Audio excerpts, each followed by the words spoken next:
President Harris and Governor Walz with your wisdom and your thoughts. Eternal One, hear our prayer. Set our hearts afire that we may never weary in doing with your will in the pursuit of justice. In your Son's name, amen.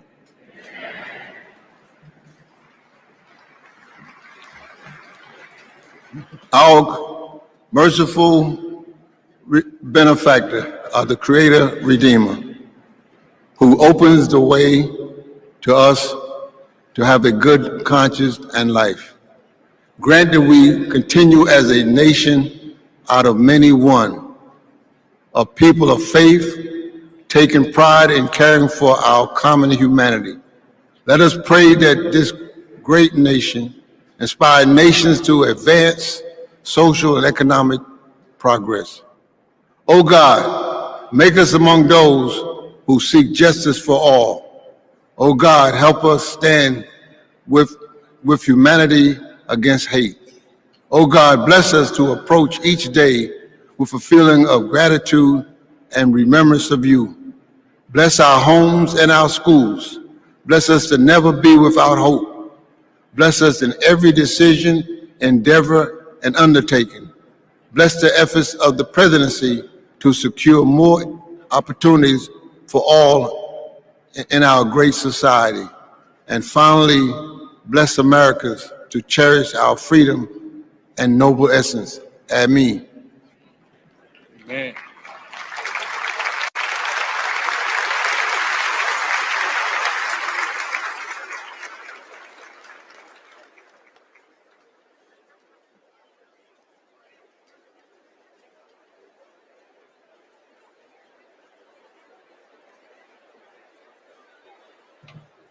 Please remain standing for the presentation of colors by the Illinois State Police Honor Guard.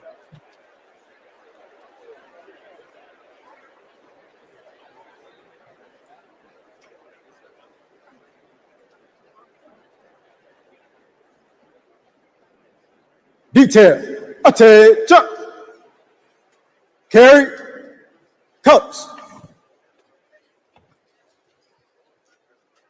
forward, march, left,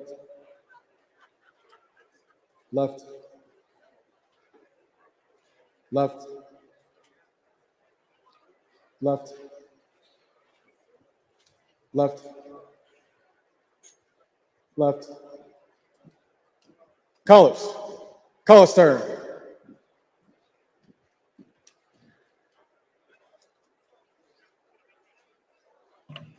Please remain standing for the Pledge of Allegiance, led by Luna Mehring, sixth grader from Oakland, California.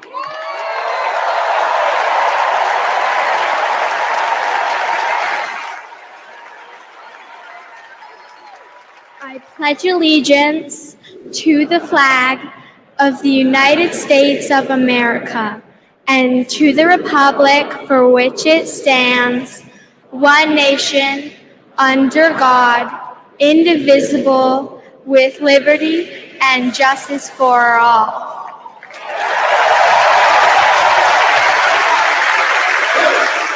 Colors.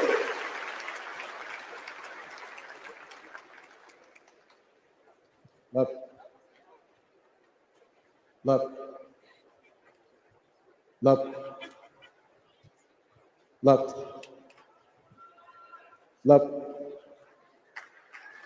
Left.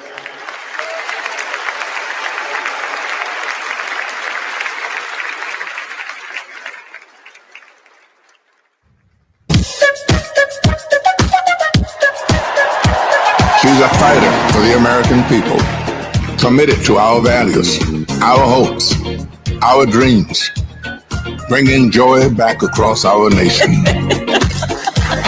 It's about damn time. Turn up the music, turn down the lights. Where did this strength and passion come from in this daughter of middle-class Oakland?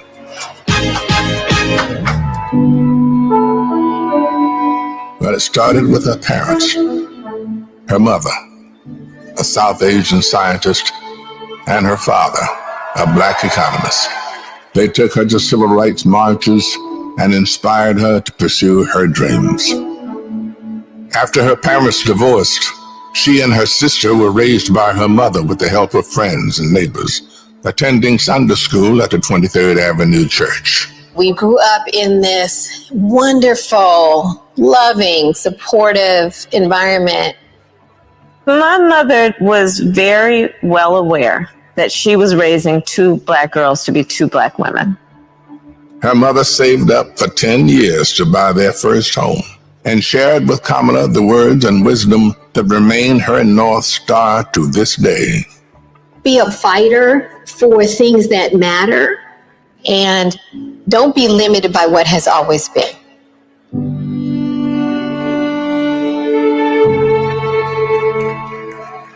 And then came a moment that changed Kamala Harris's destiny, that lit the fire within. When I was in high school, I had a best friend who I learned was being molested by her father. This particular day, she was like, hey, you really, really are not yourself. There's something going on. I said to her as soon as she told me, well, you have to come stay with us. As you get older, you really, really reflect on how pivotal that intervention was at that crucial point of my life.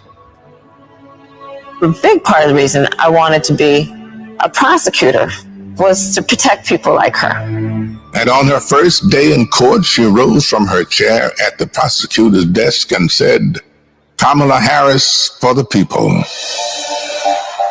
As a prosecutor, she put violent criminals and sexual predators in prison, leading to the highest conviction rate for serious and violent crime in 15 years, and created Back on Track, a program for first-time low-level drug offenders that became a national model. About, yeah, you did commit a crime, accept it, own up to it, and then let's talk about what we can do to change the circumstances going forward. Lowering recidivism rates for nonviolent offenders from 54% to 10%, giving people the training they needed to find a job after their sentence. I remember being so struck by having a district attorney who cared both about justice, about safety and accountability, but figuring out how to stop that crime from happening again. As California's Attorney General, she targeted transnational gangs and drug cartels, seized 10,000 kilos of cocaine and 12,000 pounds of methamphetamine, went after drug traffickers, and took 12,000 illegal guns off the streets. The new foreclosure crisis threatens to freeze up. She took on the nation's 5 largest mortgage banks that were stealing from homeowners. Prosecutors claim they've duped desperate homeowners into paying thousands of dollars to get them out of foreclosure. She played hardball and delivered a landmark $20 billion settlement. This represents one of the largest dollar amounts to come to California. And in 2016, the people of California sent her to represent them in Washington, D.C. In the Senate, she earned a reputation for taking on the tough fights on the Judiciary and Intelligence Committees. Kamala hit the ground running. She came in with confidence. She was always respectful, but she would not let a witness off easily. I wouldn't. Yes or no? And if an argument didn't hold water, she could spot that flaw and get at it. I do want you to be honest. I'm not able to be rushed this fast. It makes me nervous. And when Joe Biden went looking for his vice president, I wanted someone who was strong and who was ready to be president on day one.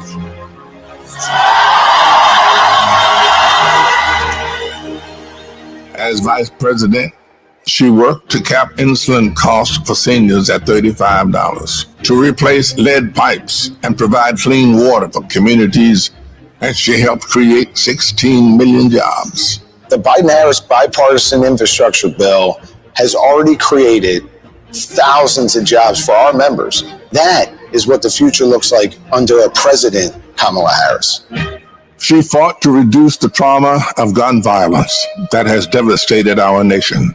How many of you guys as college students had to have a drill during high school or middle school or elementary school where you learned about how you need to hide in a closet or crouch in a corner in the event that there was a mass shooter roaming the hallways of your school? Look at that. Look at that. And she did more than talk the talk. She walked the walk, helping pass the first bipartisan legislation in 30 years to curb gun violence. So one thing I learned about working with Vice President Harris is she always stand on business.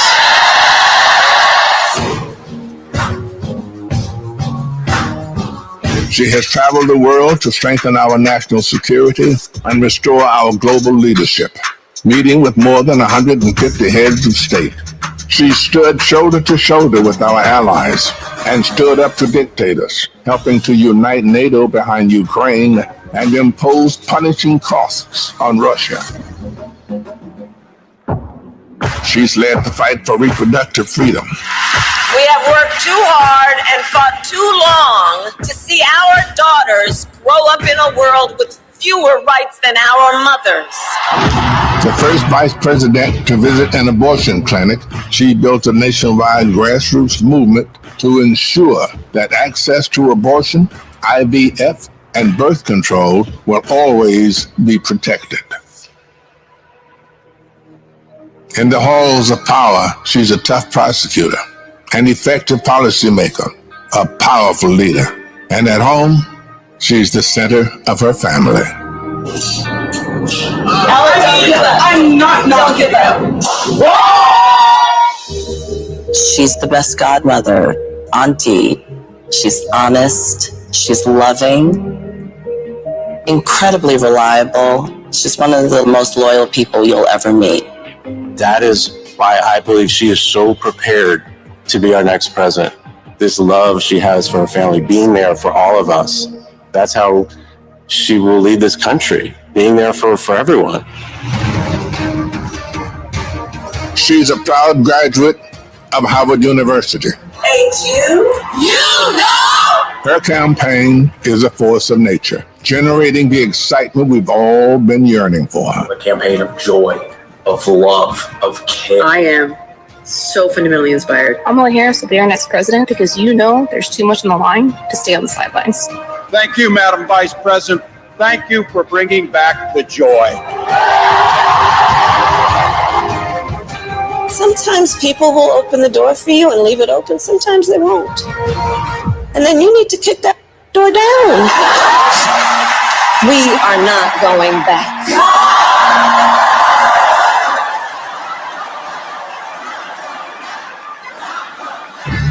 She's a protector, a strong voice for common sense, a leader for tomorrow, committed to healing our country, dedicated to doing the hard work to make us stronger.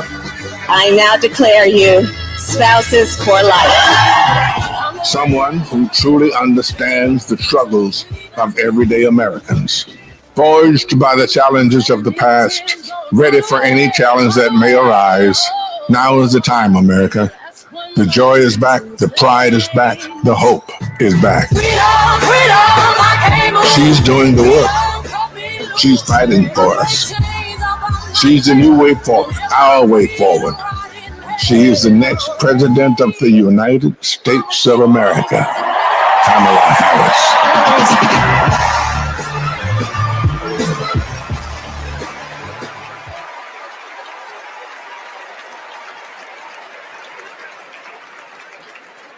Wow. Bienvenidos todos to the final night of the Democratic National Convention. We have so much in store for all of you tonight, including a special rendition of our national anthem by our favorite country music rabble-rousers, the Chicks. And I just want to say, this week, our energy, hope, and joy have inspired the nation. Meanwhile, Donald Trump has been a small man, speaking in small venues, talking about small ideas. Our ideas, our vision for America brings us together. Our vision for America embraces every community and everyone. Kamala Harris and Tim Walz are working hard because they know our country is great. They know that we can build a future for all of us, and they're earning our votes by laying out a plan that puts the American dream not just within reach, but so we can fully grasp it. By making sure going to the grocery store doesn't break the bank, that we have control over our bodies, that our kids like my own kids, Christian and Eloisa, have opportunities to lead healthy and happy lives. We'll get to know Kamala a little more, and I promise you, you will not only be more inspired, but also ready to fight for a new way forward.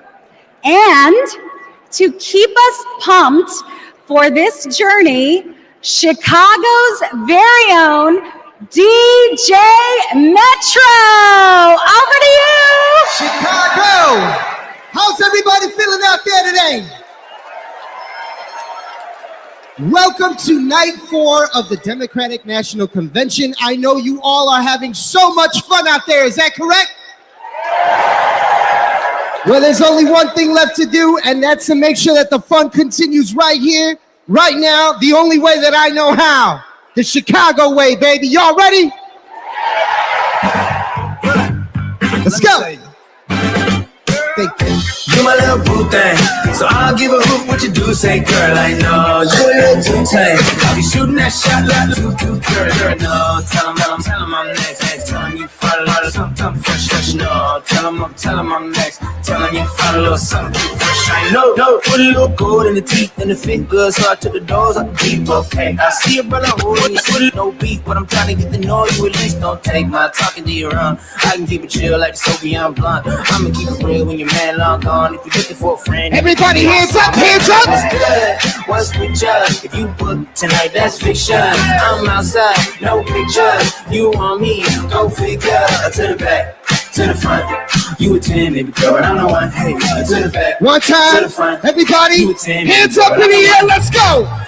You my little boo thing, so I'll give a hoot what you do. Say, girl, I know you a little too tame. I'll be shooting that shot like 2K, girl, I know. Tell him I'm next. Tell him you follow something fresh, I know. Tell him I'm next. Tell him you follow. Thank you very much, ladies and gentlemen.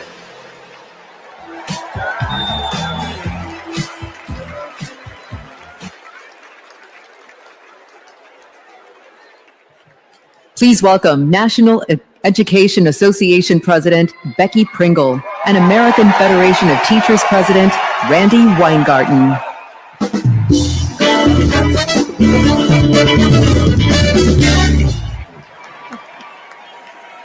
I am Becky Pringle, President of the largest labor union in this country, the National Education Association. As an 8th grade science teacher for over 30 years, I can tell you that Kamala Harris and teacher Tim Walz understand when our public schools are strong, our nation is strong.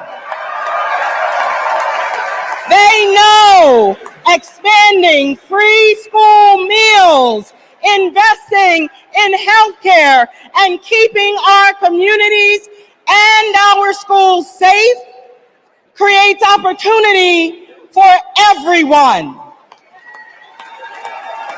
They will strengthen our schools, support our educators, and help our students live into their brilliance.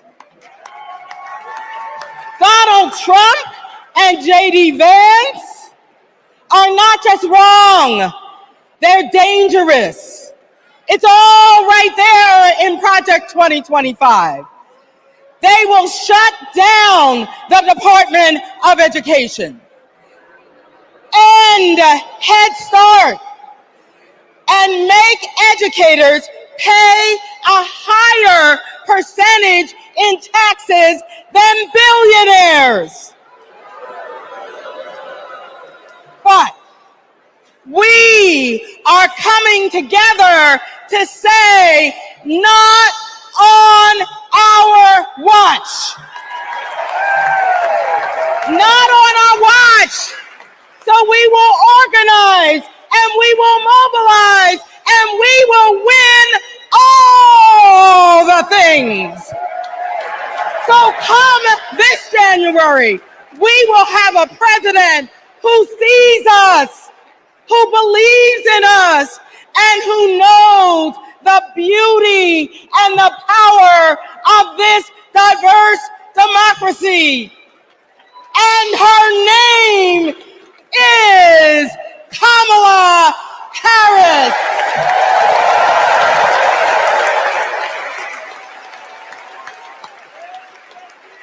I'm Randy Weingarten, the president of the AFT and a public school teacher. One of my first lessons I taught my students was about the social contract, how both individual freedoms and mutual responsibility are essential in our democracy. This covenant underlies our commitment to public schools, where educators prepare students to spark innovations, steward the environment, create our arts, and shape our democracy. Now, one of the first lessons my students taught me was, you gotta walk the walk. That means Donald Trump and J.D. Vance can't claim they're pro-child while gutting funding for public schools. That means that being pro-family means we support access to good union jobs, affordable housing, healthcare, and higher education. That's what Kamala Harris and Tim Walz are fighting for, and we are all in. They have spent their lives making the promise of America real in the classroom and the courtroom. America, with Kamala Harris as our president, our best days are ahead.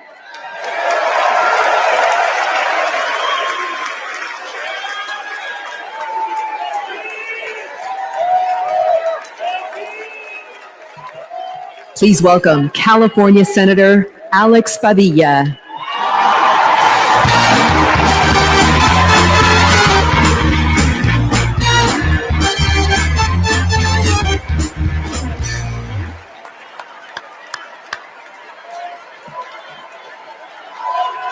Good evening, Democrats. Buenas noches, demócratas. My name is Alex Padilla, and I am so proud to represent the great state of California in the United States Senate.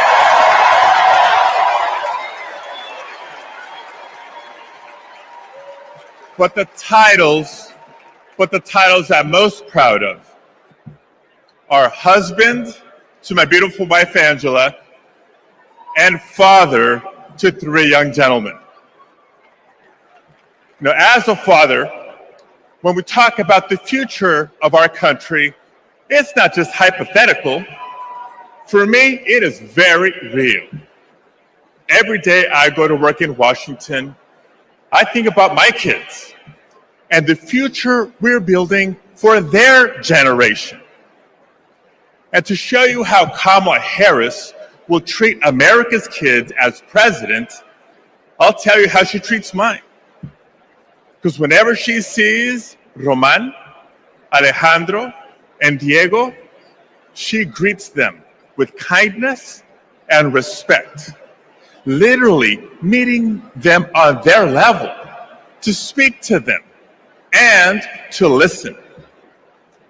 And every fight that Kamala and I have taken on together has been about making life better for this generation and the next. As a state senator, I stood with then Attorney General Harris as she took on the big banks to keep kids and their families in their homes. As California's Secretary of State, I knew her as a fearless United States Senator and my partner in defending our sacred right to vote. That's right. And when Kamala became vice president, I was honored to fill her seat. But I knew that I had some big Chuck Taylors to fill. But I was proud to carry on legislation that she championed to protect workers, to safeguard public lands, to provide kids with more access to quality education. You see, Kamala and I believe that all of our kids deserve a shot at the American dream. It's the American dream, after all, that brought my parents to the United States decades ago. Es cierto. Mis padres, Santos y Guadalupe Padilla, vinieron a los Estados Unidos en busca del sueño americano. But today, we know that the dream is out of reach for far too many families. So my question for all of you tonight is this. This November, who's ready to defend the dream? ¿Quién está listo a defender el sueño americano? Tim Walz is ready to defend the dream. Kamala Harris will defend the dream. And between now and Election Day, each of us must defend the dream too, by working to elect them as Vice President and President of the United States of America.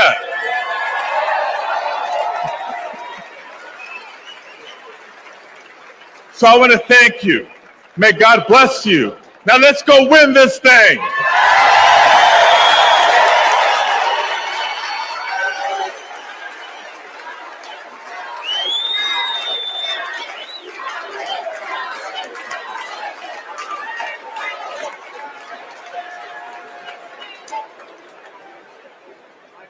For families across our nation, the American dream starts at the same place, the place we call home.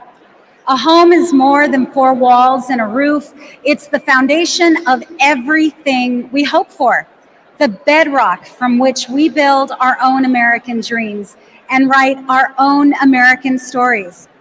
To share Kamala's vision to give more Americans a place to call home, please welcome former Secretary of Housing and Urban Development, Marcia Fudge.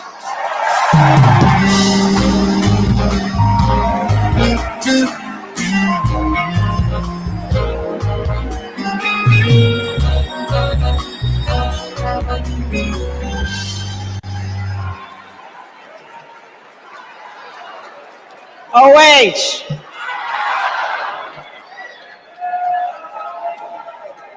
Kamala Harris has fought to protect homeowners and renters her entire career. As Attorney General, she held big banks accountable for their role in the foreclosure crisis and won billions of dollars for California homeowners. As Vice President, she and President Biden helped over 400,000 homeowners at the risk of foreclosure during the pandemic. And as President, she will build 3 million new homes and rentals, limit unfair rent increases, and offer down payment support for first-time home buyers. It's personal. Kamala remembers her mother's pride at buying their first home after saving for 10 years. She knows housing is a human right and a pathway to the middle class. Where you live determines what schools your children go to, what health care you receive, and whether you can get a good job without spending hours commuting. Where you live too often determines how you live. Donald Trump has no idea how housing works for everyday Americans. He doesn't care. He started his career being sued for denying housing to Black families. As president, he sat by while the cost of housing skyrocketed. Now, we can hand the keys to our housing policy back to a negligent landlord, or we can elect a president who believes in safe, affordable housing for all.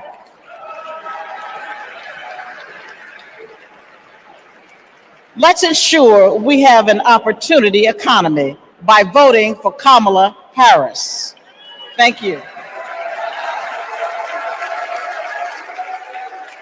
Don't know why, but I feel like freedom. I'm Matt, and I'm a former Trump voter. Hi, my name is Dave from Pennsylvania. I'm a two-time Trump voter, 2016 and 2020. I voted for Trump before, but I'm not going to do that again. I think his agenda has really been awful for America. He doesn't care about ordinary people. He's never been one, never known any. I'm extremely worried about Donald Trump getting in the White House again. People are working. All these people who weren't working under the Trump administration, they now have jobs. One thing I like about Kamala Harris is she talks about the issues. She talks about the economy. She talks about women's rights. I'm going to vote for Kamala Harris.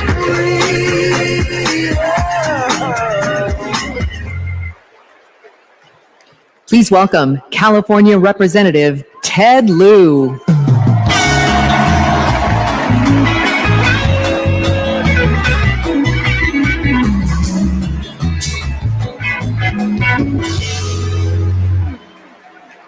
As a computer science major, I am so impressed with how large this AI-generated crowd looks tonight. I first got to know Kamala Harris during the Great Recession when I was a California state legislator. Millions of hardworking families were facing foreclosure. My constituents told me stories about predatory and unfair loan terms, and about how hard they were fighting to keep the homes that they loved. Thankfully, they had someone fighting just as hard for them, Attorney General Kamala Harris. She led an investigation of the mortgage industry to root out fraud. She helped pass the Homeowners Bill of Rights, and she held the big banks accountable, bringing back $20 billion to homeowners. Since those days, I've seen her continue to fight for affordable housing as vice president. And as president, she's going to cut red tape so we can build more houses, help new homeowners afford a down payment, and take on corporations that unfairly hike up rent. Kamala Harris fights for affordable housing because she gets it. You know, when her mom was raising two girls, she did what so many parents do: work early hours and work late nights, pay the bills, and put on a brave face so her girls did not know how hard it really was. It shouldn't be this hard in America, and President Kamala Harris will make sure it's not. She'll fight to lower housing costs so that everyone, everywhere, can find a place to call home.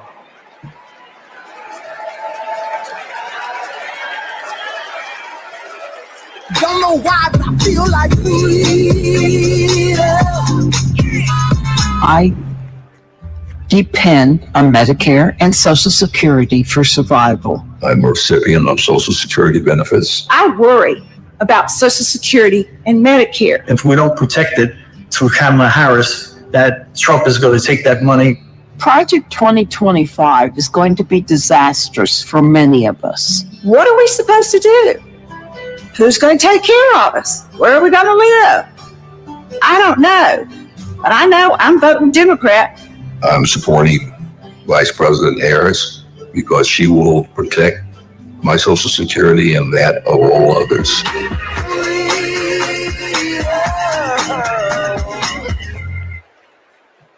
Please welcome Wisconsin Senator Tammy Baldwin.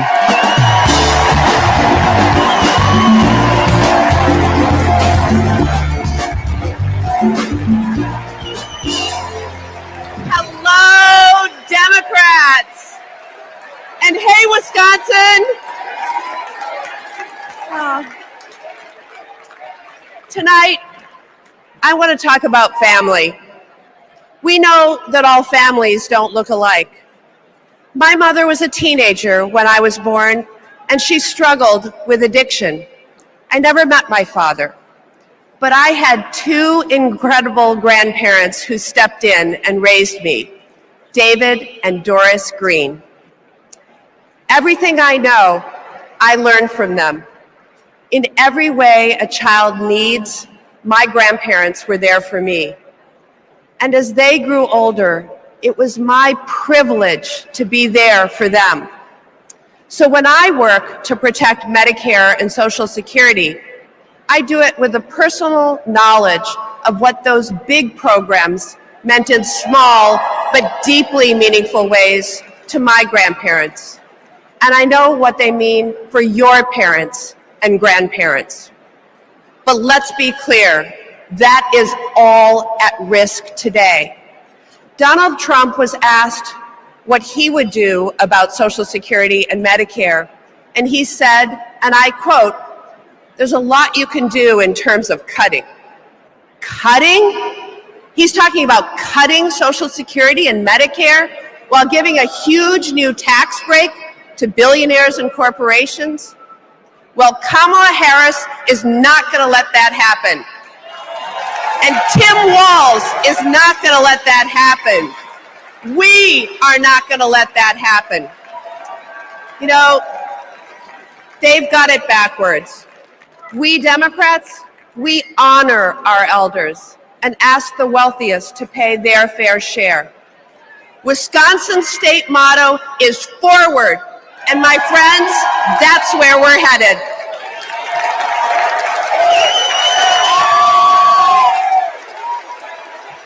Please welcome Massachusetts Representative Catherine Clark.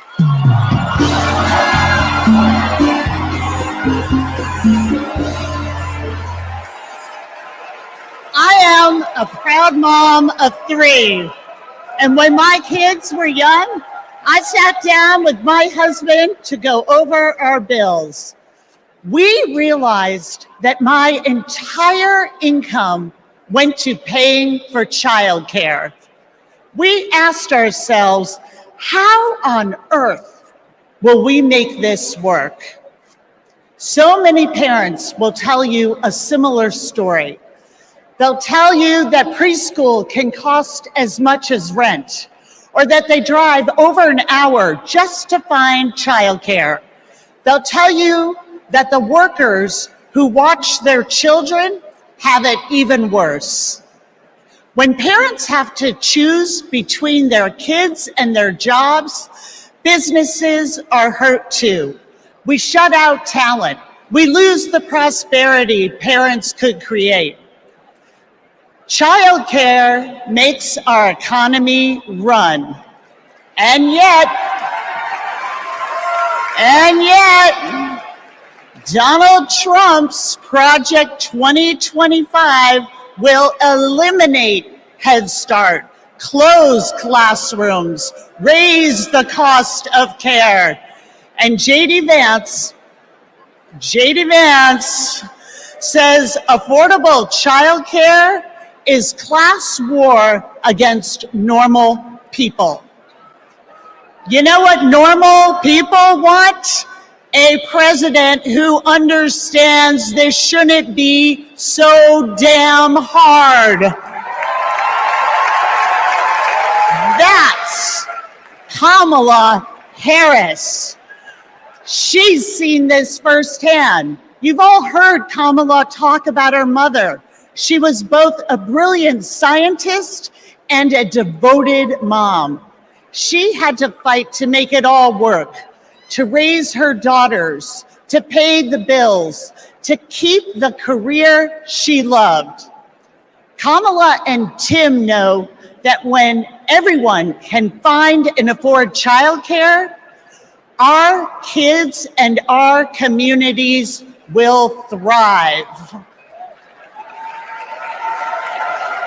Our middle class will grow. So let's put childcare at the top of the agenda. Let's build a future worthy of our children. Let's elect Kamala Harris and Tim Walz.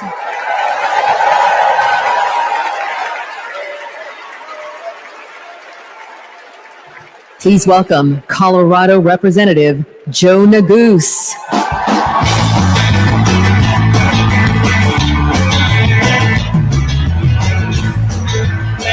Thank you. Good evening, Chicago. My name is Joe Neguse, and I represent the great state of Colorado in the U.S. Congress. My parents immigrated here from a place torn apart by war. They worked hard every day, made tremendous sacrifices, and taught me to never take for granted the educational opportunities that we have in this incredible country. It's because of them and because of those opportunities that tonight their son stands before you as Assistant Democratic Leader of the U.S. House of Representatives. My fellow Americans, let me say this clearly. Don't let anyone tell you that the American dream is dead. It is alive and well, and it will grow even stronger with Kamala Harris as the next President of the United States. How do we know that? How do I know that? Well, it's because Kamala Harris believes that college can be a ticket to the middle class, and she has fought to make it more affordable her entire career. As California Attorney General, she took down one of the biggest for-profit colleges, securing $1 billion, $1 billion for students who were defrauded. Alongside President Biden, she expanded Pell Grants and secured record funding for HBCUs. And Kamala Harris made public service loan relief a reality for teachers and first responders and firefighters and nurses and countless others across our land. Vice President Harris delivered before, and she will do it again. As president, she will build a brighter future, a more affordable future, a future where going to college doesn't break the bank, a future where my 5-year-old daughter, Natalie, who's watching us back home in Colorado right now, a future where she can live her dreams. So those are the stakes. Let's make it happen, America. Let's make history, America. Let's elect Kamala Harris, the 47th President of the United States. Thanks so much. God bless. Thank you.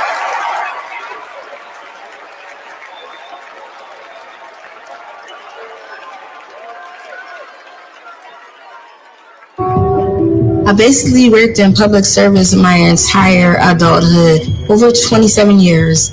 Seeing my mom work in the public service sector, it was actually inspiring me. And I'm like, she gives more to the community than she is for her own self. As a single mother, I knew I wanted my daughters to have a better life than I did. So I said, going to school will help me. I would see her move like the bills to the side, but I know she was mounting. I know she was drowning in student loan debt. Then eventually my loans got to $800 a month. I paid it. I did what I was supposed to do. But I was like, oh my God, I'm going to be in debt until the day I die. When the Biden-Harris administration first announced the public service loan forgiveness, and I'm writing to my mom, like, apply for this, apply for this.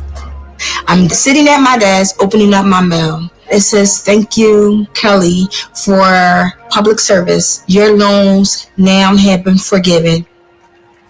Took a deep breath and I screamed. I had to pinch myself I had to see if this was really happening. Seeing my mom finish her higher education was life-changing. I don't think anything can ever stop me from my goals because I saw her do it as a single parent with twin girls, with life pushing her down so many ways, but she continued to rise up. She has been the force, the motivation for me to want to continue to work in the public service agency. With this loan forgiveness, I can plan for my future. I was able to purchase my very first home. It creates great opportunity for my daughters. It creates stability. Thank you, Vice President Harris and the entire administration. I just want to thank you again and again and again. Thank you so much.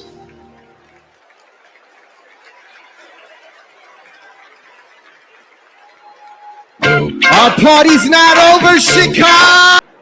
So, what I thought was, I guess not everybody can have a multi-million-dollar loan from their father.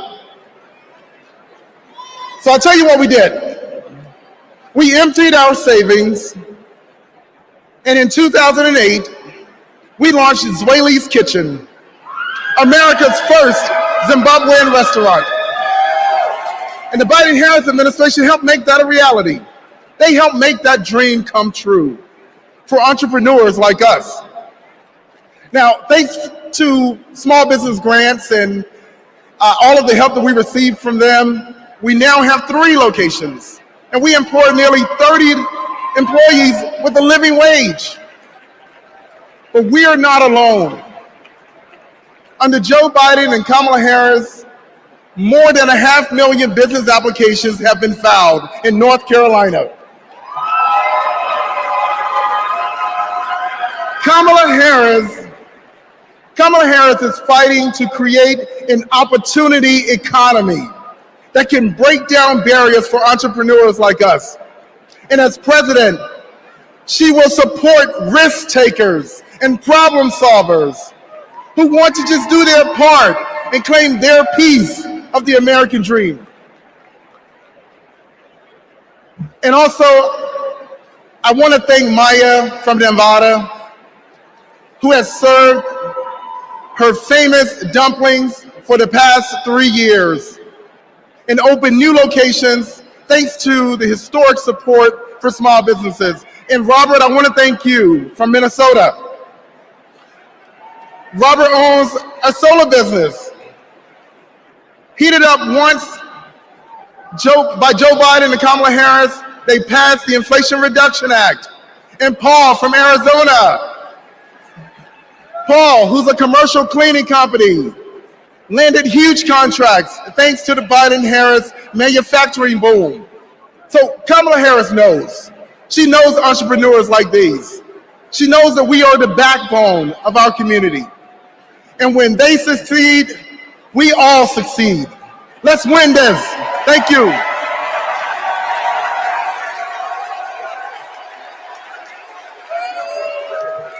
Please welcome Illinois Representative Raja Krishnamurthy.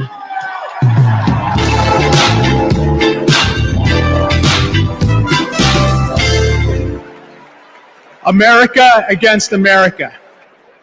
It's the title of a book by one of China's highest-ranking leaders, and it's how they think they'll win. They know the only way they'll beat America is if we beat ourselves. In Congress, my job is to study China's economy. And mark my words, they want to see Donald Trump across the bargaining table because he'll start endless trade wars that raise prices for Americans, because he'll cut programs that train workers in America. But most of all, Trump will pit American against American. And that's what China wants, for us to fight amongst ourselves, because that's how we lose. But we're not going back. What does Kamala Harris tell us? When we fight, we win. Because Kamala Harris knows how we fight best, not American against American. She knows that when we fight as one country, we win. When we fight as one team, we win. Which is why when Kamala Harris wins in November, we win. Thank you so much.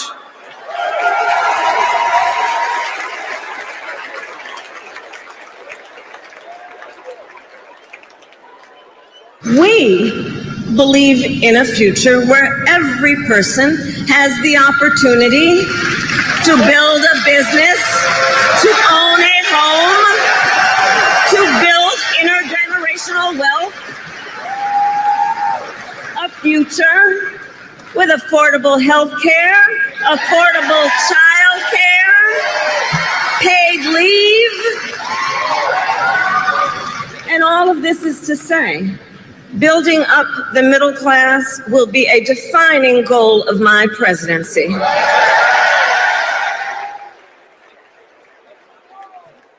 Please welcome Pennsylvania Senator Bob Casey.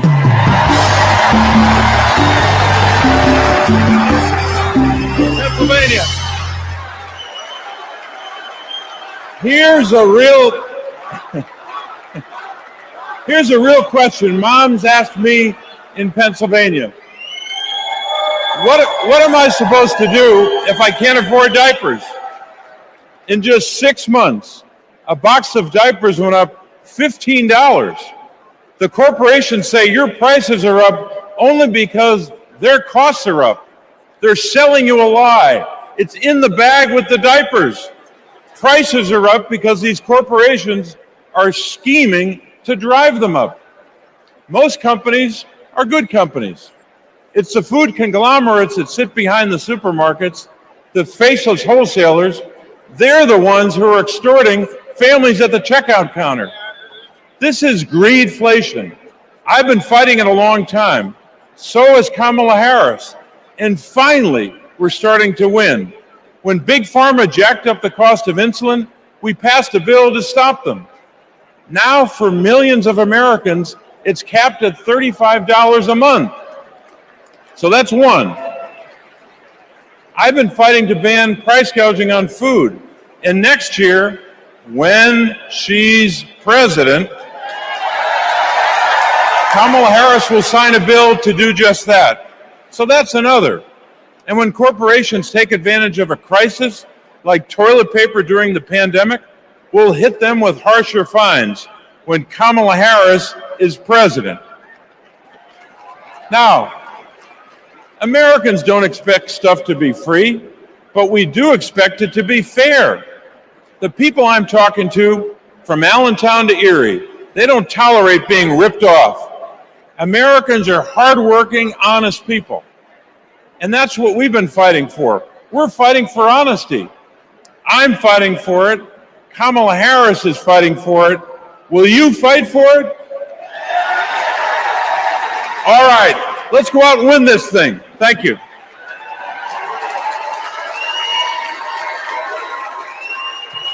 Please welcome Massachusetts Senator Elizabeth Warren.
You know what I love best about Kamala Harris? Kamala Harris can't be bought and she can't be bossed around. Now, I first met Kamala in the aftermath of the 2008 financial crash. The banks had flat out broken laws, cheated people, and stolen homes. Millions of Americans had lost their jobs, their savings, their homes. Now, I was setting up the Consumer Financial Protection Bureau. Go CFPB!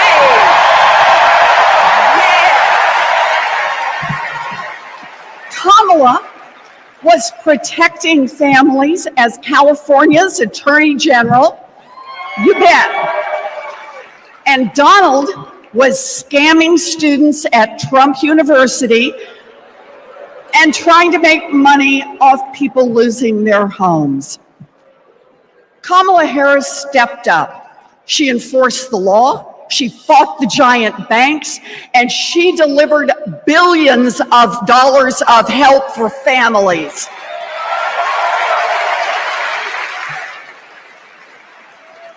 And that is the difference between a criminal and a prosecutor.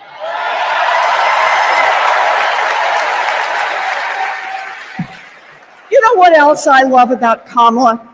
She gets it. We need to make life more affordable for working people. Yeah.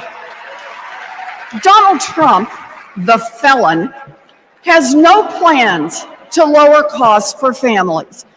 He doesn't know how, and basically, he doesn't really care. When did he ever fill up a gas tank or worry about a grocery bill? The only bills he worries about are from his criminal defense lawyers.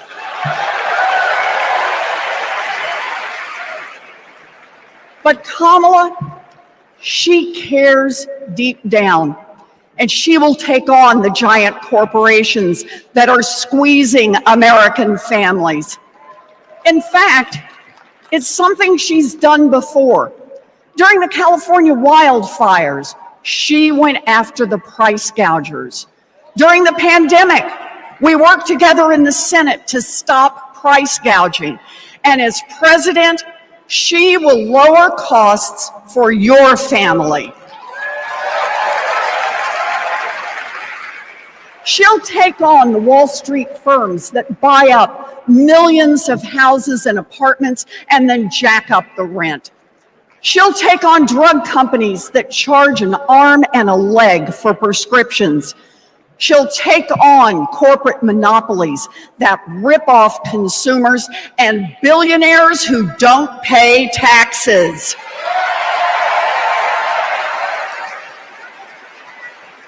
And she'll take on right-wing extremists who think they should decide who has access to abortion or IVF. Kamala will protect abortion rights nationwide. Yeah. And there it is. Groceries, gas, housing, healthcare, taxes, abortion. Trust Donald Trump and JD Vance to look out for your family? Shoot, I wouldn't let those guys, I wouldn't trust them to move my couch.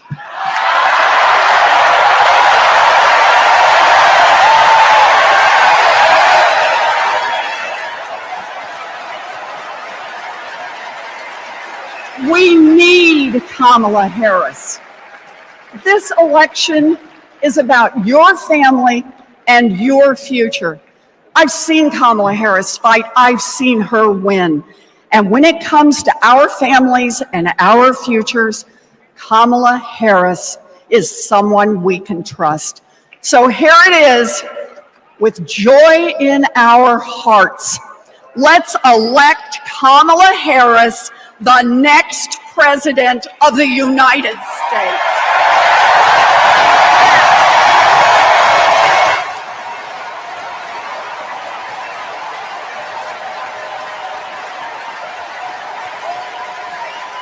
again. I'll see you guys in just a little while. Thank you.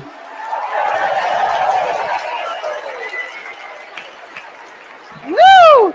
We've got ourselves a party in here, Chicago. All right, Democrats, we know that a secure future depends on strong global leadership. As Vice President, Kamala Harris has been tested on the world stage. She's faced down threats, stood shoulder to shoulder with our allies, and engaged in the serious work of safeguarding America's security.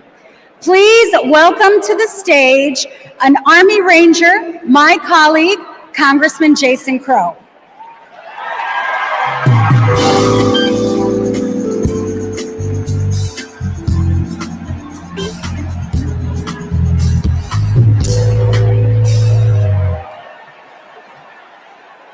Before serving in Congress, I was a paratrooper and an Army Ranger. Over 100 combat missions in Iraq and Afghanistan taught me what really makes America strong and secure. You see, it's not tough talk, it's not chest thumping, because in war, talk is cheap. And trust me, I know a couch commando when I see one.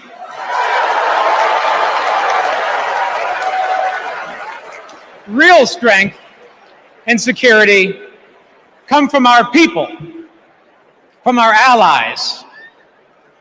Donald Trump's Project 2025 would abandon our troops, abandon our veterans, our allies, and our principles. In Chapter 4, Trump plans to do Putin's bidding by abandoning Ukraine and walking away from our NATO allies.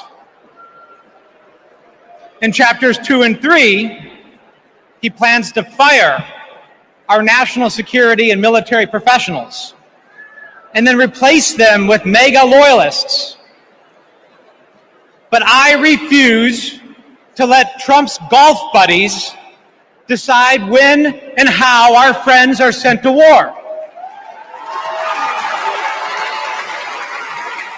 When we join the military, we raise our right hand and we take the oath. We know that it comes with sacrifice, but we also know that it comes with a promise that America will have our back. Trump will break that promise. In fact, in Chapter 20 of Project 2025, he plans to slash veterans' benefits and then privatize VA healthcare. As a paratrooper, we learned that the leader of the unit jumps first, and then the others follow. Leaders always go first. But Trump, he would push your son or daughter out of the plane and then abandon them when they come home. Our troops deserve a commander-in-chief who will always have their back. That leader is Kamala Harris. And together, we will make Kamala Harris our next commander-in-chief.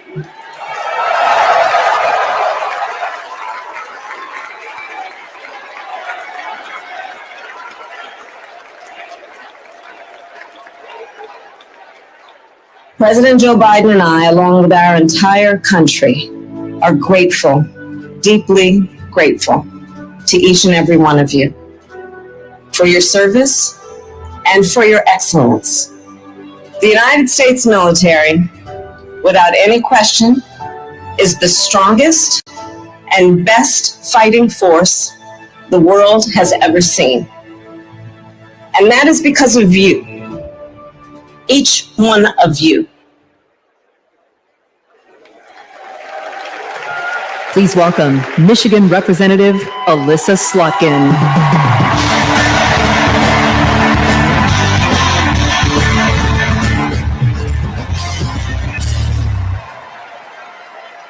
Good evening. I'm Melissa Slotkin. I am honored to be your U.S. Senate nominee from the great state of Michigan. Go blue, go green, my peeps from Michigan. My life in service began in New York City on September 11th. As the smoke cleared, I knew my career would be spent protecting the country we all love. I was recruited by the CIA and served 3 tours in Iraq alongside our military. And I worked at the White House under presidents of both parties and as an acting assistant secretary of defense under President Obama. I want to talk tonight about national security because the choice in November is stark. America retreating from the world or leading the world. Trump wants to take us backwards. He admires dictators a lot. He treats our friends as adversaries and our adversaries as friends. But our vision is based on our values, the values that took us to the shores of Normandy and helped us win the Cold War. We believe America should inspire and lead at home and abroad. We recognize that it's not just about having a strong military, but about tackling global challenges like AI and climate change together. And guess what? That takes friends. You gotta have friends to do that. Vice President Harris understands our strength abroad is inextricably linked to our strength here at home. Our schools, a strong middle class, and the health of our democracy. So, for everyone here and everyone watching, I want you to proudly claim your patriotism. You are here because you love your country. Do not give an inch to pretenders who wrap themselves in the flag, but spit in the face of freedoms it represents.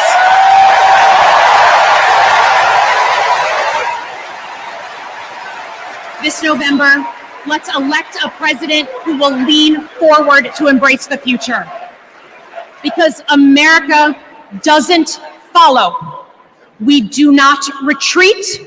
We are the damn United States of America. We lead.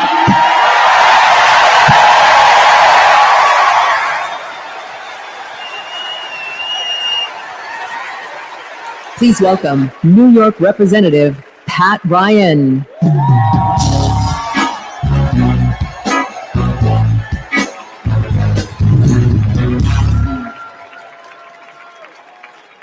Among the Americans I proudly represent in Congress are the 4,400 cadets at West Point, my alma mater. Last year, I welcomed Vice President Harris when she delivered the commencement address. I watched as she shook the hand of every single cadet. That's the thing about West Point. The day you take the oath to defend our country, you get to look the person in the eye who may one day, God forbid, send you to war and take their measure. And every time, Kamala Harris looked back with respect, with reverence. That day, I saw our next commander-in-chief. At West Point, you learn the honor code. A cadet will not lie, cheat, steal, or tolerate those who do. Well, there's a candidate who has violated every word in that code. A serial liar, cheater, thief, who looked soldiers in the eye, then turned around and called fallen heroes suckers and losers, who insulted Medal of Honor recipients just last week. I tell you what I think of Donald Trump. They told me I can't say that word on TV. I'm going to use an Army term, FUBAR. If you don't know FUBAR, Google it. These last few weeks have felt like a new day in America. When we are waking up, rising up as patriots to demand our next president be someone who not only treats our veterans with respect, but everyone with respect, with dignity, with decency, with the truth. Someone like Kamala Harris, our next commander-in-chief.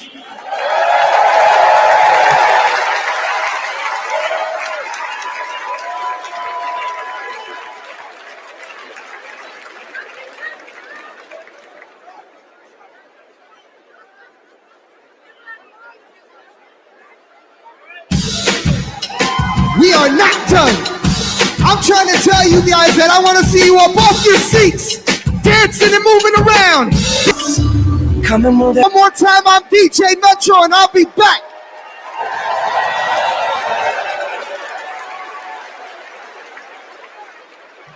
Please welcome the president of the National Action Network, Reverend Al Sharpton.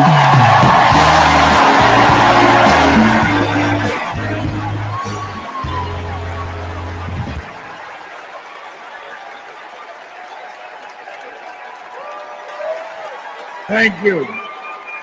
Thank you. Thank you. Good evening. I stand before you as the president of National Action Network. We do not endorse candidates, but we report where candidates stand on criminal justice, economic empowerment, health equity, and other issues. On one side of this race is Donald Trump, a fellow New Yorker I've known for 40 years. Only once in that time did he take a position on racial issues. He spent a small fortune on full-page ads calling for the execution of 5 innocent young teenagers. Well, I'm gonna bring them out in a minute, and you'll hear from them tonight. Because they were not executed, they're here to continue to fight.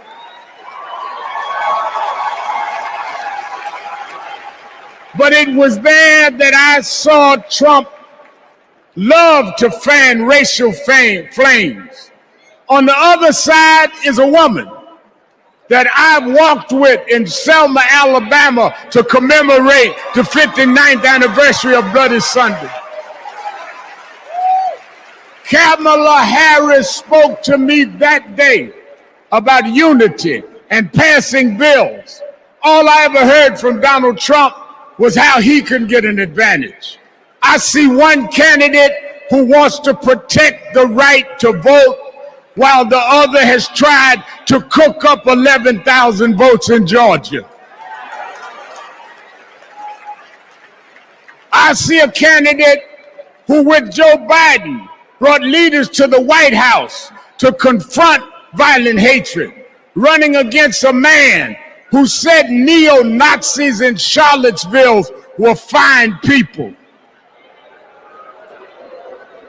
I see a candidate who has sought to reform and uphold the law, and a man who wrongly assumes his mugshot appeals to Black Americans.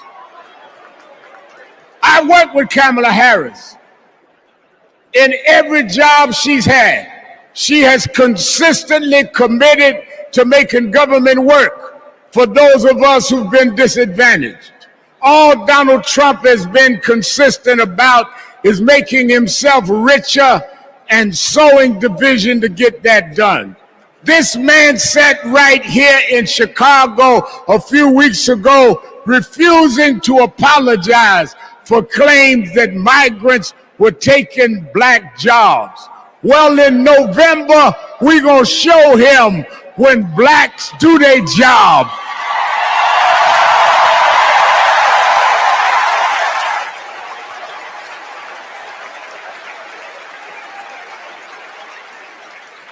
And we are going to join with whites and browns and Asians, and we're going to do a job on those that have done a job on us.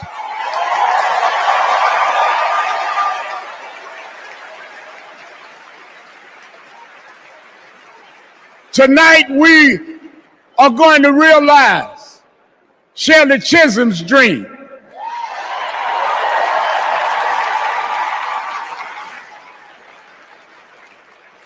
"52 years ago, I was one of the youth directors in her campaign for president. And 52 years after she was told to sit down, I know she's watching us tonight as a black woman stands up to accept the nomination for President of the United States."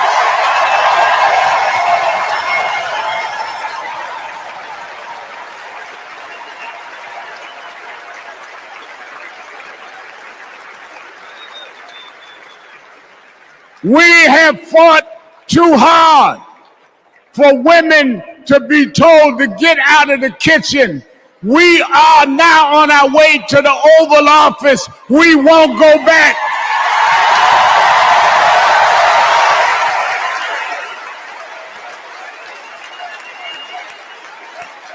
We fought hard. We fought hard for LGBTQ loved ones to get out the closet. We won't go back.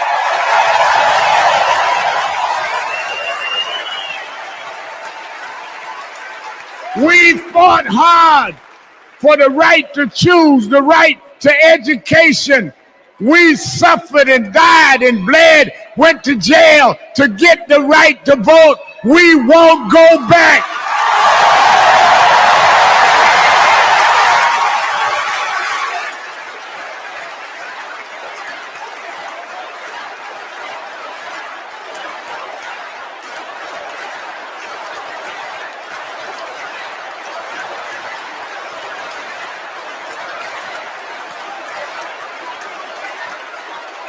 So we must be committed, no matter how the Supreme Court tries to roll back on civil rights, no matter what the amount of money they have. We are here because others fought and suffered for us, and we vowed tonight we won't go back.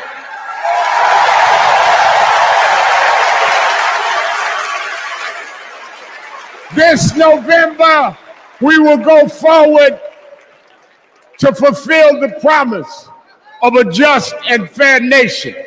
And let me say, as we transition, I'm a preacher. And in Psalms it says, weeping may endure for a night, but joy comes in the morning. We've endured January 6th. We've endured conspiracy theories. We've endured lies and areas of darkness. But if we stay together, black, white, Latina, Asian, Indian American, if we stay together, joy, joy, joy, joy coming in the morning.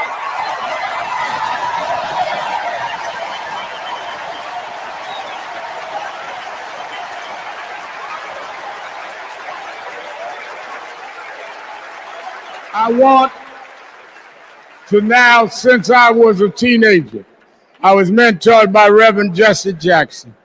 And Reverend Jackson taught us to fight for what's right. And now I want to bring out some young men that I fought for. I referred to them then. They were known as the Central Park Five. Now they are the Exonerated Five. Raymond Santana, Kevin Richardson, Yusef Salam, Corey Weiss, the Exonerated Five.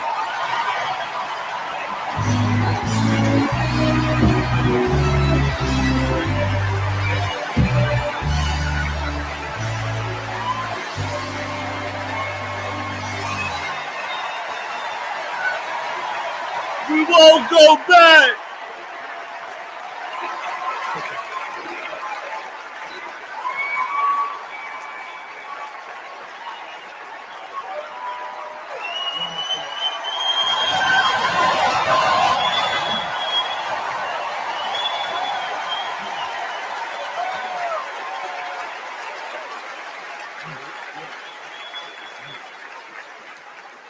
Good evening, people. My name is Corey Wise. 35 years ago, my friends and I were in prison for a crime we did not commit. Our youth was stolen from us. Every day as we walked into courtroom, people screamed at us, threatened us because of Donald Trump.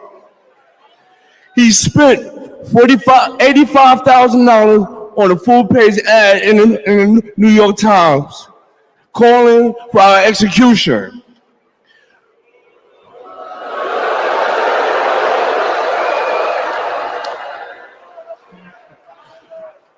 We were innocent kids, but we served a total of 41 years in prison. Reverend Al Sharpton stood with us. Now, I'm proud to stand with him today.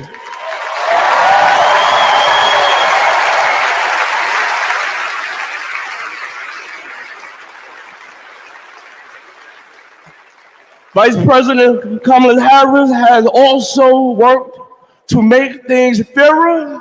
I know she will do the same as president. Now prove that message.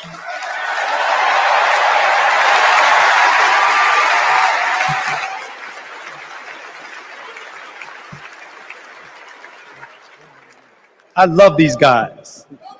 These are my brothers. These are my brothers. Yes, indeed. America. I am Yusuf Salaam.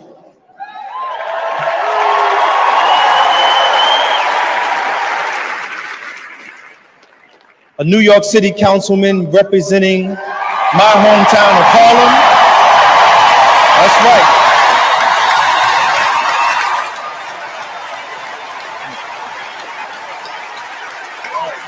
Man. Representing my hometown of Harlem, USA. And listen, as my friend Corey Wise just said, 45 wanted us unalived. He wanted us dead. Today we are exonerated because the actual perpetrator confessed and DNA proved it.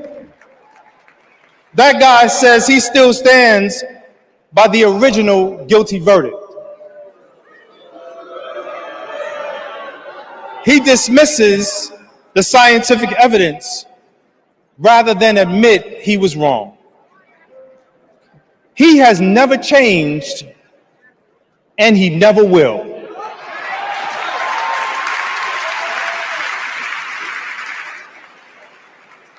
That man thinks that hate is the animating force in America. It is not. We have the constitutional right to vote. In fact, it is a human right. So let us use it. I want you to walk with us. I want you to march with us. I want you to vote with us.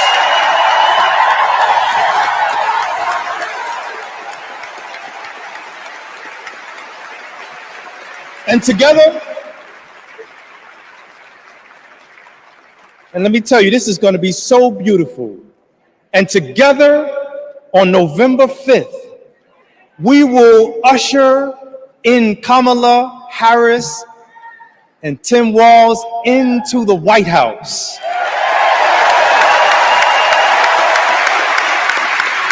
So I want to do this. When I say one day, I want you to say, see us. One day, see us. One day, see us. When they see us, America will finally say goodbye to that hateful man.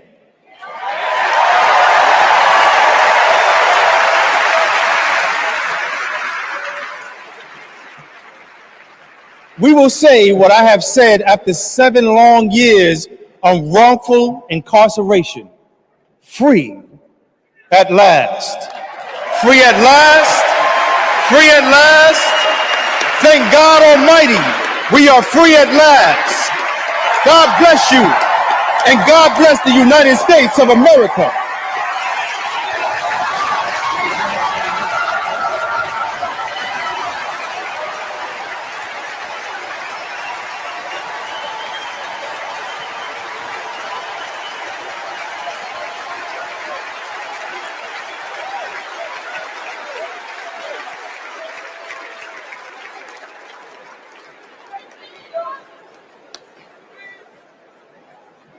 Wow.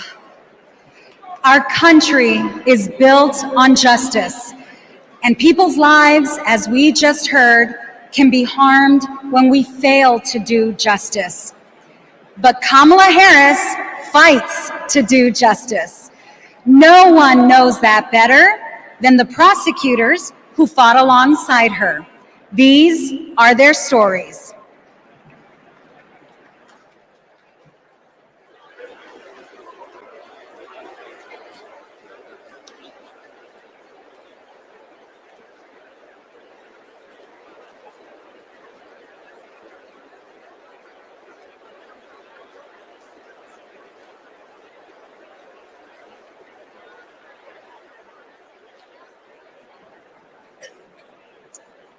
I'm Amy Resner. I was a colleague in the courtroom when my friend Kamala tried one of her first cases and made the prosecutor's promise for the people. For Kamala, practicing law was always about protecting the vulnerable and giving the victims a voice. Women who were sexually assaulted, children who were mistreated and sexually abused.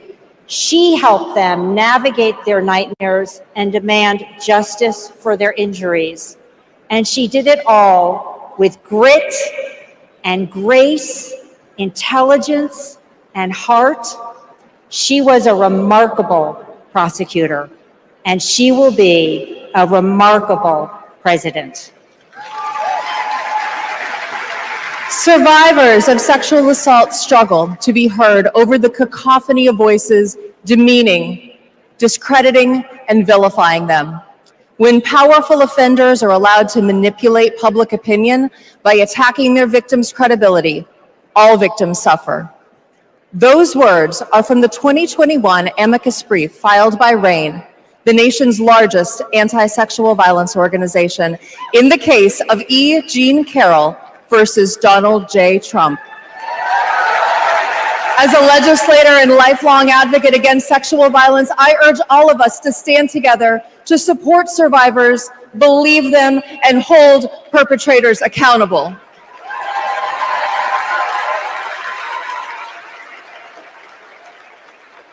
I'm Lisa Madigan, former Attorney General of Illinois. I worked with Kamala Harris during the Great Recession to protect homeowners from foreclosure. As Attorney General of California, Kamala met thousands of people on the verge of losing their homes and their faith in the American dream. She demanded big banks provide mortgage relief to allow families to stay in their homes. She stood her ground, and together, we prevailed. For as long as I have known her, Kamala Harris has always taken principled positions and never wavered. Thanks to Kamala's determination, countless Americans have a home they can call their own. And I'm Mark Morial, civil rights leader and former mayor of New Orleans. In the 1970s, Donald Trump was sued for refusing to rent his apartments to African Americans. His employees were told, put those applications in a drawer and leave them there. It was straight up housing discrimination. It was racism, and civil rights advocacy put an end to it. Kamala Harris has a plan to build more housing, keep rent prices fair, and help more people own homes. Donald Trump, you denied Black people the American dream, and Kamala Harris is creating a future where every family, yes, every family has a place to call home. I'm Nathan Horns. In 2010, I went to college in California to pursue my dreams, but ended up with a nightmare. Corinthian Colleges was a predatory for-profit chain. They defrauded more than 500,000 students and burdened us with loans we could never repay. Then Kamala Harris stepped in. As Attorney General of California, she stuck up for students. She prosecuted Corinthian, and as Vice President, she stuck with us. As we fought and we organized for debt relief, the Biden-Harris administration came in, canceled all Corinthian student debt, and gave us back our futures. My name is Tristan Snell, and I prosecuted Trump University.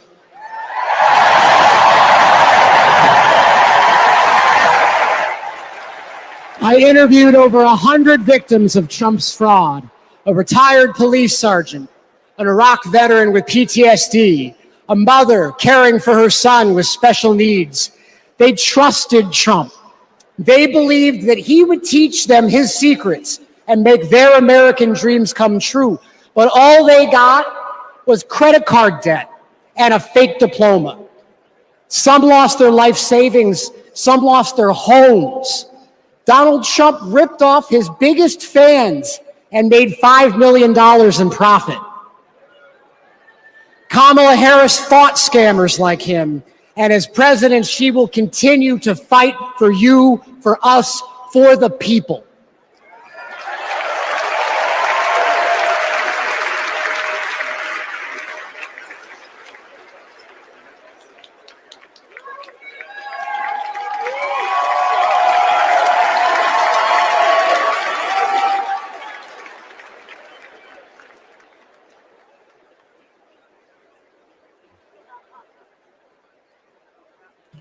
Please welcome Massachusetts Governor Maura Healey.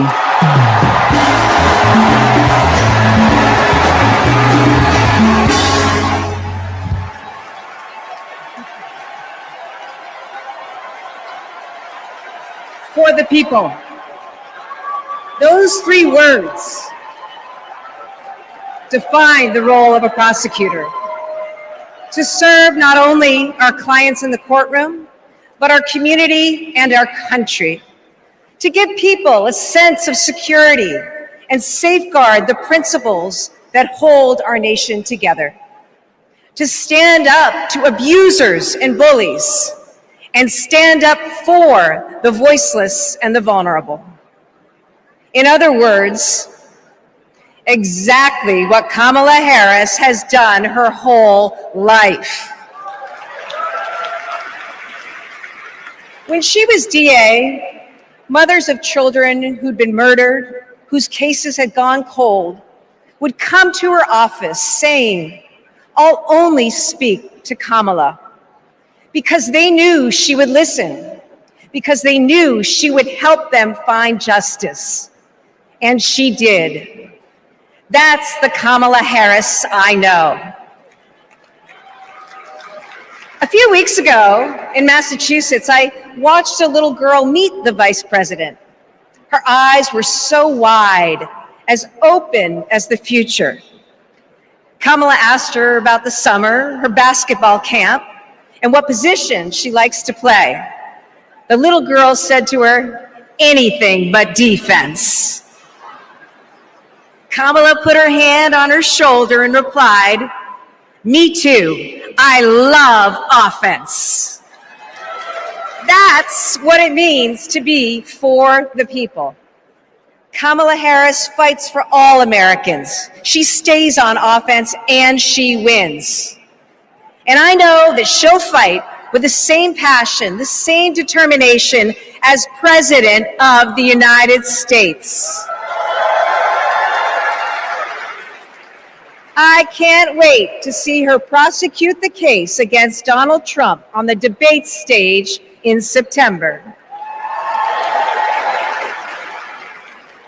We face a stark choice in this election: a felon and con man, or a dedicated prosecutor. The contrast between Donald Trump and Kamala Harris is clear. He obstructs justice. She upholds it. He swindles people. She serves them. He thinks he's above the law. She actually understands the law.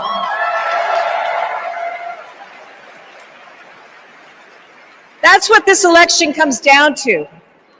One candidate who's out for himself, or Kamala Harris for the people. It's a battle for the future of our nation. And tonight, we will prove beyond a reasonable doubt that Kamala Harris should be, she must be, the next President of the United States. Thank you.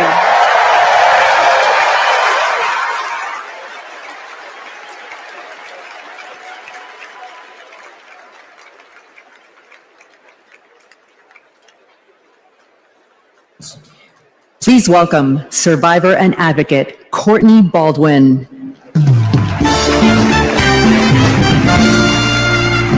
Good evening, Chicago. I'm Courtney Baldwin. In 2013, I was sold for sex in cities across California by a trafficker who controlled every aspect of my life.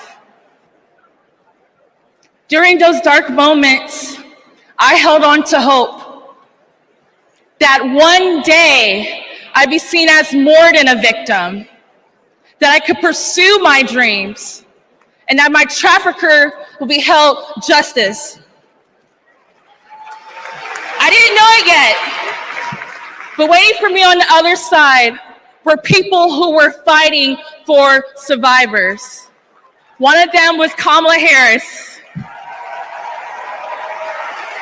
As California's Attorney General, she fought Backpage.com, the website that let me and thousands of others be bought and sold. She filed criminal charges against its owner that shut down the website for good. No one has ever done that.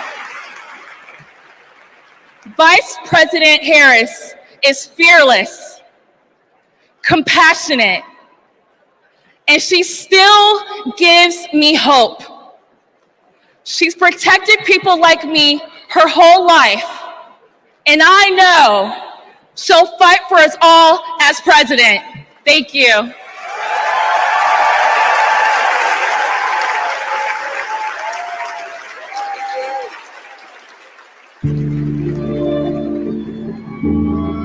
We have to wake up at 2 a.m. in the morning. It's the only way to beat the Phoenix heat.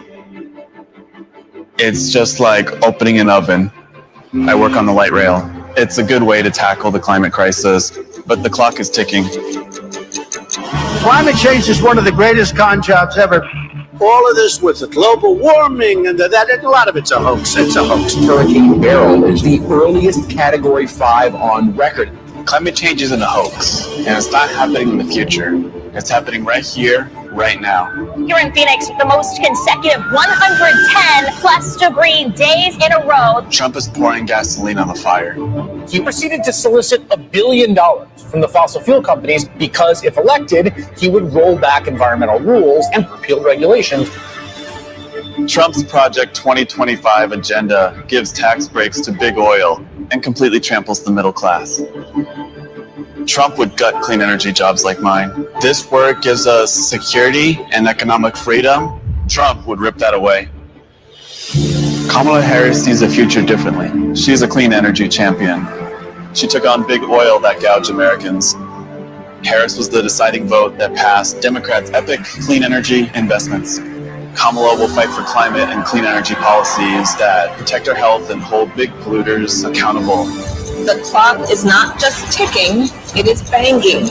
And that is why President Biden and I made the largest climate investment in America's history. We are not going back. I was raised to care for my community. That means jobs for my guys and a clean energy future.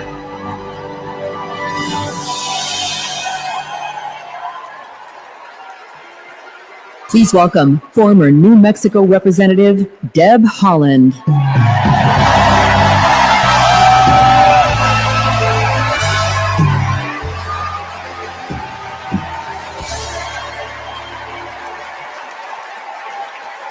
Thank you. Thank you. Thank you. Thank you. Thank you. Thank you. Thank you.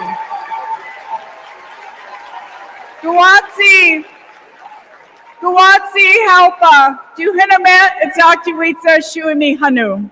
In my Karis language, greetings, friends and family. My name is Kresh Turquoise, and I'm from the Turquoise clan.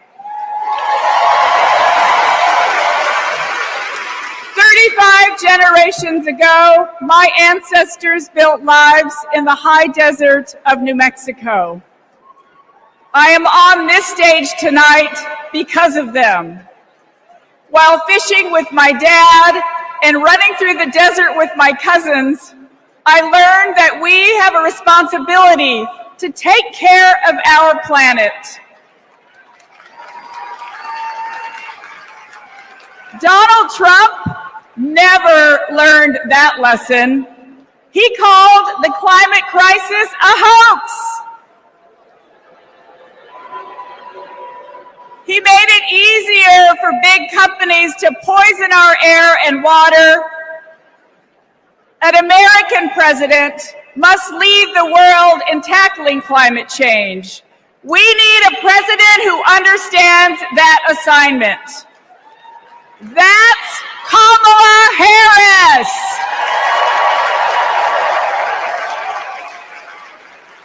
I know her record.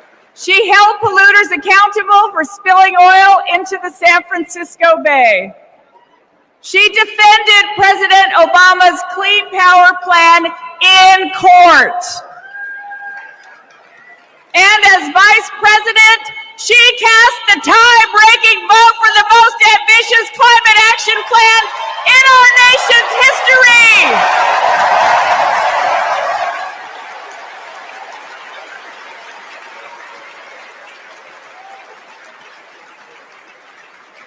Kamala Harris and Tim Walz will fight for a future where we all have clean air, clean water, and healthy communities. Let me go back to the lesson I learned in the desert Southwest. We all have a role in protecting our Earth for future generations. So let's all be fierce and let's make Kamala Harris the next President of the United States. Thank you all so much. Thank you. Thank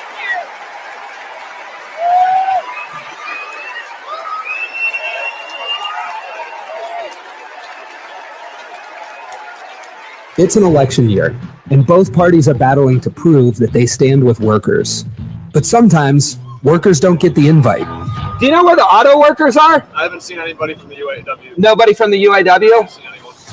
After we struggled to find any auto workers at Trump's Rally for Auto Workers, we hit the road to find out what Democrats have been up to. The Inflation Reduction Act is helping to fuel a boom in clean energy, creating 9 million new clean energy jobs over the next 10 years, once in a generation investment. I thought that American manufacturing was supposed to be dead. Here I am looking at one of the biggest auto mega plants being built. We talked to workers in rural Tennessee who joined a union for the first time to build one of the largest battery plants in the country. We have 20-year-old people thinking about their future. We never did that. I got things now that I never thought I could have. Generational wealth. I'm working on that. Medical, dental, vision, pension, something to fall back on when it's all over with. We went to Vegas, where union workers are building America's first high-speed rail. To Lordstown, Ohio, where auto workers who lost their jobs under Trump returned to work at a new battery plant. This could be the future. This could bring industry back to Lordstown. We saw it in its heyday, and here we are. We have the opportunity to make the battery. And Milwaukee, where workers are replacing every lead pipe in the city. It helps with the struggle. You don't have to struggle with 2-3 jobs. You know, you can maintain with one job. This is my own neighborhood. This is your own neighborhood? Yes. Makes me feel good because I'm giving back something. It's easy for stories like these to get drowned out by fake worker rallies at non-union plants. Does anybody know that there's a Donald Trump event just an hour away from here? Yes? No? No. Was anybody invited to it? But over the last 4 years, only one party has invested trillions in clean energy, bringing back manufacturing and rebuilding infrastructure, putting workers at the center of it all. And this is just the start. Please welcome John Russell.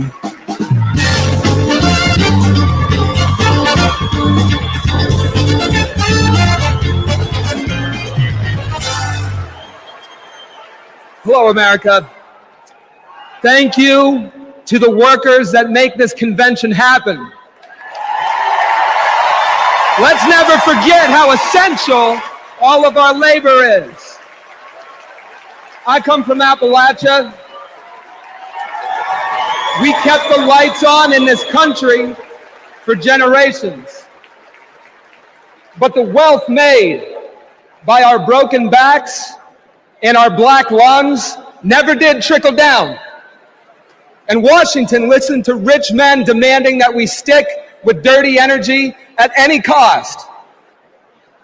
Across the country, working class people are looking for a political home after years of both parties putting profit above people.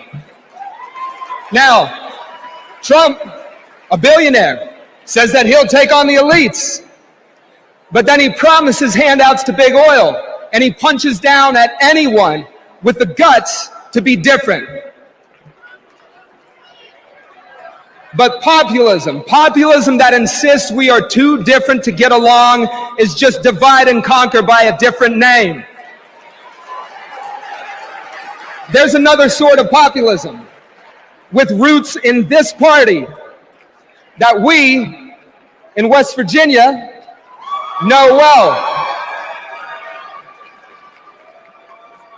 They called us rednecks back in the 1920s because striking workers from all different races wore red bandanas around their necks as they fought and died for respect and a living wage.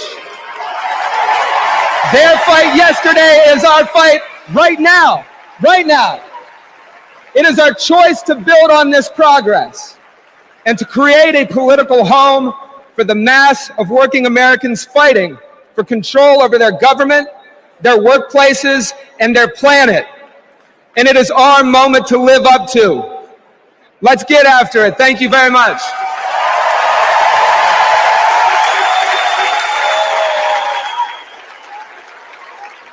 Don't know why, but I feel like when our team of students passed one of the first climate justice policies in our nation, Vice President Kamala Harris showed up. She came to highlight our initiative because she believes in us. Last year, May Gab retired after spending more than 30 years working at one of our country's most polluting power plants. Donald Trump doesn't care about people like May Gab. I know Vice President Harris will put working families ahead of big oil billionaires. Kamala Harris approaches climate policy through the eyes of future generations, like mine. As new voters and as new leaders, I'm excited to join Harris in the fight for our future.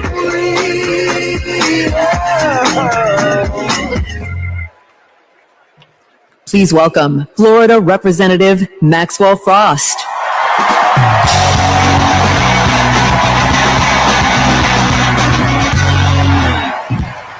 I'm Maxwell Alejandro Frost, and I'm proud to be the first member of my generation in Congress.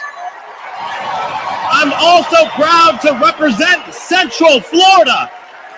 You might expect me to talk about how climate change will impact our future. But as a Floridian, as a Florida man, I'm here to tell you that the climate crisis isn't some far-off threat. It is here. Donald Trump and J.D. Vance think they can divide us by saying this crisis is some type of hoax. But I've walked the streets of communities that have been forced to rebuild after hurricane flooding destroyed their homes. I've heard the stories of immigrant farm workers made to work in horrid conditions exacerbated by this crisis. And I felt the scorching record heat and know that climate change can sometimes feel like an unstoppable force.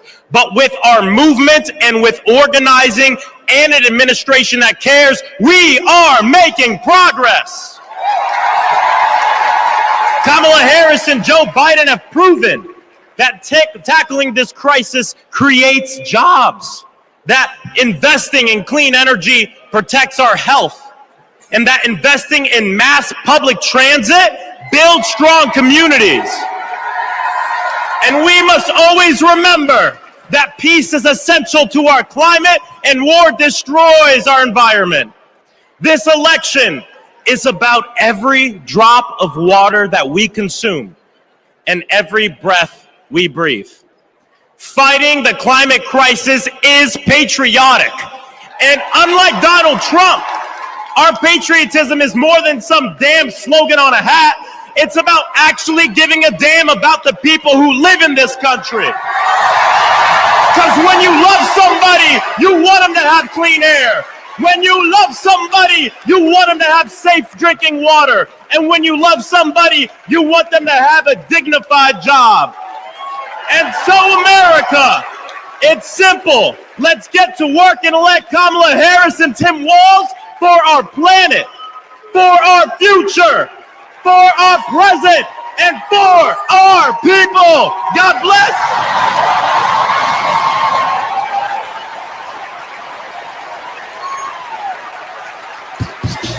Ladies and gentlemen, if y'all are ready to send Madam Vice President and keep her in the White House, let me hear you make some noise!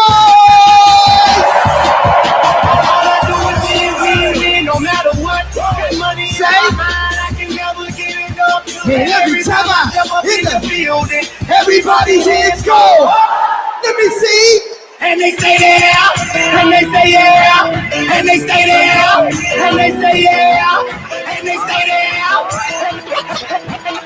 and they stay there, and they stay there, and they. I want to hear you guys say loud, Chicago. Are there any union workers here today? Make some noise.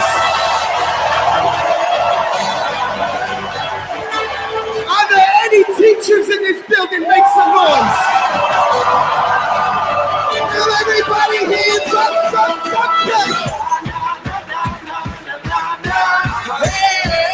Whoa. Thank you, ladies and gentlemen. I'm DJ Metro. We'll be back for more.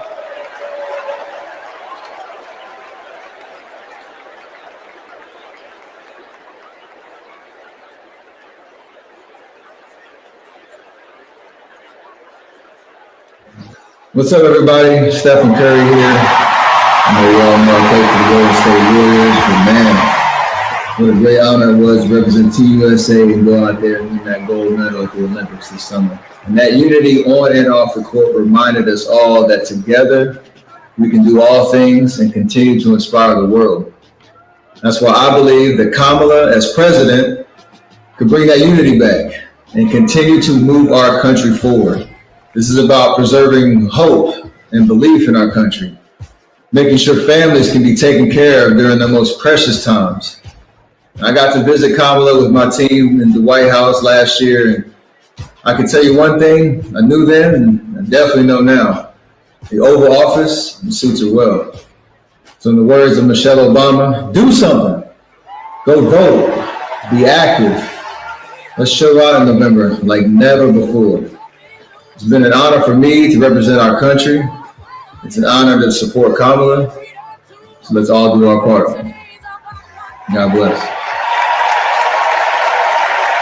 Please welcome Democratic nominee for U.S. Congress in Alabama, Shamari Figures.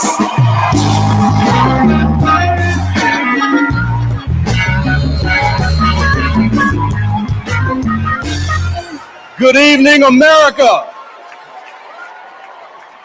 And hello, sweet home, Alabama. I am running for Alabama's 2nd Congressional District. This is the district that gave America the Tuskegee Airmen, Rosa Parks, Fred Gray, and it is the birthplace of the civil rights movement in Montgomery, Alabama. And of course, this district is home to Mr. Good Trouble himself, Congressman John Lewis. Look, my pathway to this stage was paved by a legacy of fighters. Fighters that include my mother, Alabama State Senator Vivian Davis Figures, who is here at her 11th DNC. And it also includes my father, my late father, Michael Figures, who was also a state senator and civil rights lawyer who sued the Klan into bankruptcy. Listen, all of America, all of us owe a debt to courageous freedom fighters, both known and unknown, a debt that can never be repaid. But what we can do is ensure that the work of those fighters who came before us continues, and that our sacred right to vote is always protected. Kamala Harris gets this. She's working to protect our freedoms every single day. And that's why she will sign into law the John Robert Lewis Voting Rights Act once it is introduced again by Congresswoman Terry Sewell.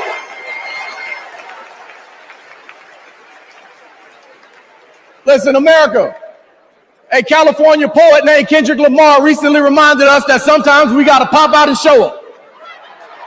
Well, America, it's time we pop out and vote. It's time we pop out from California to Alabama and all across America, and we show them that we are not going back, we are going forward, and we are going forward with Kamala Harris as the next president of the United States of America. Thank you, God bless you, roll tide, let's go win this thing.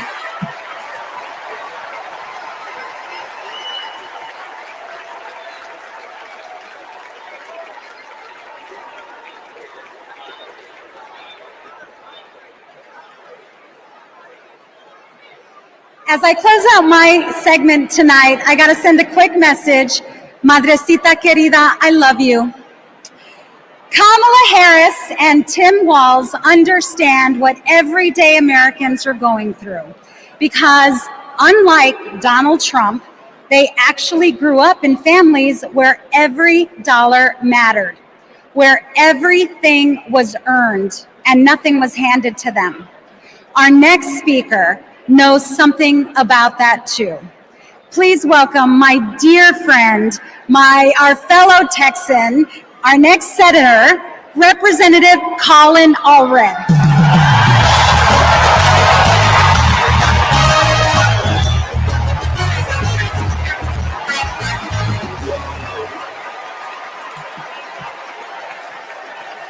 All right.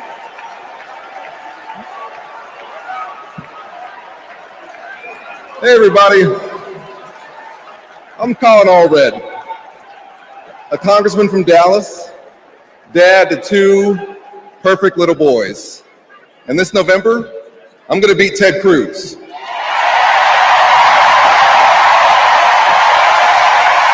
I'm so proud to be here to support our next president, Kamala Harris. You know, like Kamala, I was raised by a single mom. Mom was a public school teacher who often worked two jobs to make ends meet. So when we talk about lowering costs, I think about the times when we went to the grocery store when I was growing up and swiped the debit card and said a little prayer.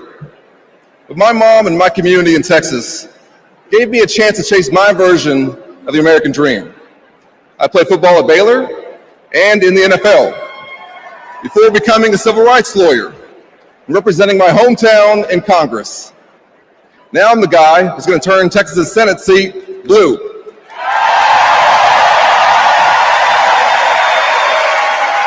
You know, in the NFL, we had a term for guys like Donald Trump and my opponent, Ted Cruz.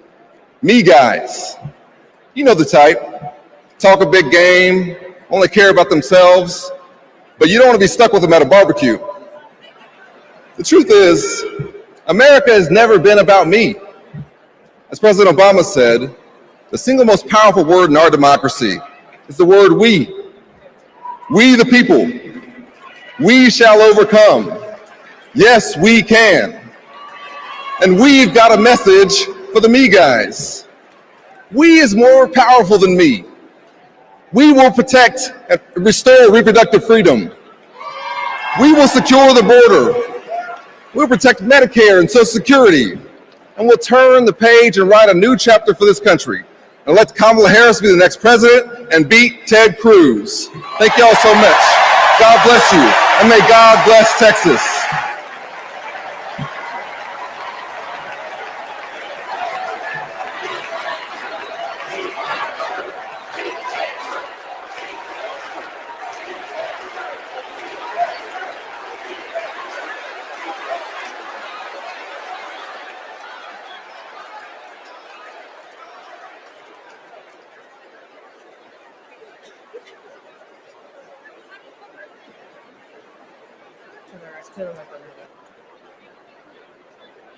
I'm Anya Cook.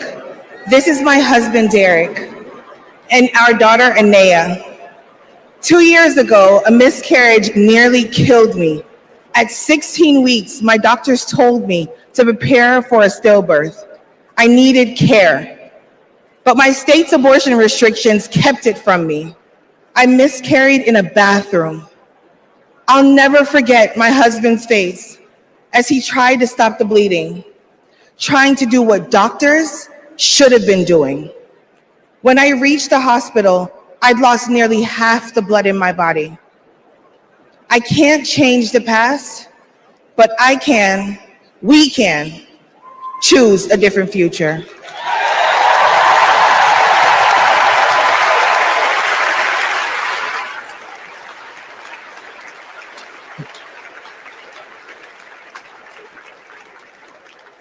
I'm Craig Sicknick, and this is my mother, Gladys.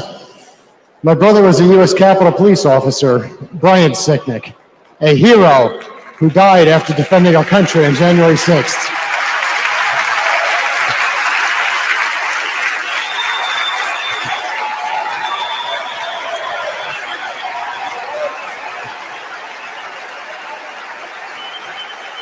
My father knows how dangerous Trump is.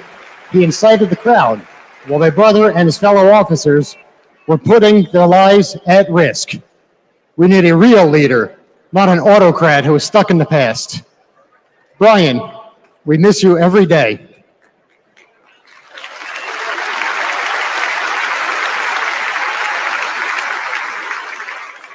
I'm Gail DeBoer.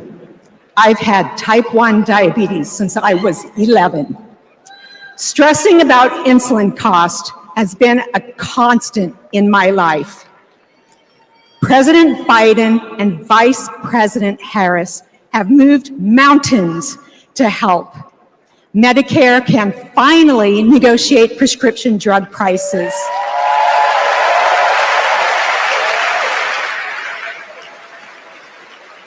Insulin is capped at $35 for Medicare recipients. And when elected, Kamala Harris plans to extend that cap to the rest of us. That's the future I want. That's the future I am voting for.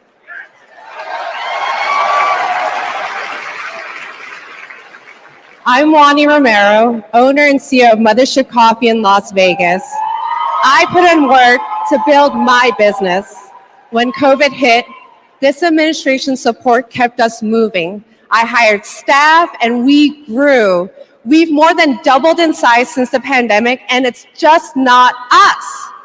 Over the last 4 years, 19 million new business applications have been filed. Like Trump, I grew up in Queens, but unlike him, I built my business with grit. That's my story. That's the American story. Let's turn the page on Trump.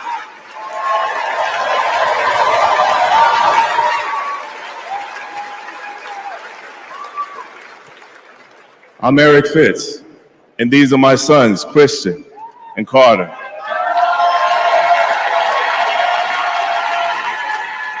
I always try to set an example for my boys, to teach them compassion, accountability, and resilience. I want those values to be reflected in our leaders. I don't want to have to turn off the TV because our president is lobbing insults or telling lies. I'm tired of all of the hate. It's time to move forward together and build a country our kids can be proud of.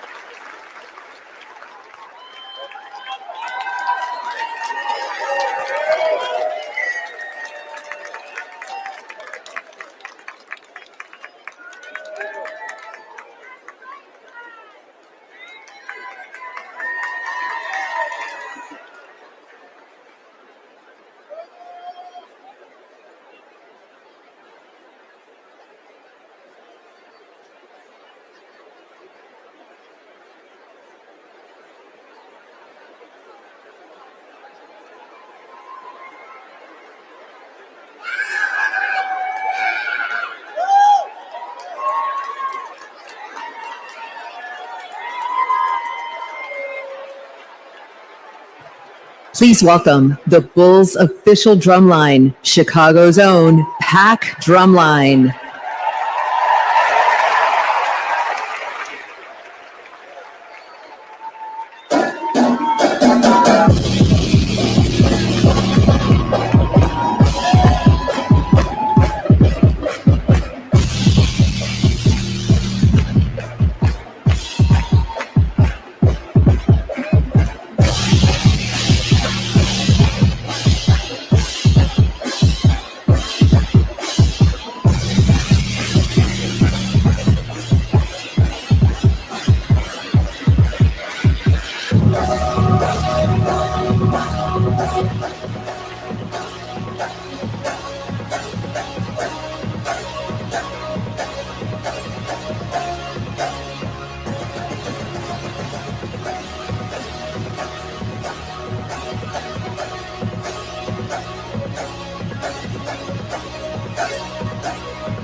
Party's not over, Chicago!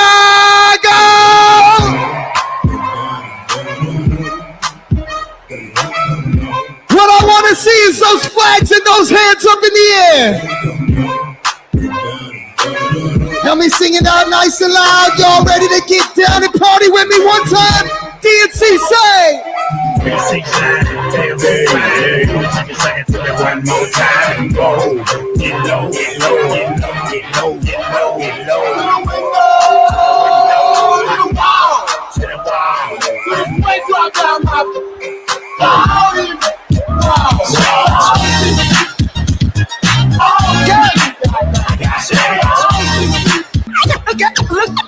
This ain't Texas, no hold 'em. So get our cards down, down, down, down. Say! Fuck your Lexus, throw your keys up. Stick around, round, round, round. Nice and loud. And I'll be damned if I can't slow dance with you. Come throw some sugar on me, honey, too. It's a real live boogie and a real live hold down. Don't be a come take it to the floor now. And I'll be damned if I can't slow dance with you. Come throw some sugar on me, honey, too. It's a real live boogie and a real live hold down. Don't be a come take it to the floor.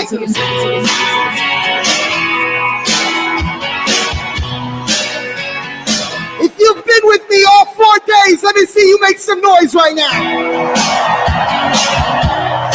And if this is your first convention, let me hear you make some noise. I was born in a small town, and I live in a small town. I've been down in a small town, oh, small communities. All my friends are from small town. My parents live in the same small town. My job is a small town, provides little opportunity.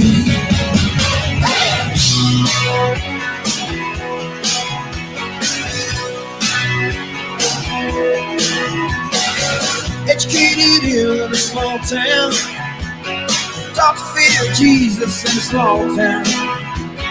Used to daydream in that small town, another foreign romantic, that's me. But I've seen it all in a small town.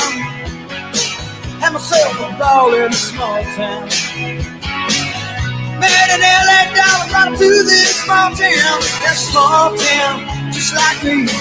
Whole time inside. No, I cannot forget from where it is that I come from.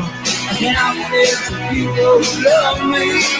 Yeah, I can be myself here in this small town, and people let me be just what I want to be.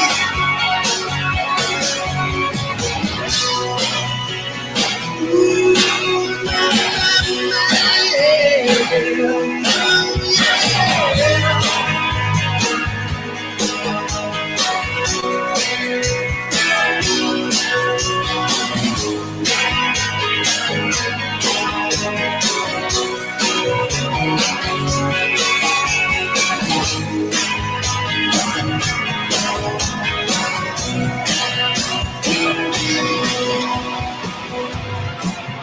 One more time, make some noise if you're having a great time with me in Chicago.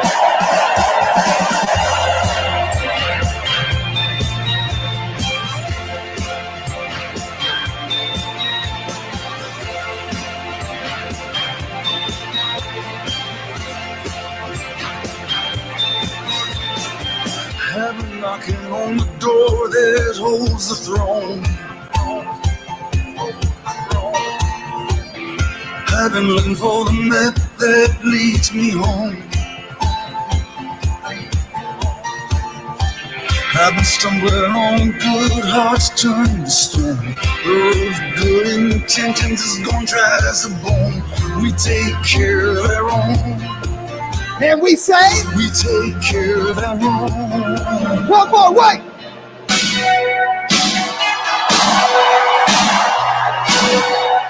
Because if you're proud of your country and you're ready to say, Madam VP, and keep her in the White House, make some noise. Falling down in a dead man's town, the first kid that took us when I hit the ground. End up like a dog, it's been beat too much till you spend half your life just to cover it up. Born in the USA. Sing it. USA. Now. Born in the USA. Born in the USA.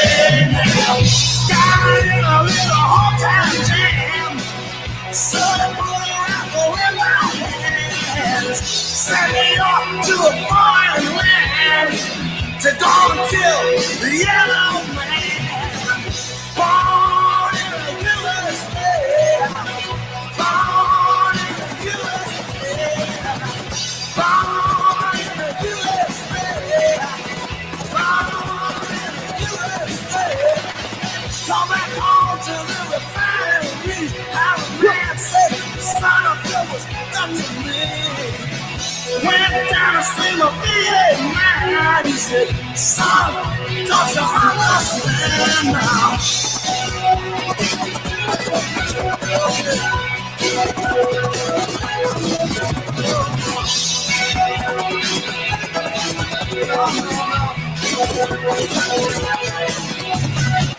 I can't brother, I can't solve. I'm not found with it all. Ladies and gentlemen, I hope you enjoyed yourself with me. My name is DJ Metro from Chicago. Thank you for having me.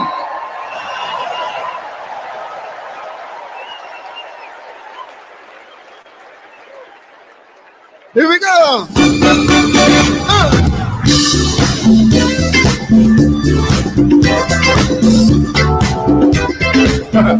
Knock me out.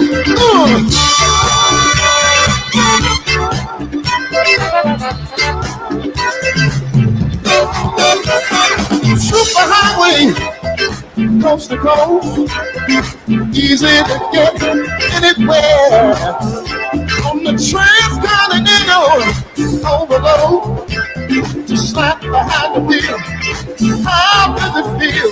There's no destination too far, and somewhere on the way, I'm back to you now, living in America. Eye to eye, station to station, living in America. Hand in hand, across the nation, living in America. Congratulations, rock my soul, yeah. Come on, smoke that, right back, a minute mile, a railroad track, all night, the way it goes, keep on running through your rock and roll soul, all night, keep you awake on black coffee and a high roll. My life is but everybody's working all the time. Living in America, eye to eye, station to station.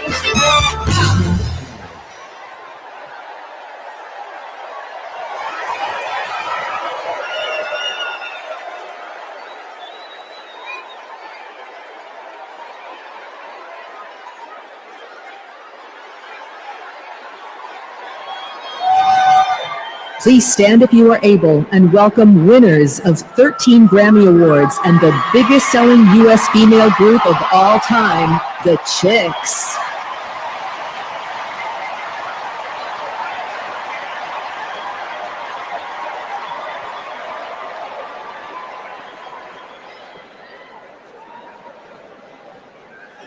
Oh, say, can you see by the dawn's early light what so proudly we hailed at the twilight's last gleaming, whose broad stripes and bright stars through the perilous fight o'er the ramparts we watched were so gallantly streaming, and the rocket's red glare, the bombs bursting in air, gave proof through the night that our flag was still there.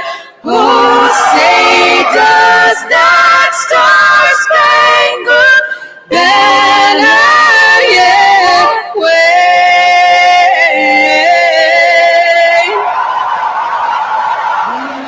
Land of the free and the home of the brave.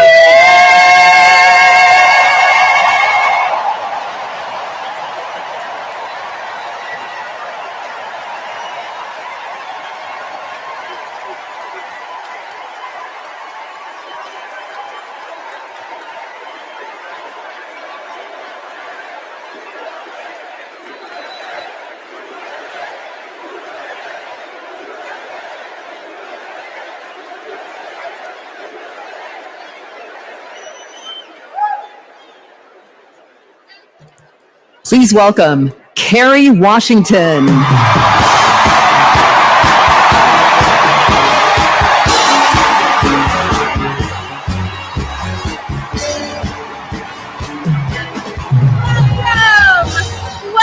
to the final night of the Democratic National Convention. The last 3 nights have been extraordinary, and tonight we hear from our next president, Kamala Harris. Now, as I stand here, I know that there are folks on social media already saying, go back to your TV show, shut up and act. But I am not here tonight as an actor. I am here as a mother, as a daughter, as a proud union member. I am here as the granddaughter of immigrants, as a Black woman descended from enslaved people. I am here tonight because I am an American and because I am a voter. And because we, the people, are stronger when all our voices are heard.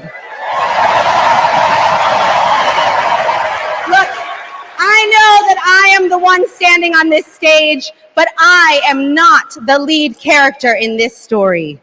You are. All of you.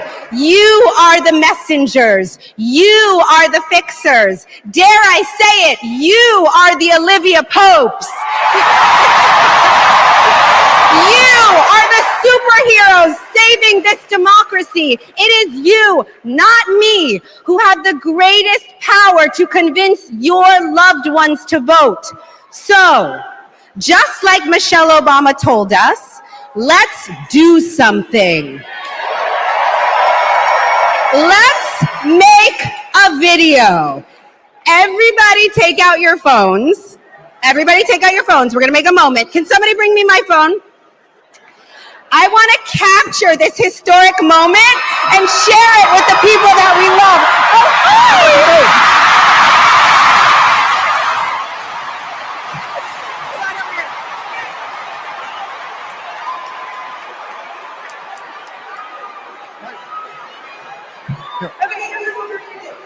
take this video, guys. We're all going to take it together. We're going to post it to social media, text your friends, send this message out into the world. When I say when we fight, you're going to say?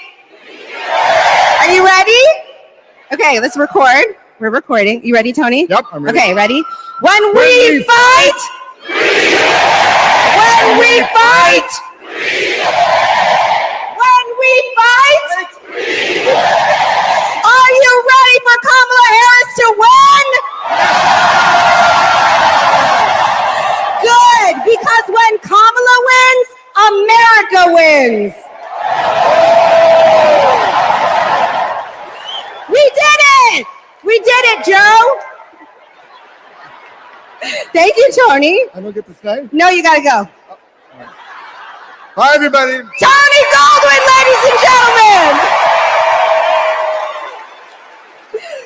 Okay, so listen, it's come to my attention that there are some folks who struggle or pretend to struggle with the proper pronunciation of our future president's name. So, hear me out. Confusion is understandable. Disrespect is not. So tonight, we are going to help everyone get it right. Here to help me are some very special guests.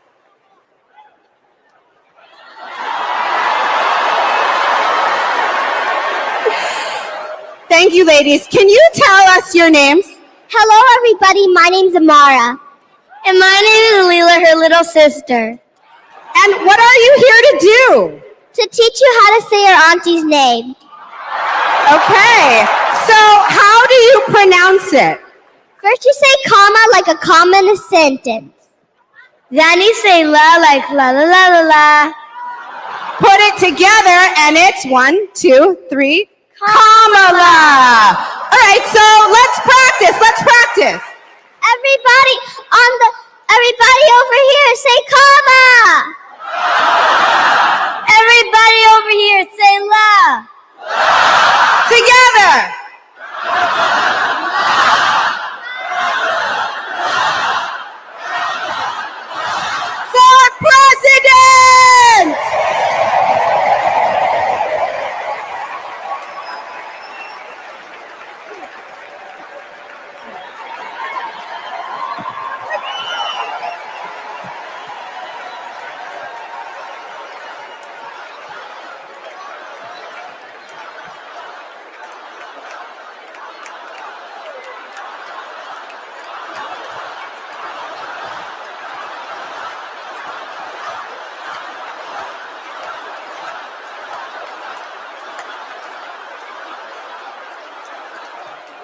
Please welcome Nina Harris, Ella Emhoff, and Helen Hudlin.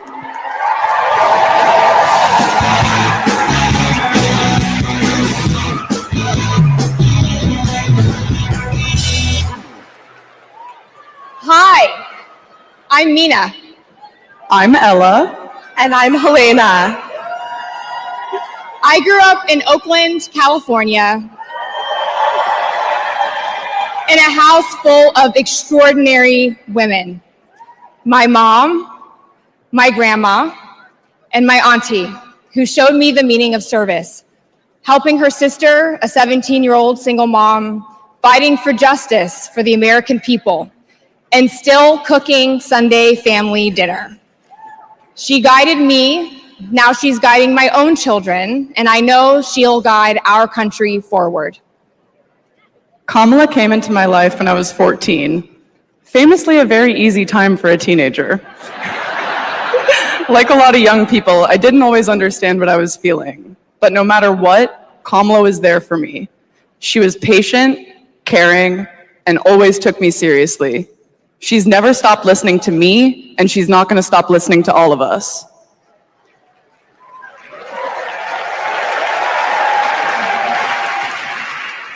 Kamala Harris is my godmother. To me, her advice means everything. Whether it's pursuing my passions, making an impact, or finding hope when the world doesn't feel so hopeful. She taught me that making a difference means giving your whole heart and taking action. She's fighting for economic opportunity, LGBTQ plus equality, and reproductive freedom, because we are not going back. She's fighting for social justice, health justice, environmental justice, and she isn't alone. We're all in this fight together. So let's keep up the fight, let's keep up the joy. And let's elect this extraordinary woman as our next president.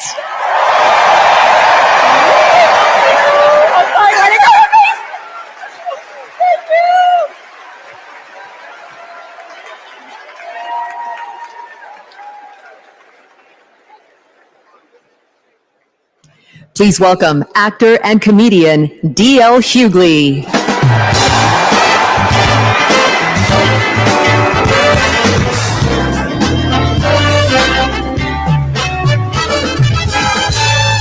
Hey now, hey Chicago, how y'all doing?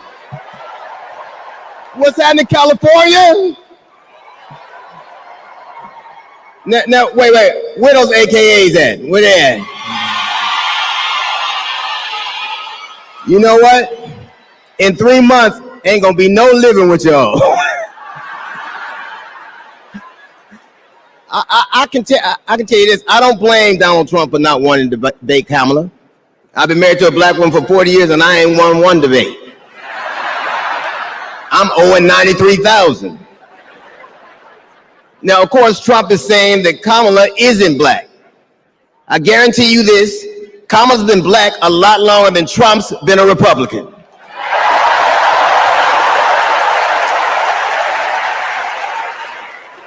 And if he keeps sliding in the polls the way he is, the only way he can keep Kamala out of the White House is if he buys it and refuses to rent it to her.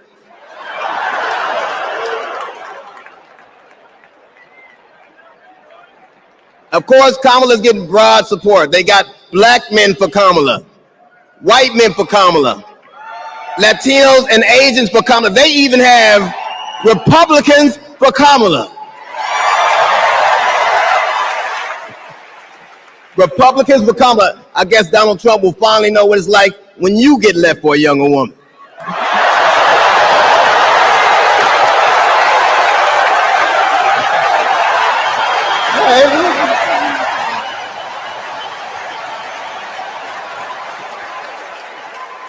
But seriously, Kamala knows the truth about the American dream, that hard work is not hard work alone is not enough to succeed, that you need access and information and opportunity. And she knows that some folks are often denied those very things.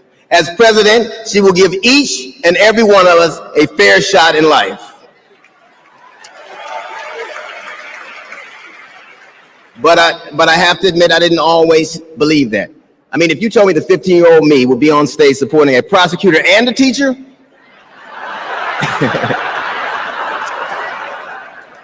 there's no way that I would have believed you.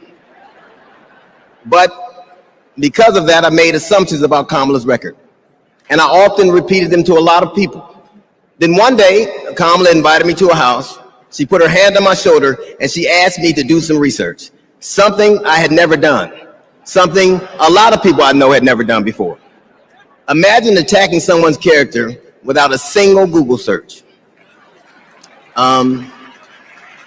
So I did what I should have done in the first place. I learned that she had done for us exactly what she promised to.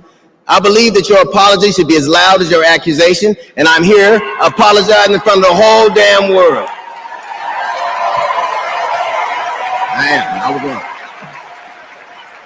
I was wrong, and I'm so very glad I was wrong, because Kamala, you give me hope for the future, a future where my grandchildren, Nola and Stevie, had the freedom to control their own bodies, where they have the opportunity to go as far as their wits and their talents would take them. That future, ladies and gentlemen, is possible, but only if we elect Kamala Harris as the 47th President of the United States of America.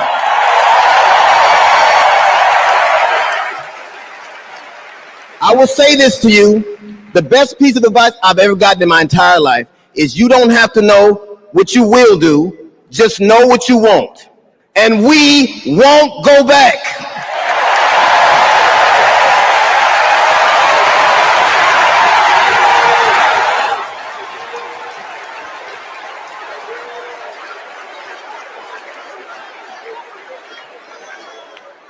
The energy in this room is electric. And you can feel it everywhere, all over the country. In the coming weeks, I want us to find ways to maintain this energy and this joy and this commitment, because there will be days when the work ahead seems impossible. And when that happens, I know what I do. I get involved. I get engaged. I ask myself, how can I be of service to my community? Because community is why we do this. Am I right? Yes, we do this for our children, for our parents, for our teachers and care workers who treat our loved ones like their own. We do this for working families who make this country thrive.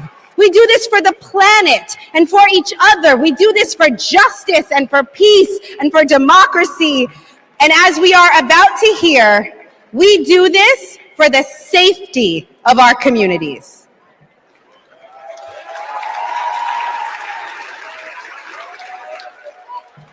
Please welcome Genesee County, Michigan Sheriff Chris Swanson.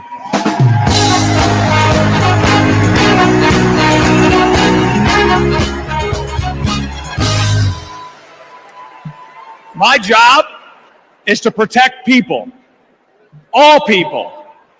In 2020, righteous anger spilled over into the streets of Flint, Michigan. One bad decision from either side, and there would have been bloodshed. But that didn't happen. We laid down our riot gear, and we embraced the community, and instead of hate, we chose hope.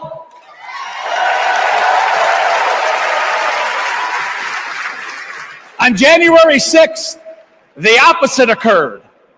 That day was paved with division, deceit, and denigration. Police officers were attacked that day. It could have been stopped. We need a leader who will embody what's affixed to all three sides of my sheriff patrol cars: protect, serve, and unify. Kamala Harris is that leader. As a prosecutor, Kamala Harris protected us by putting violent criminals and sex offenders behind bars. If I was in a courtroom, she's exactly the tough prosecutor that I'd want to see. As vice president, she served America by keeping us safer. And I can testify firsthand, where I come from, crime is down and police funding is up. As President, Kamala Harris will unify our country.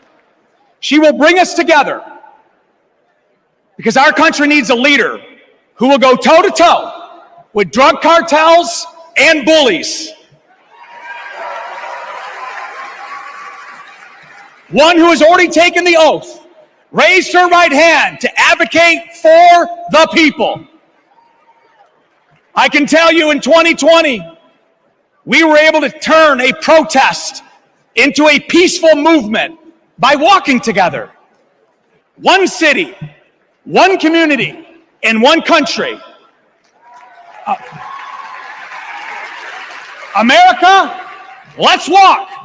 Let's walk. Let's walk together and let's elect Kamala Harris and turn hate into hope yet again. Thank you.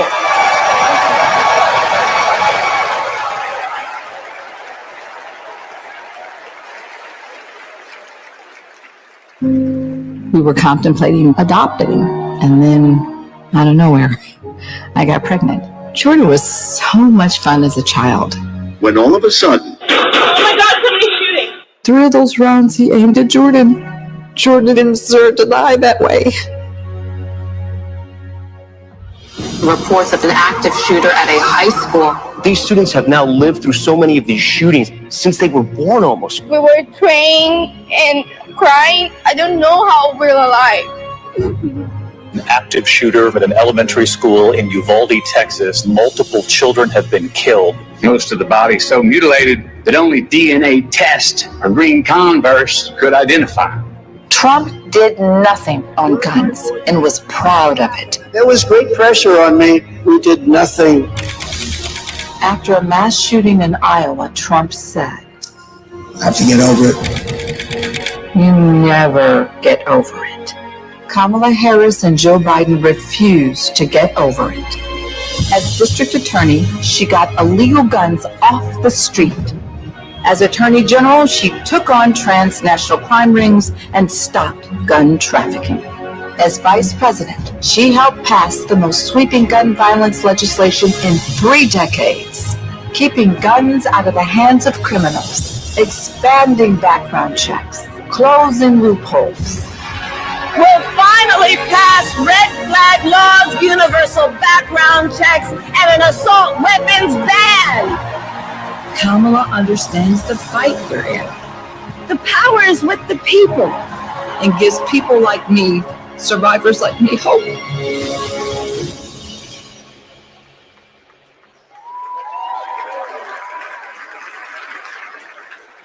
When I worked for Every Town Please for Gun welcome Safety. Georgia Representative Lucy McBath.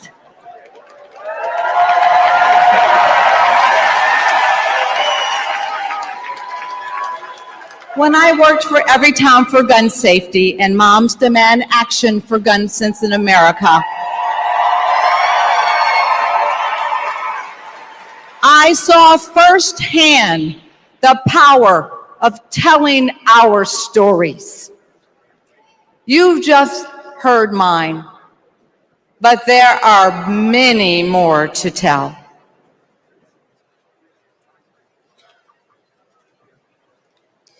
On December 14th, 2012, I walked into Sandy Hook School.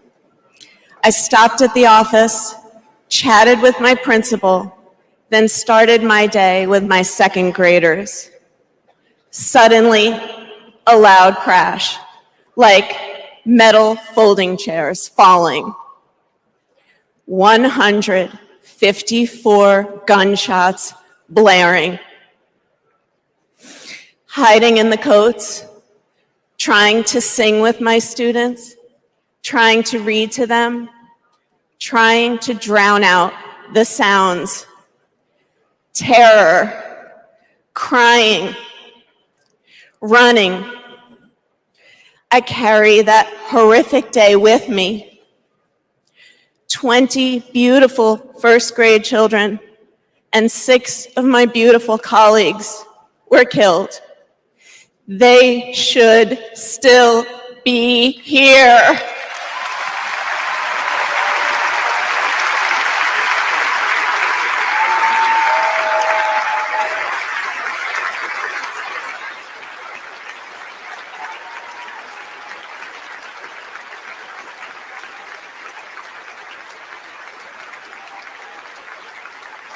It's 10:30 a.m. at Robb Elementary in Uvalde. The school is recognizing my 10-year-old daughter, Lexi, for receiving all A's. She receives a Good Citizen Award, and we pose for photos. She wears a St. Mary's sweatshirt and a smile that lights up the room. 30 minutes later, a gunman murders her, 18 classmates, and 2 teachers. We are taken to a private room where police tell us she isn't coming home. Uvalde is national news. Parents everywhere reach for their children. I reach out for the daughter I will never hold again.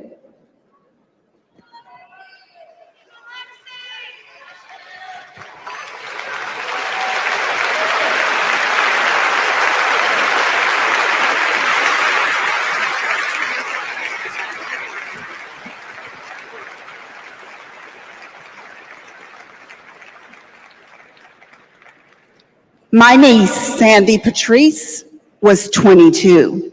She drove to Myrtle Beach for sun and fun and motorcycle parades. Hours later, my phone rang. Shooting on the beach. No one can find Sandy. I stayed calm. You see, my mother, Patricia Ann, had been shot and killed by an abusive partner.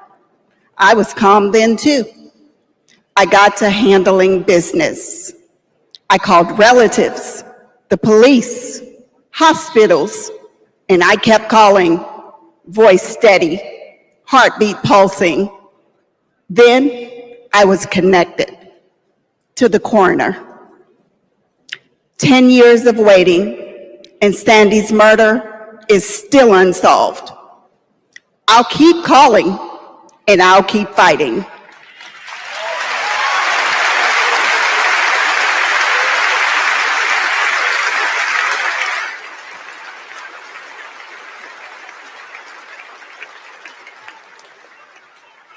I was in high school when my classmate got shot. It changed my story.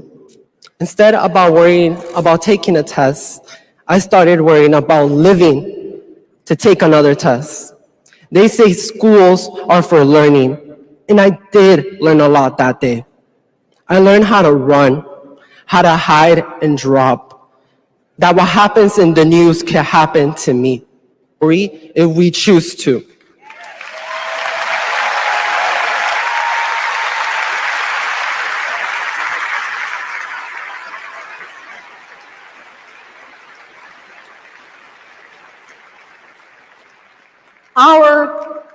Are stories of loss.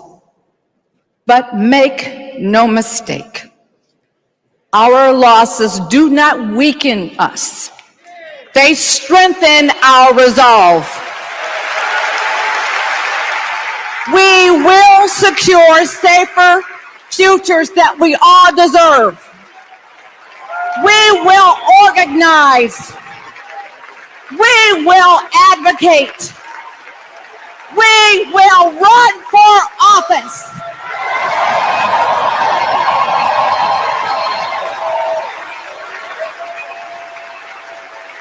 And we will join with Americans from small towns and big cities to keep our communities safe.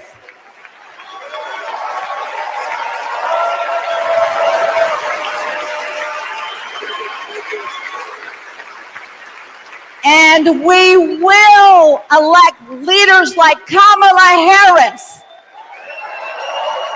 who won't just empathize, but will act.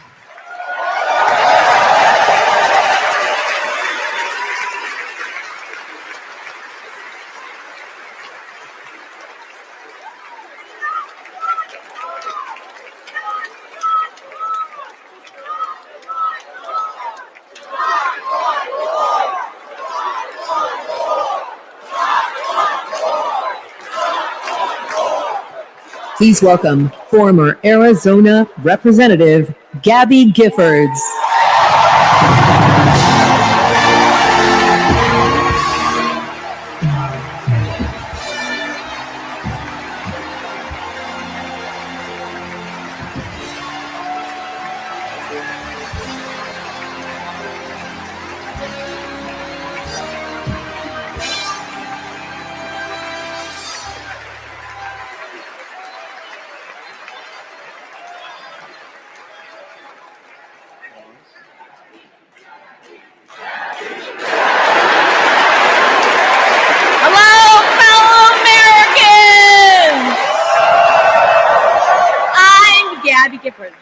I was born in the great state of Arizona.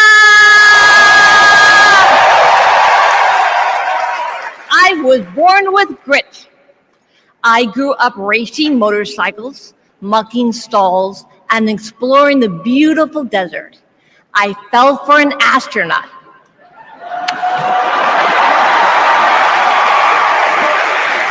For 5 years, I served in Congress from a swing district.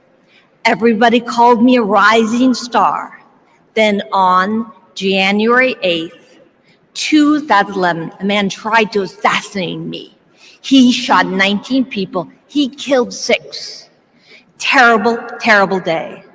I almost died, but I fought for my life and I survived.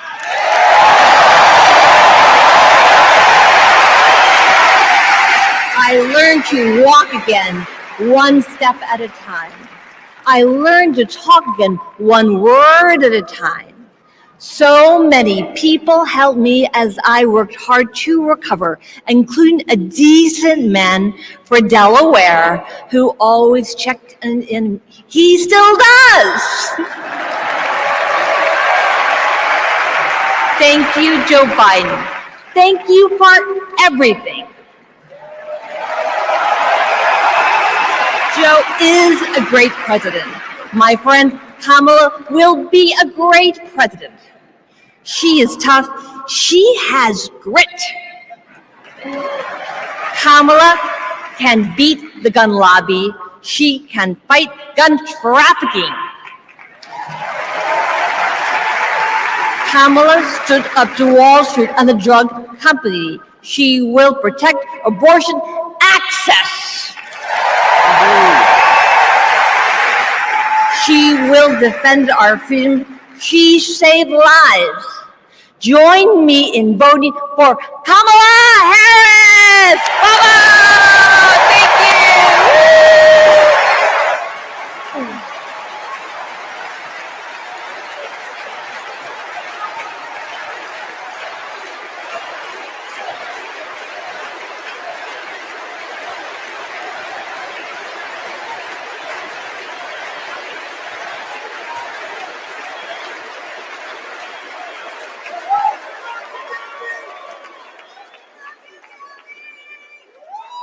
Don't know why, but I feel like I had the honor of meeting Vice President Harris when I got to introduce her when she spoke at my high school about gun violence. Like what happened, and all I could think about is that I wanted to keep my kids safe. On July 4th, 2022, I was next in line to walk in the Highland Park Independence Day Parade when gunshots erupted. 7 people were shot and killed, and 48 more were injured. Vice President Harris has been a gun sense champion since she was our California AG. We have 2 options in November. We have Kamala Harris, who has already proven her leadership in the Biden-Harris administration. They passed the first ever comprehensive gun reform in 30 years. Meanwhile, Donald Trump has cozied up to the NRA and the gun lobby. I have full confidence in Vice President Harris that she's dedicated to and committed to finding a solution to end gun violence.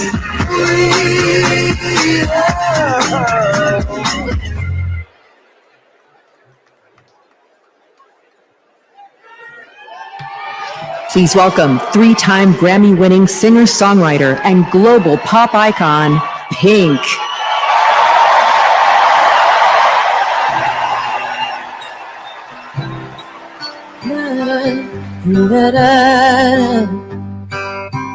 We're searchlights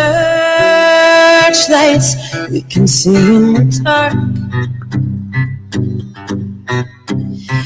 are rockets pointed up at the stars. We are billions of beautiful hearts. We sorrows down the river too far. What about us? What about all the times you said you had the answer? What about us? What about all the broken happy ever afters? Oh, what about us? What about all the plans that ended in disaster? What about love? What about trust? What about us? We are problems that want to be solved. We are children that need to be loved. We were willing, we came when you called.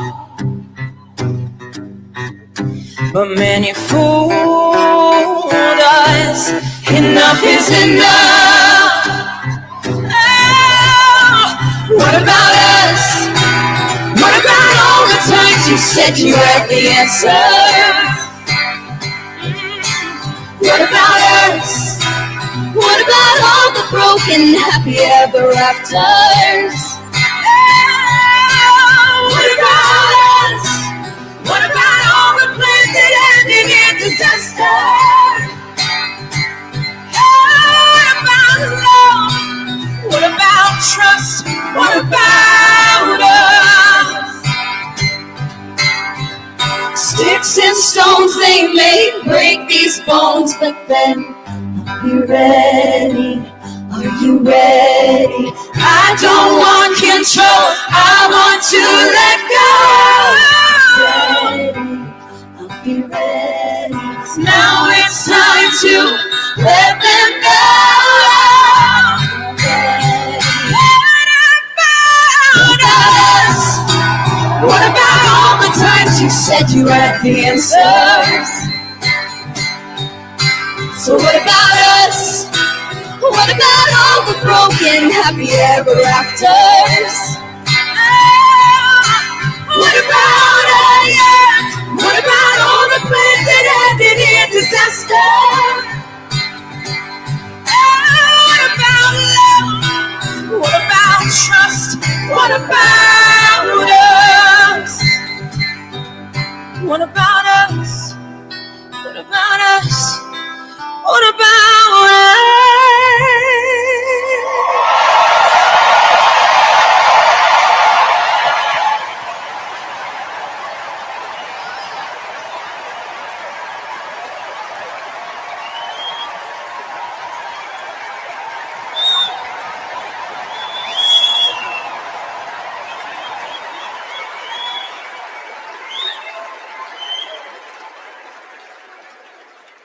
Global security and global prosperity depend on the leadership of the United States of America. And a strong America remains indispensable to the world. Our democratic ideals of freedom and liberty inspire billions, and our military is the strongest in the world. Our military is a force that underwrites global stability and our national security.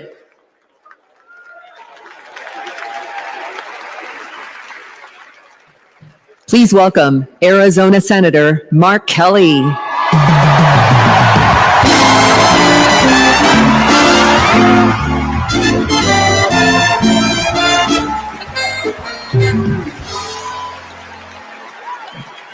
Hello, Chicago. Hello, Democrats.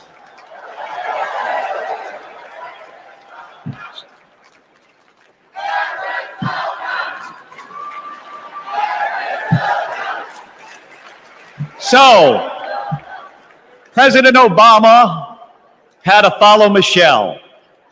I had to follow Gabby and Pink. Gabby amazes me every single day. She was able to walk out and address you tonight because she's a fighter. And thanks to a team of doctors, nurses, and especially her speech therapist. We all need a team. I've flown into space 4 times.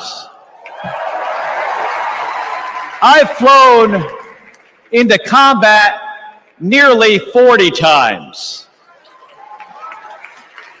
Not once did I do that by myself. It took a team to accomplish a mission. It always does. I flew in the Navy during the first Gulf War. America rallied our allies to kick out a tyrant who invaded a neighbor. Today, Vladimir Putin is testing whether we're still that strong. Iran, North Korea, and especially China watch closely. What's Trump's answer? He invited Russia to do, and these are his words, not mine, whatever the hell they want. Vice President Harris has always championed America's support for NATO, for Ukraine, and for the Ukrainian people. On the Senate Intelligence Committee, she investigated Russian interference in our election. She defends free and fair elections everywhere. You already know how Trump feels about those. Donald Trump skipped his intelligence briefings. He was too busy sucking up to dictators and dreaming of becoming one himself. Trump thinks that Americans who have made the ultimate sacrifice are suckers and losers. If we fall for that again and make him the commander-in-chief, the only suckers would be us. Kamala Harris knows that standing with our allies means standing up for Americans. She'll keep modernizing our military to support our troops and to support our veterans like our next Vice President, Tim Walz.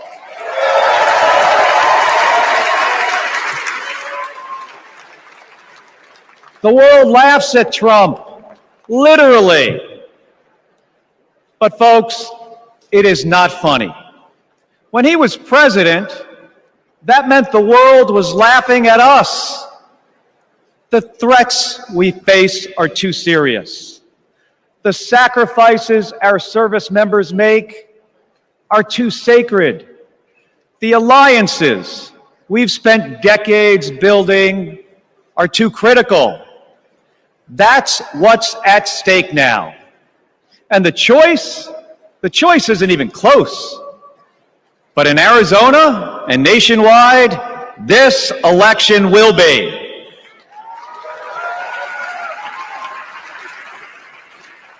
We'll win in the same way we launch rockets into space and land fighter jets on an aircraft carrier as one team on one mission. State by state, voter by voter, coming together.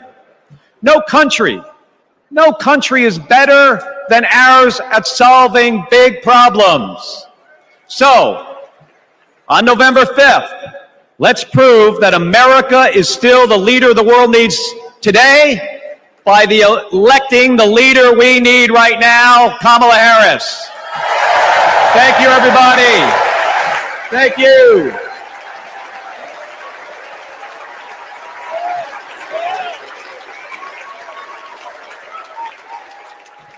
Please welcome former Secretary of Defense Leon Panetta.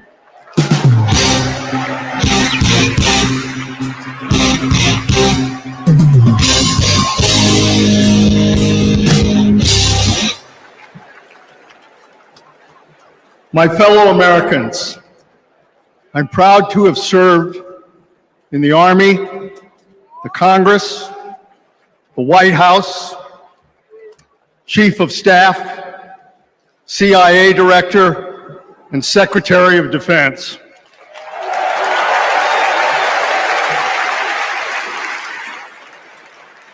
I've looked into the eyes of our warriors and deployed them into battle.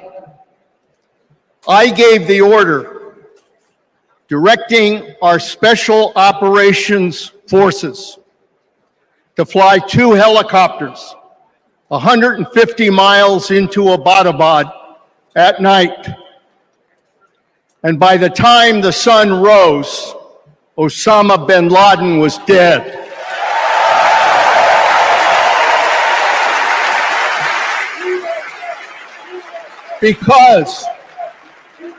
Because nobody attacks our country and gets away with it. Nobody.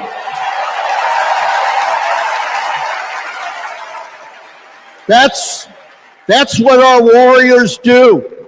That's what our warriors do. Our warriors need a tough, cool-headed commander-in-chief to defend our democracy from tyrants and terrorists. We need Kamala Harris behind the resolute desk. She knows a tyrant when she sees one. And our allies know a leader when they see one. On the Senate Intelligence Committee and as Vice President, she worked with more than 150 world leaders. She's looked our allies in the eye and said, America has your back. Trump would abandon our allies and isolate America. We tried that in the 1930s. It was foolish and dangerous then, and it's foolish and dangerous now.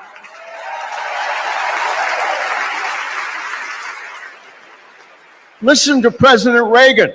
President Reagan.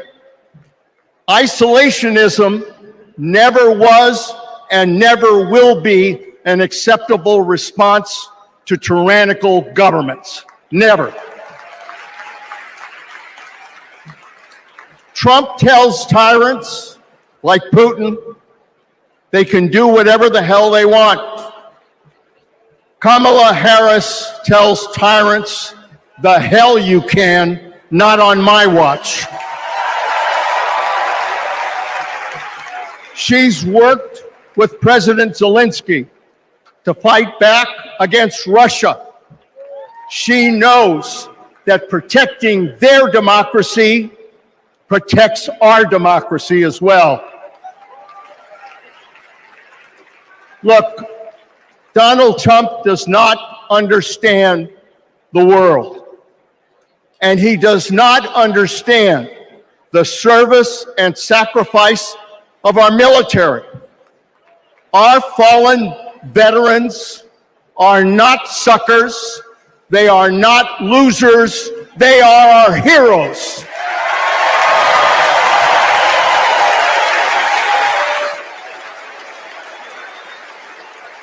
Kamala Harris will honor our veterans. And in Tim Walz, we will have a vice president who has served in uniform honorably for 24 years.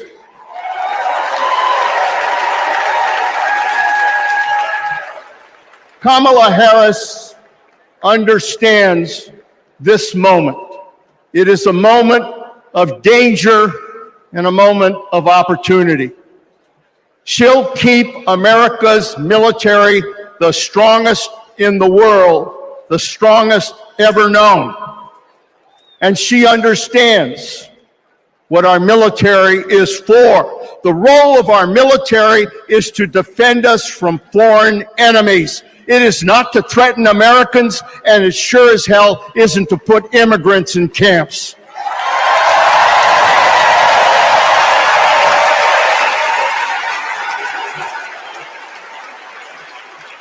Every president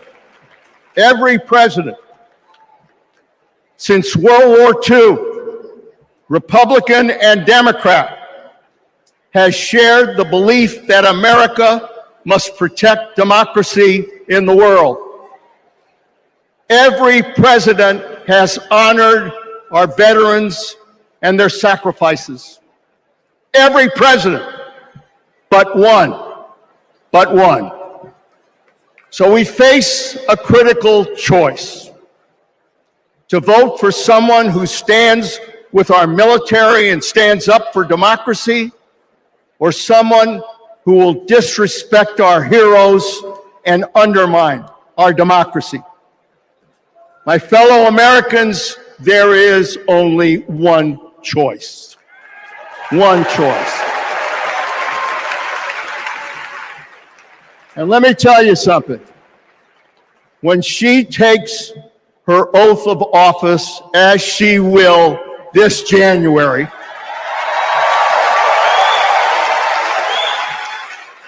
our allies will cheer, our enemies will fear, and we will have a commander-in-chief that we can trust. God bless our veterans, and God bless our country.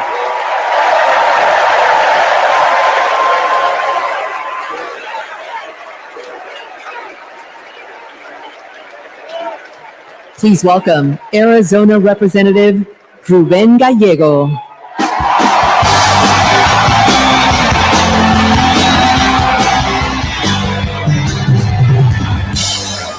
I'm a dad, husband, congressman, and the proudest Arizonan you'll ever meet. But I am even prouder to be a Marine. Rah! My mom raised us alone on a secretary's salary. I slept on the floor. I worked every job I could: meat packing, construction, making pizzas. I made it to Harvard with no money or connections. Other kids were happy because they were at Harvard. I was happy because I finally had a mattress. Then I enlisted, fought alongside my brothers with Lima 325 in Iraq. They called us Lucky Lima, but our luck ran out. We saw some of the heaviest combat of the war. And when we got home, the government failed to help us readjust. We have a duty to care for our patriots who serve our nation.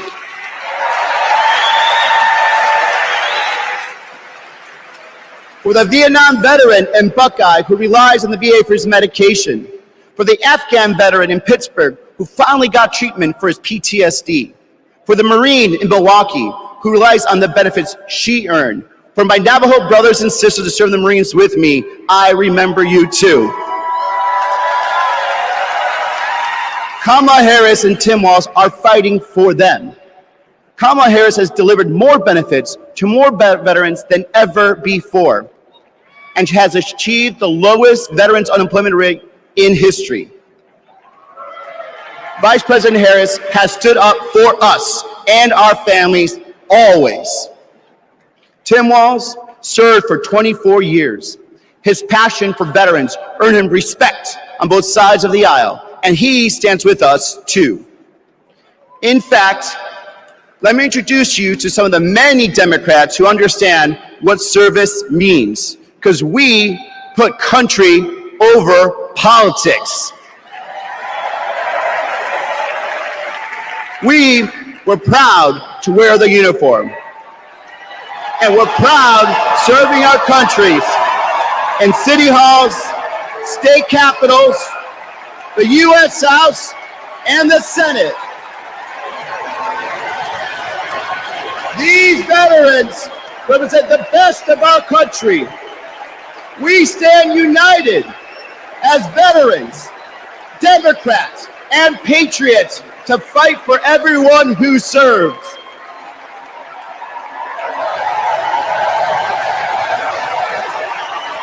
But politicians like Donald Trump, they don't stand with us. They call patriots like Senator McCain losers. John McCain was an American hero. Show some respect.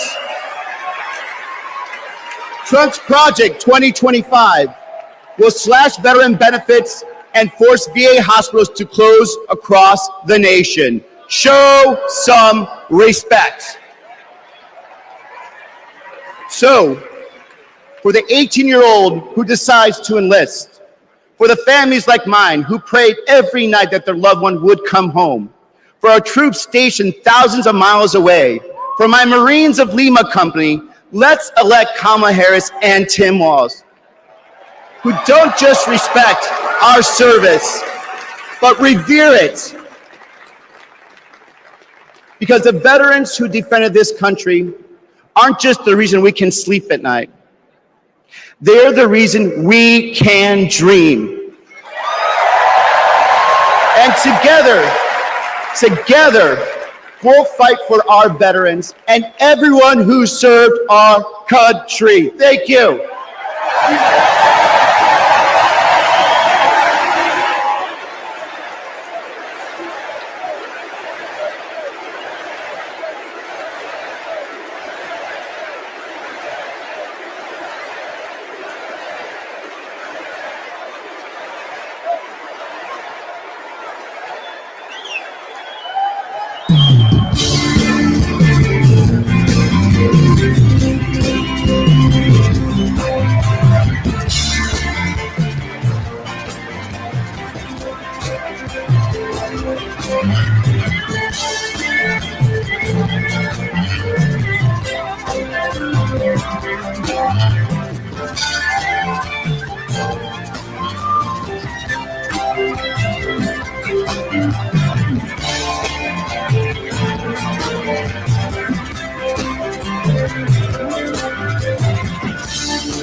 Please welcome Michigan Governor Gretchen Whitmer.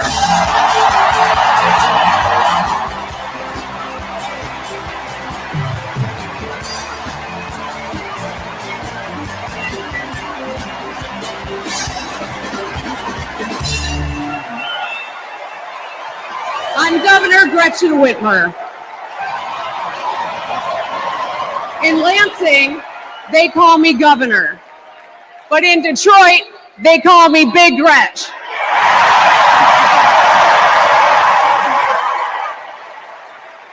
Donald Trump called me that woman from Michigan as an insult.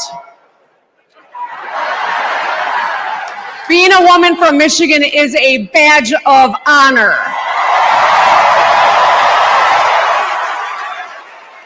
Like women across America, we just GSD. Get stuff done. At 29, I joined the sandwich generation. Sandwiched between working and raising my newborn and caring for my mom, who was dying from brain cancer. It was hard, but not extraordinary. It's life. Those nights reminded me who I was fighting for. People just trying to make it. Kamala Harris knows who she's fighting for too. She took care of her mom, who also battled cancer. As president, She'll fight to lower the cost of health care and elder care for every family. She's lived a life like ours. She knows us. Donald Trump doesn't know you at all. You think he understands that when your car breaks down, you can't get to work? No. His first word was probably chauffeur. You think he's ever had to take items out of the cart before checking out? Hell, you think he's ever been to a grocery store? That's what the chauffeur is for. But Kamala Harris, she gets us. She sees us. She is us.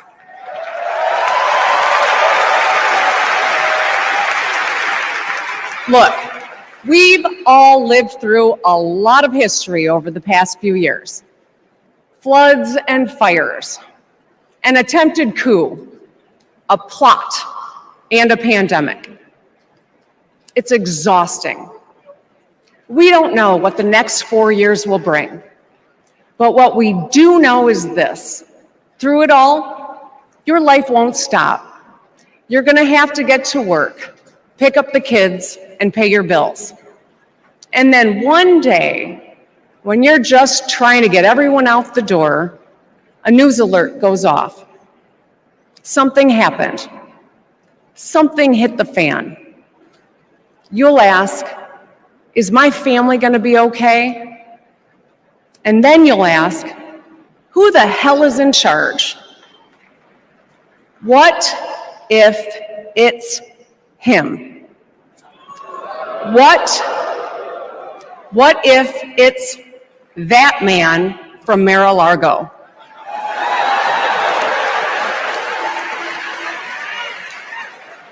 I know, in a crisis, we need someone strong enough to come up with a plan, to tell the truth, and to bring people together. Right now, before the crisis, is when we get to choose. Why wouldn't we choose the leader who's tough, tested, and a total badass?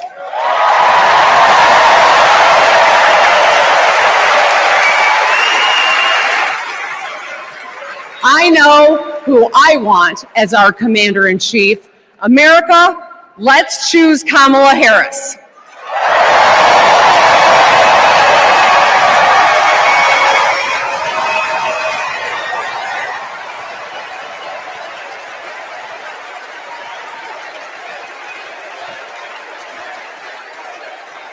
Please welcome actress, director, and philanthropist, Eva Longoria.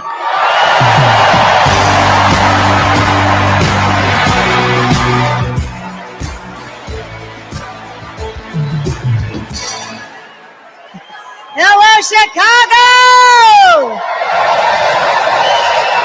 Yes!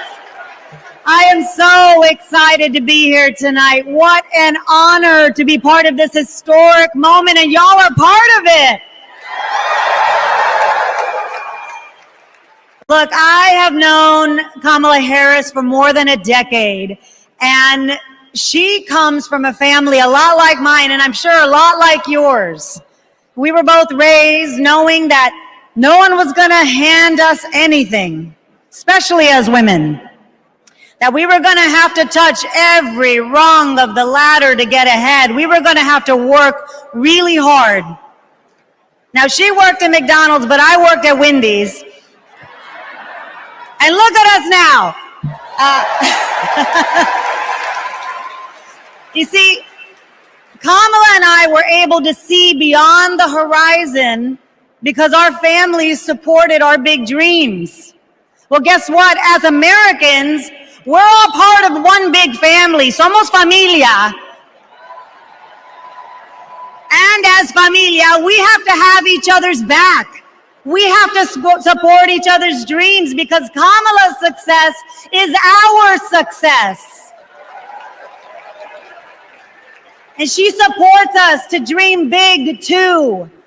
So let me tell you, in the Latino community, in our community, we have a saying, sí se puede, which means yes. It means yes, we can. But tonight, I'm here to tell you, yes, she can. So we're going to say, she se puede. So when someone asks you, is she ready to lead this country forward? We're going to say, she se puede. When somebody says, is she qualified for the job? We're going to say, she se puede. When somebody asks, is she going to be the first female president of the United States? We're going to say, she se puede. Our voices, our vote, we're going to decide this election. And let me tell you, the energy tonight isn't just here in Chicago, it's all across the country. People are gathered at watch parties everywhere to celebrate Kamala Harris. Say hello. Yes. All right. We know how to work, so let's get to work. Let's turn all of this enthusiasm and joy into action between now and November 5th. Let's go. She se puede. She se puede.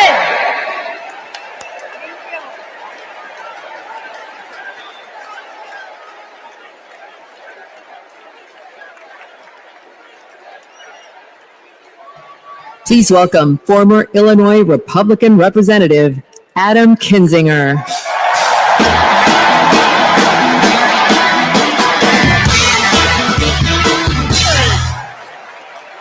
Hey, good evening. Good evening. Thank you. Thank you. Thank you.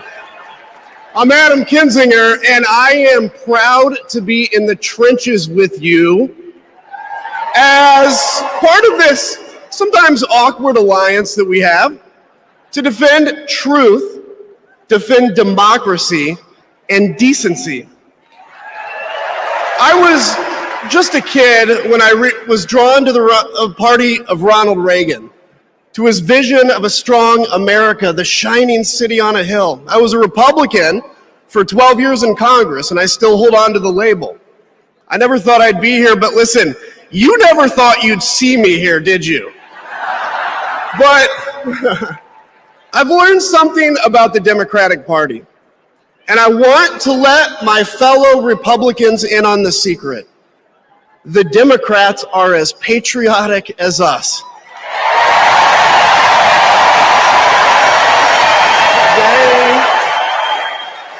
They love this country just as much as we do.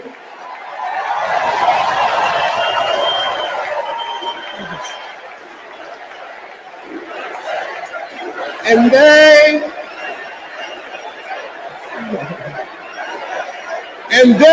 are as eager to defend American values at home and abroad as we conservatives have ever been. I was relieved to discover that because I've learned something about my party too, something I couldn't ignore. The Republican Party is no longer conservative. It has switched its allegiance from the principles that gave it purpose to a man whose only purpose is himself. Donald Trump is a weak man pretending to be strong. He is a small man pretending to be big. He's a faithless man pretending to be righteous. He's a perpetrator who can't stop playing the victim. He puts on, listen, he puts on quite a show, but there is no real strength there. As a conservative and a veteran, I believe true strength lies in defending the vulnerable. It's in protecting your family. It's in standing up for our Constitution and our democracy. That is the soul of being a conservative. It used to be the soul of being a Republican, but Donald Trump has suffocated the soul of the Republican Party. His fundamental weakness has coursed through my party like an illness, sapping our strength, softening our spine, whipping us into a fever that has untethered us from our values. Our democracy was frayed by the events of January 6th, as Donald Trump's deceit and dishonor led to a siege on the United States Capitol.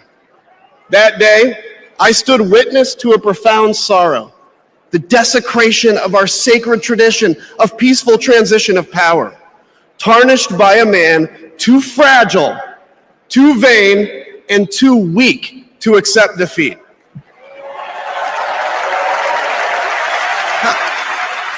How can a party claim to be patriotic if it idolizes a man who tried to overthrow a free and fair election? How can a party claim to stand for liberty if it sees a fight for freedom in Ukraine, an attack pitting tyranny against democracy, a challenge to everything our nation claims to be, and it retreats, it equivocates, it nominates a man who is weirdly obsessed with Putin, and his running mate who said, quote, "I don't care what happens in Ukraine." Yeah, and he wants to be vice president. Yeah. How can a party claim to be conservative when it tarnishes the gifts that our forebears fought for? Men like my grandfather, who served in World War II, who believed in a cause bigger than himself, and he risked his life for it behind enemy lines. To preserve American democracy, his generation found the courage to face down armies. Listen, all we're asked to do is to summon the courage to stand up to one weak man.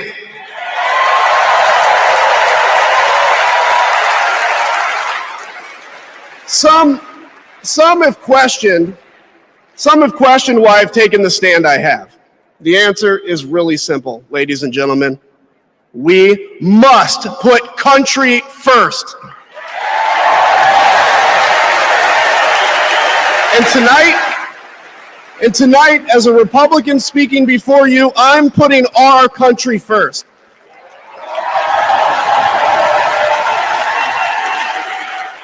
Because the fact is, I do belong here. I know Kamala Harris shares my allegiance to the rule of law, the Constitution, and democracy. And she is dedicated to upholding all three in service to our country. Whatever policies we disagree on pale in comparison with those fundamental matters of principle, of decency, and of fidelity to this nation.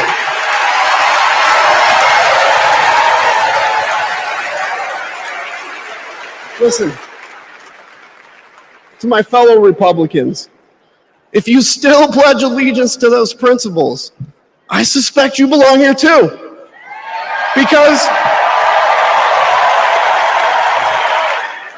Because democracy knows no party.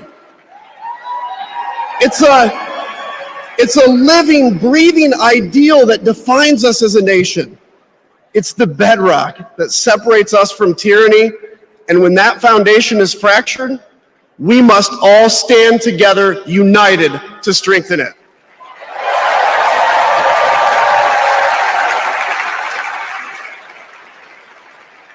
If you think those principles are worth defending, then I urge you, make the right choice.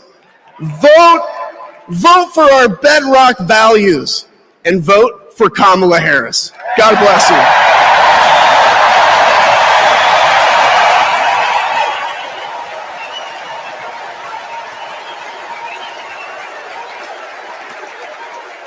Please welcome lawyer, policy advocate, and sister of the Vice President, Maya Harris.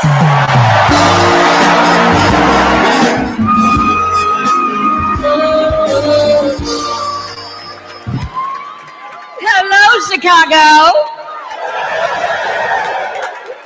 In 1958, a 19-year-old from India left the only country she'd ever known to chart her own path in America.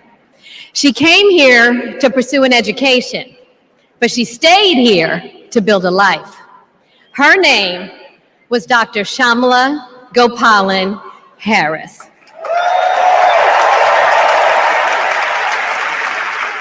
but we called her Mommy. Mommy was so many things to so many people.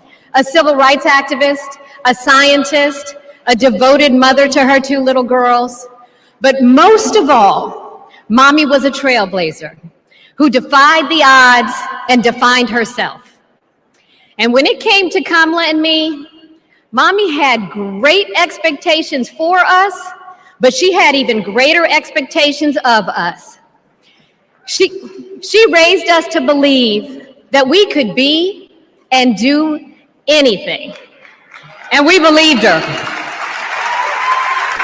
You see, Mommy understood the power and the possibility that come with knowing and showing who you truly are. She knew we could be the authors of our own stories, just as she'd been the author of her own. Mommy's journey and the opportunity that she wanted for Kamala and me, that's a distinctly American story. We may all have different histories, different struggles, or different perspectives, but what binds us together is the fervent desire to be free, to fulfill our God-given potential.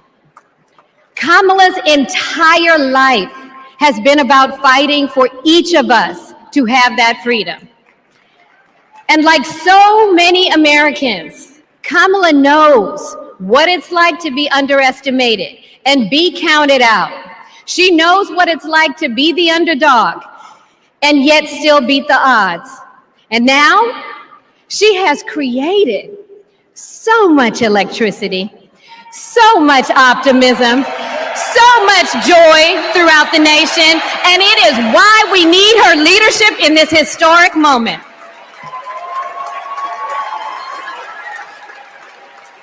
We are living in a time when some are trying to divide us, to separate us in ways that make it difficult for us to come together.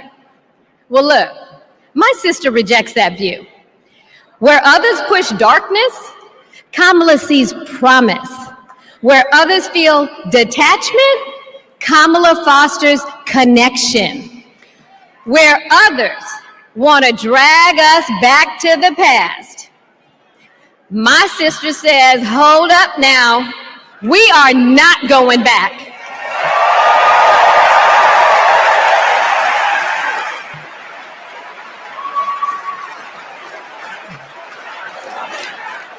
Because Kamala understands we have so much more in common than what separates us.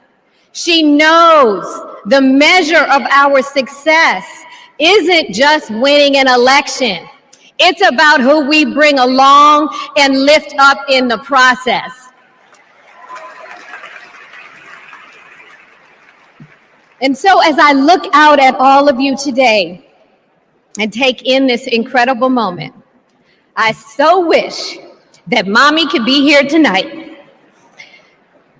I can just see her smiling, saying how proud she is of Kamala. And then, without missing a beat, she say, that's enough, you got work to do. She would tell all of us to roll up our sleeves and get to work, to elect a leader who sees the potential in each of us, a leader who cares for all of us, a leader who fights for every one of us. Our Democratic nominee, my big sister, the next President of the United States, Kamala Harris.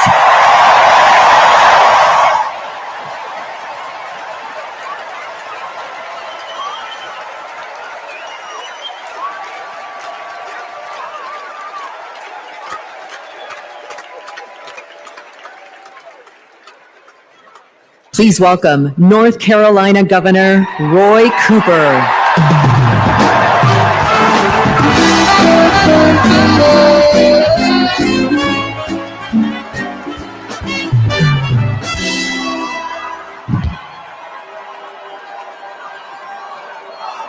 Hello, America.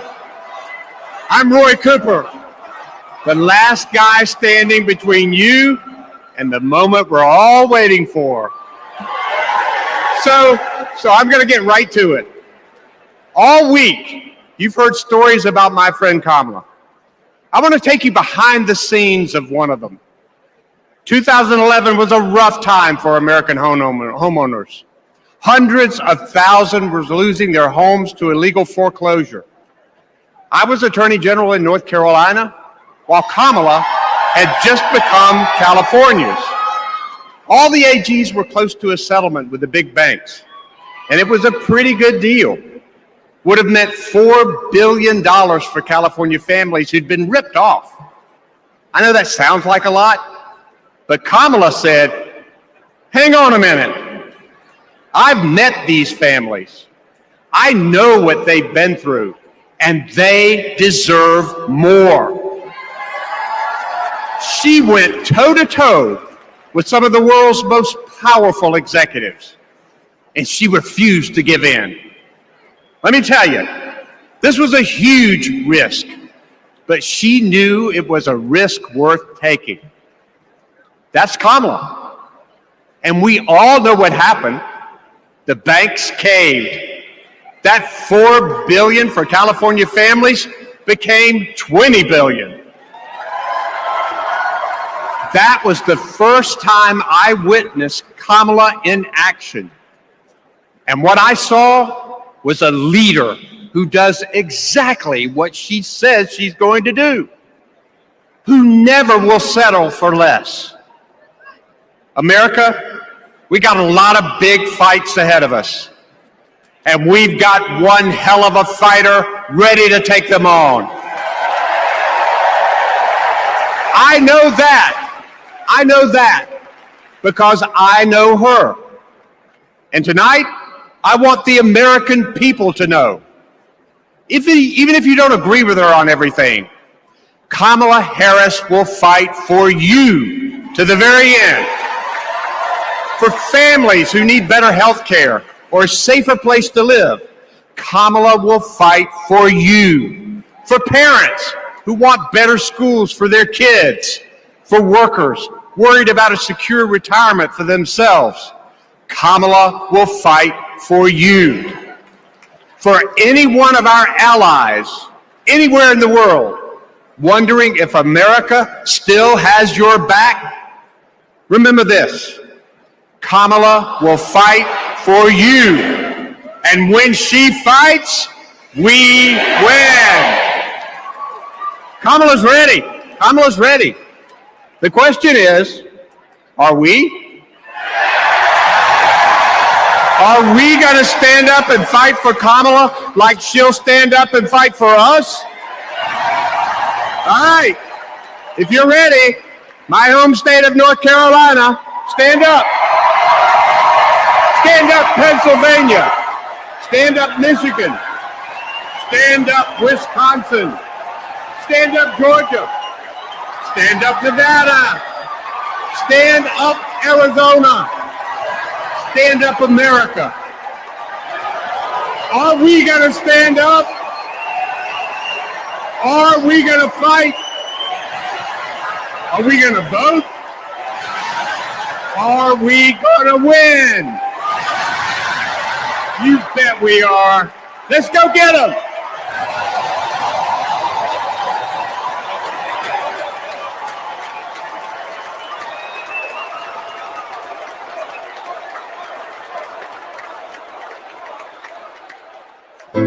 She grew up in a tight-knit neighborhood. It was the kind of place where your neighbor would look after you when school let out, where your first grade teacher would show up at your law school graduation.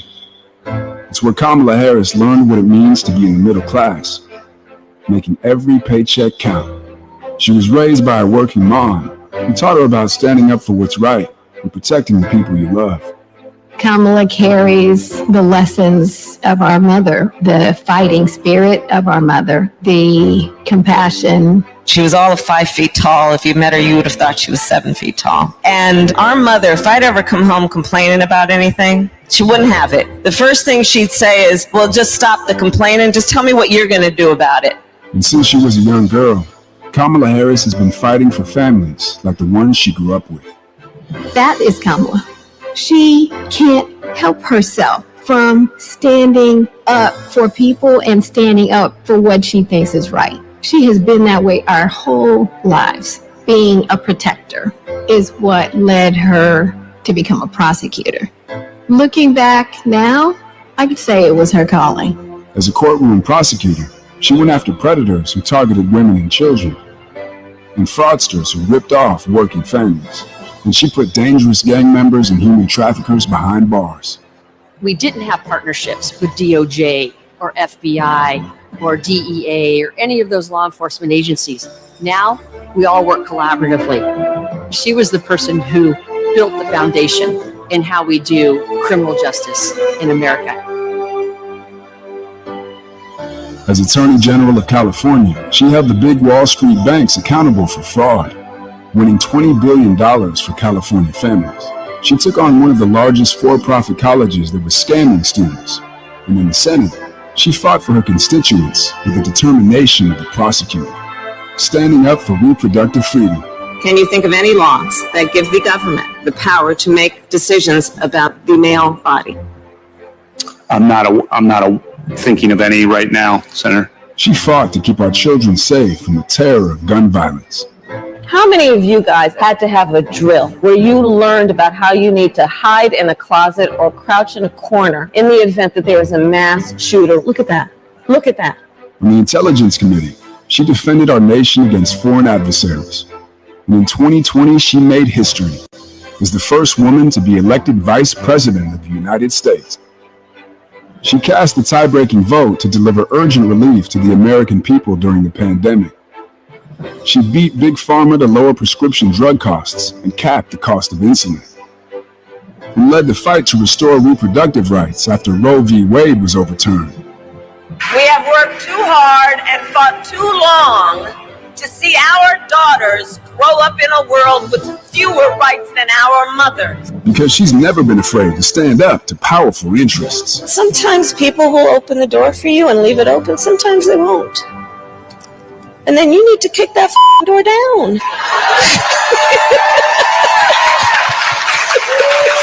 Excuse my language. Now, she's running for president, still fighting for families like the one she grew up with. Our campaign is about saying we trust the people. We're saying we just want fairness. We want dignity for all people. And we are a work in progress. We haven't yet quite reached all of those ideals, but we will die trying because we love our country. We believe in our country. We're not falling for these folks who are trying to divide us, trying to pull us apart. We know what we stand for, and we stand for the people, and we stand for the dignity of work, and we stand for freedom. We stand for justice. We stand for equality. And so we will fight for all of it. That's who Kamala Harris is. That's what she believes. And that's what she'll fight for every day. Good evening!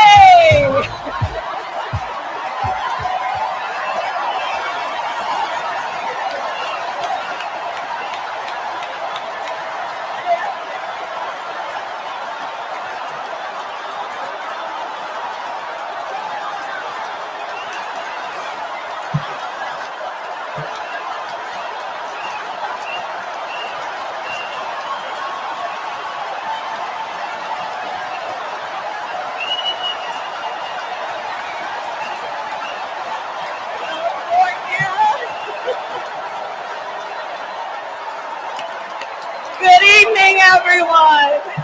Good evening. Good evening.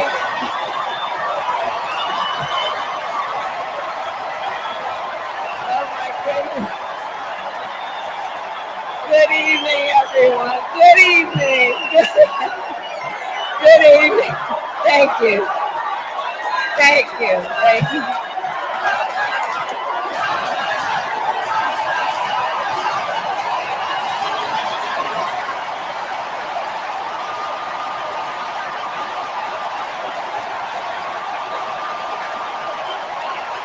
Good evening. Thank you. Thank you. Thank you. Thank you. Thank you, everyone. Thank you. Thank you. Thank you. Thank you all.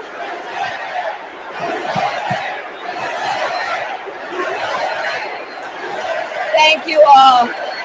Okay, we got to get to some business. We got to get to some business. Okay, thank you all. Okay. Thank you, thank you, thank you, thank you, thank you. Thank you, thank you, please, thank you, please, thank you so very much. Thank you, everyone. Thank you, everyone. Thank you. Okay, let's get to business. Let's get to business. All right. So let me start by thanking my most incredible husband, Doug,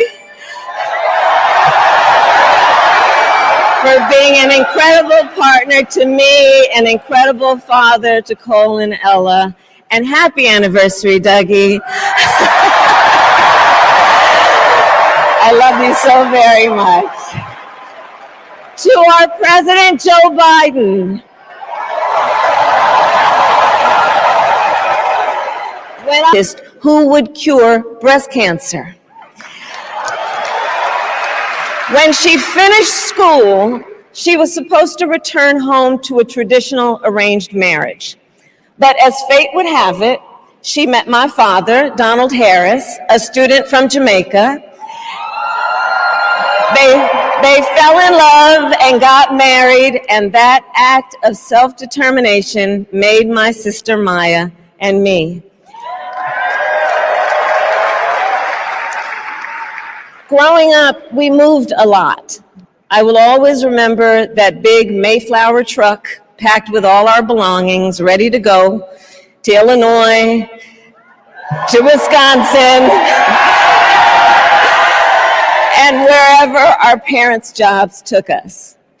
My early memories of our parents together are very joyful ones. A home filled with laughter and music, Aretha, Coltrane, and Miles. At the park, my mother would say, "Stay close." But my father would say, as he smiled, "Run, Kamala, run. Don't be afraid. Don't let anything stop you."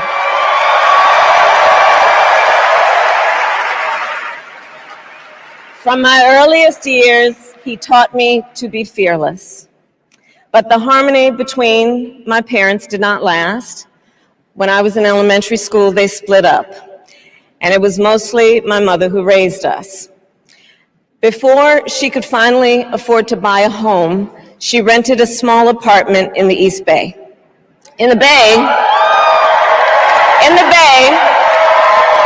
you either live in the hills or the flatlands. We lived in the flats, a beautiful working-class neighborhood of firefighters, nurses, and construction workers, all who tended their lawns with pride. My mother, she worked long hours, and like many working parents, she leaned on a trusted circle to help raise us. Mrs. Shelton, who ran the daycare below us and became a second mother. Uncle Sherman, Aunt Mary, Uncle Freddie, Auntie Chris, none of them family by blood, and all of them family by love.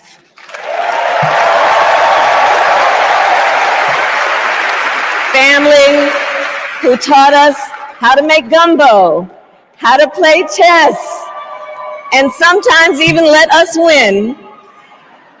Family who loved us, believed in us, and told us we could be anything and do anything.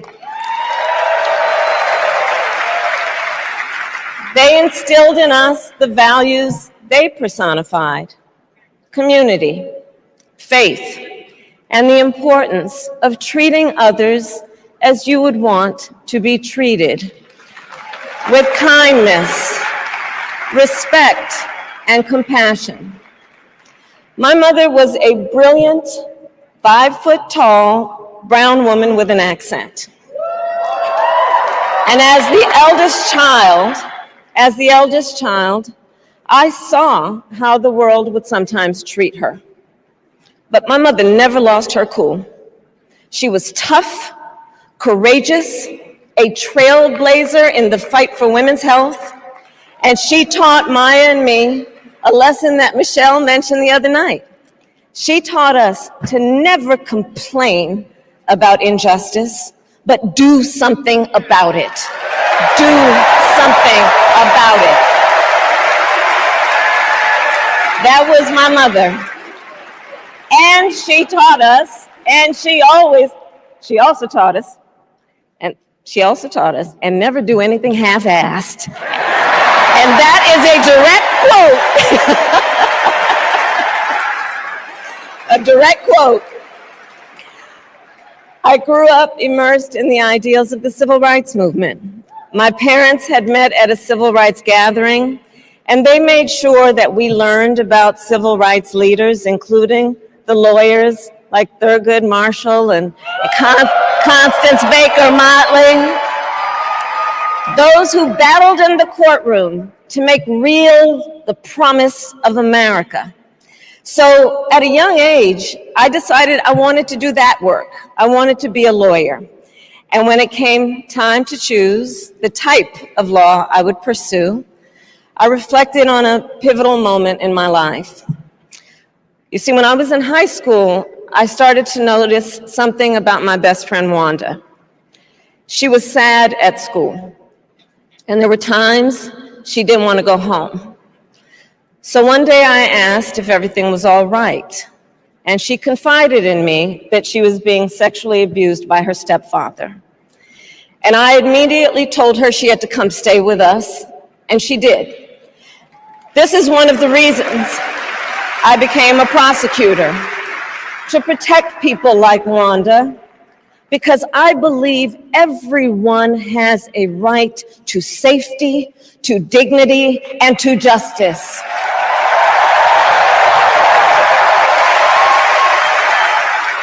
As a prosecutor, when I had a case, I charged it not in the name of the victim, but in the name of the people. For a simple reason. In our system of justice, a harm against any one of us is a harm against all of us.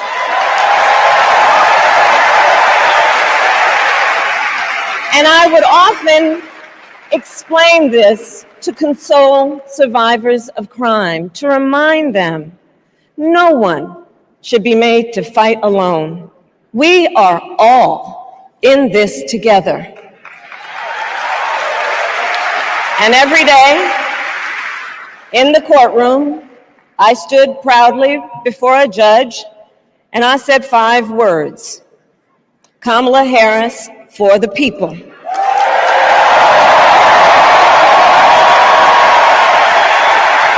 And to be clear, my entire career, I've only had one client, the people. And so, on behalf of the people, on behalf of every American, regardless of party, race, gender, or the language your grandmother speaks, on behalf of my mother and everyone who has ever set out on their own unlikely journey, on behalf of Americans like the people I grew up with, people who work hard, chase their dreams, and look out for one another, on behalf of everyone whose story could only be written in the greatest nation on earth, I accept your nomination to be President of the United States of America.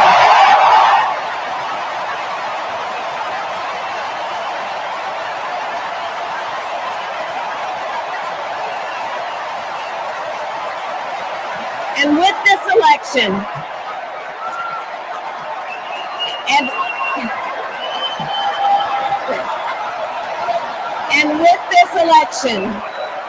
Our nation with this election has a precious, fleeting opportunity to move past the bitterness, cynicism, and divisive battles of the past, a chance to chart a new way forward. Not as members of any one party or faction, but as Americans. And let me say, I know there are people of various political views watching tonight, and I want you to know, I promise to be a president for all Americans. You can always trust me to put country above party and self, to hold sacred America's fundamental principles, from the rule of law to free and fair elections to the peaceful transfer of power.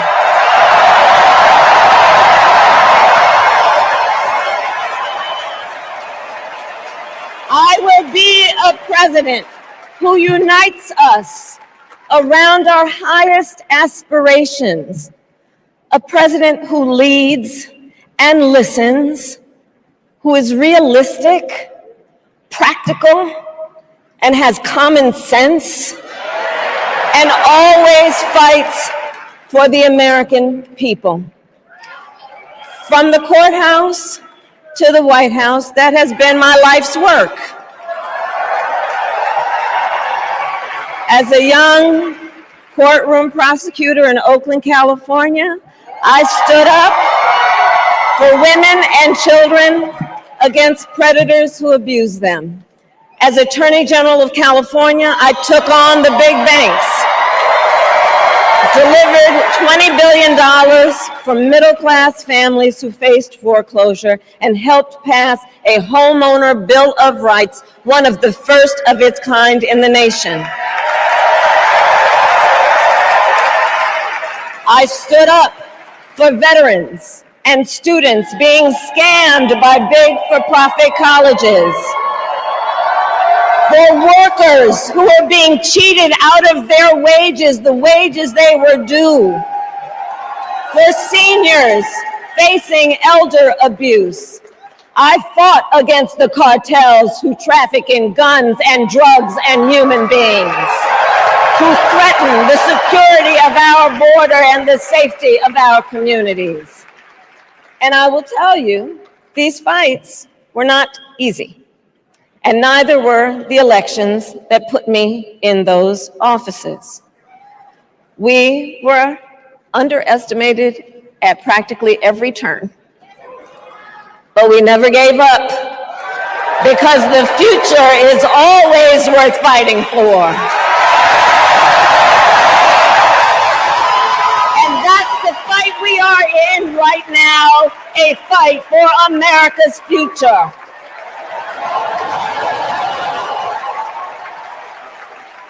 Fellow Americans, this election is not only the most important of our lives, it is one of the most important in the life of our nation. In many ways, Donald Trump is an unserious man. But the consequences of putting Donald Trump back in the White House are extremely serious. Consider not only the chaos and calamity when he was in office, but also the gravity of what has happened since he lost the last election. Donald Trump tried to throw away your votes. When he failed, he sent an armed mob to the United States Capitol, where they assaulted law enforcement officers. When politicians in his own party begged him to call off the mob and send help, he did the opposite. He fanned the flames. And now, for an entirely different set of crimes, he was found guilty of fraud by a jury of everyday Americans and separately found liable for committing sexual abuse. And consider what he intends to do if we give him power again. Consider his explicit intent to set free violent extremists who assaulted those law enforcement officers at the Capitol. His explicit intent to jail journalists, political opponents, and anyone he sees as the enemy. His explicit intent to deploy our active duty military against our own citizens. Consider the power he will have, especially after the United States Supreme Court just ruled that he would be immune from criminal prosecution. Just imagine Donald Trump with no guardrails, and how he would use the immense powers of the presidency of the United States, not to improve your life, not to strengthen our national security, but to serve the only client he has ever had, himself.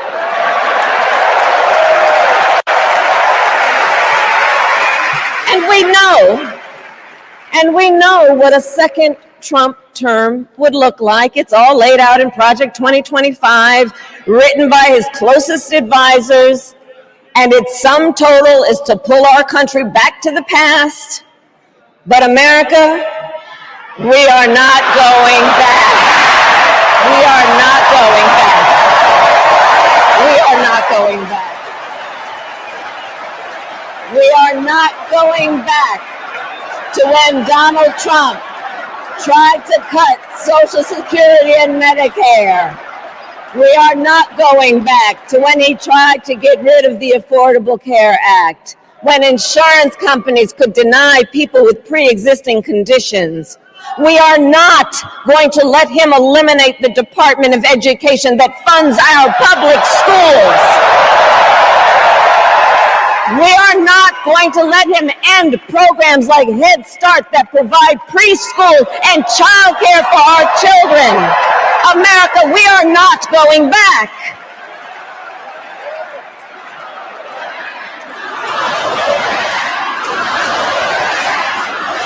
And we are charting a new way forward. To a future with a strong and growing middle class, because we know a strong middle class has always been critical to America's success. And building that middle class will be a defining goal of my presidency.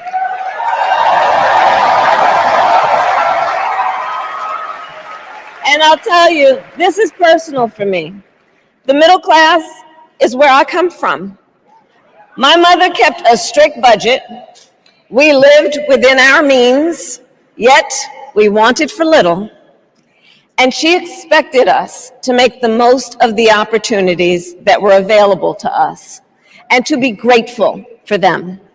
Because as she taught us, opportunity is not available to everyone. That's why we will create what I call an opportunity economy where everyone has the chance to compete and a chance to succeed. Whether you live in a rural area, small town, or big city. And as president, I will bring together labor and workers and small business owners and entrepreneurs and American companies to create jobs, to grow our economy, and to lower the cost of everyday needs like healthcare and housing and groceries.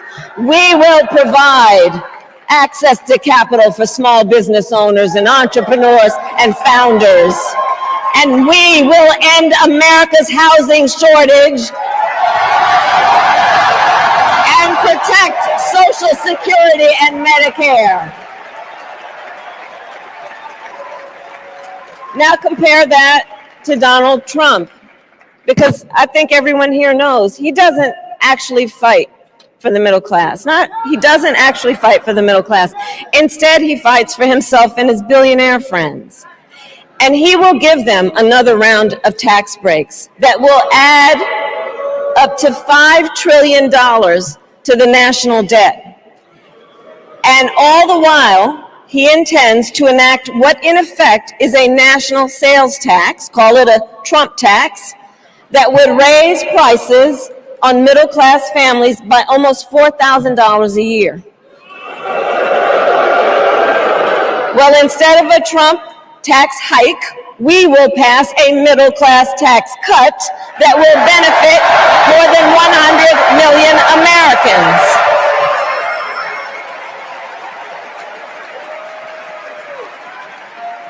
Friends, I believe America cannot truly be prosperous unless Americans are fully able to make their own decisions about their own lives, especially on matters of heart and home. But tonight, in America, too many women are not able to make those decisions. And let's be clear about how we got here. Donald Trump handpicked members of the United States Supreme Court to take away reproductive freedom. And now he brags about it. In his words, quote, "I did it and I'm proud to have done it," end quote. Well, I'll tell you, over the past 2 years, I've traveled across our country, and women have told me their stories. Husbands and fathers have shared theirs. Stories of women miscarrying in a parking lot, developing sepsis, losing the ability to ever again have children, all because doctors are afraid they may go to jail for caring for their patients. Couples just trying to grow their family, cut off in the middle of IVF treatments. Children who have survived sexual assault, potentially being forced to carry a pregnancy to term. This is what's happening in our country because of Donald Trump. And understand, he is not done. As a part of his agenda, he and his allies would limit access to birth control, ban medication abortion, and enact a nationwide abortion ban with or without Congress. And get this, he plans to create a national anti-abortion coordinator and force states to report on women's miscarriages and abortions. Simply put, they are out of their minds.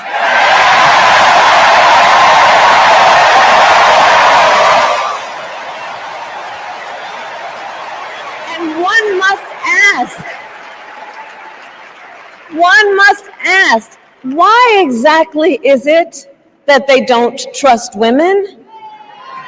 Well, we trust women. We trust women. And when Congress passes a bill to restore reproductive freedom, as President of the United States, I will proudly sign it into law.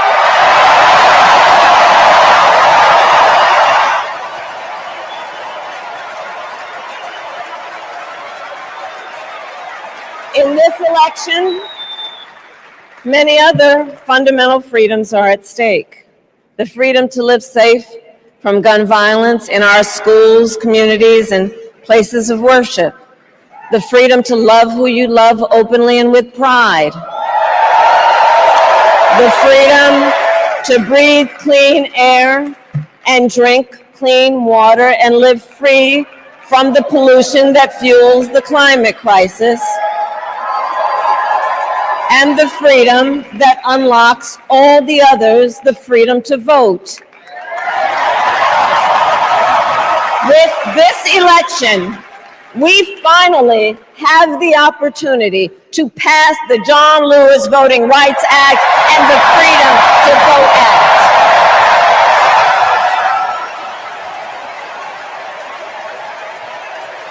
And let me be clear.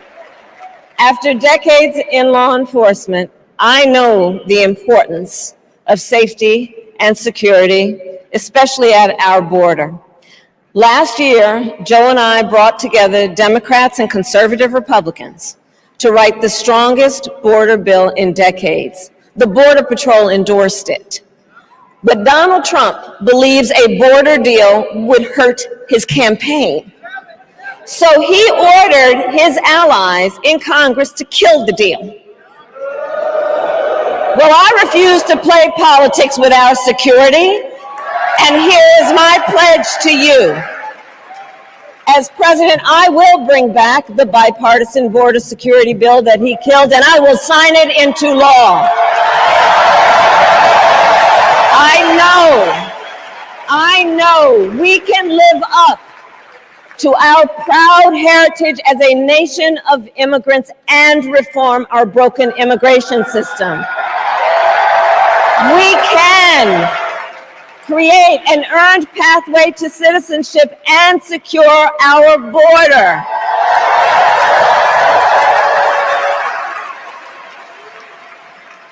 And America, we must also be steadfast in advancing our security and values abroad.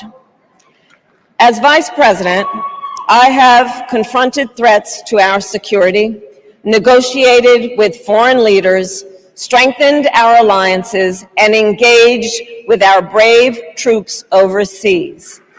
As Commander-in-Chief, I will ensure America always has the strongest, most lethal fighting force in the world. And I will fulfill our sacred obligation to care for our troops and their families, and I will always honor and never disparage their service and their sacrifice.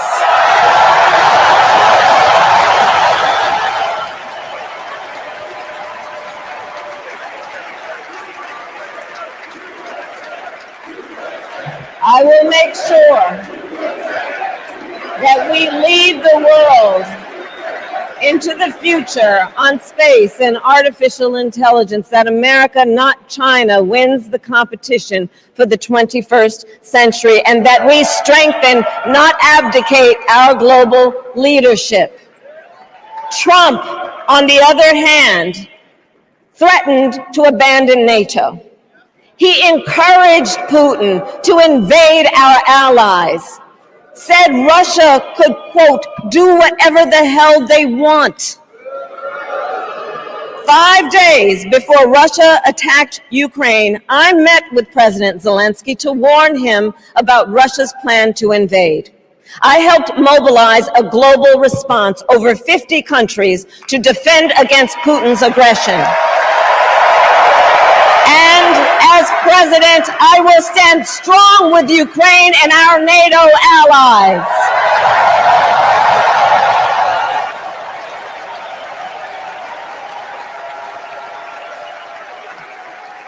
With respect to the war in Gaza, President Biden and I are working around the clock, because now is the time to get a hostage deal and a ceasefire deal done.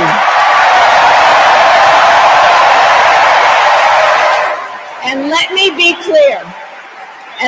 be clear, I will always stand up for Israel's right to defend itself And I will always ensure Israel has the ability to defend itself, because the people of Israel must never again face the horror that a terrorist organization called Hamas caused on October 7, including unspeakable sexual violence and the massacre of young people at a music festival. At the same time, what has happened in Gaza over the past 10 months is devastating. So many innocent lives lost. Desperate, hungry people fleeing for safety over and over again. The scale of suffering is heartbreaking. President Biden and I are working to end this war such that Israel is secure, the hostages are released, the suffering in Gaza ends, and the Palestinian people can realize their right to dignity, security, freedom, and self-determination.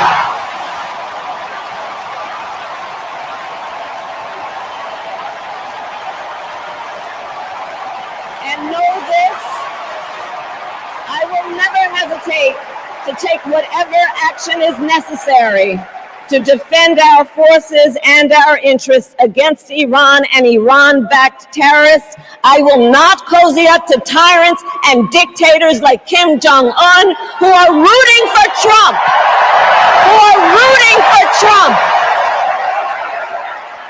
Because, you know, they know he is easy to manipulate with flattery and favors. They know Trump won't hold autocrats accountable because he wants to be an autocrat himself. And as president, I will never waver in defense of America's security and ideals, because in the enduring struggle between democracy and tyranny, I know where I stand and I know where the United States belongs.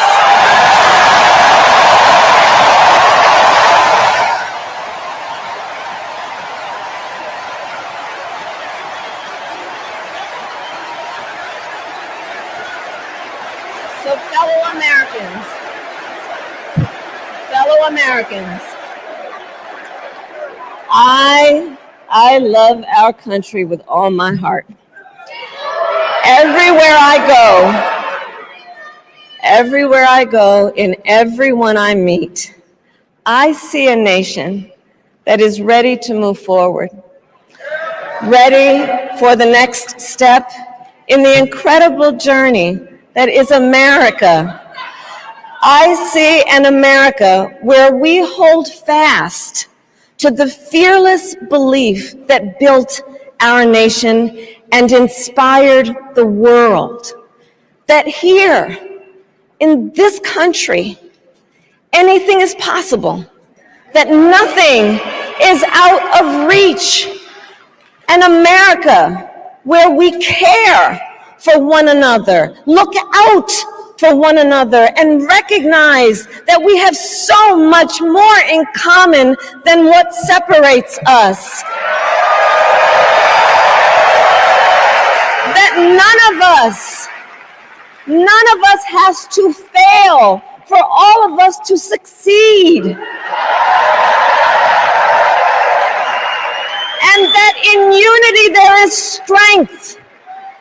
You know, our opponents in this race are out there every day denigrating America, talking about how terrible everything is. Well, my mother had another lesson she used to teach. Never let anyone tell you who you are. You show them who you are. America, let us show each other and the world who we are and what we stand for. Freedom, opportunity, compassion, dignity, fairness, and endless possibilities.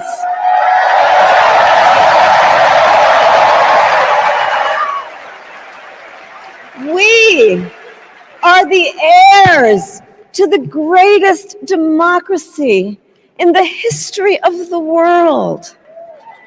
And on behalf of our children and our grandchildren and all those who sacrificed so dearly for our freedom and liberty, we must be worthy of this moment.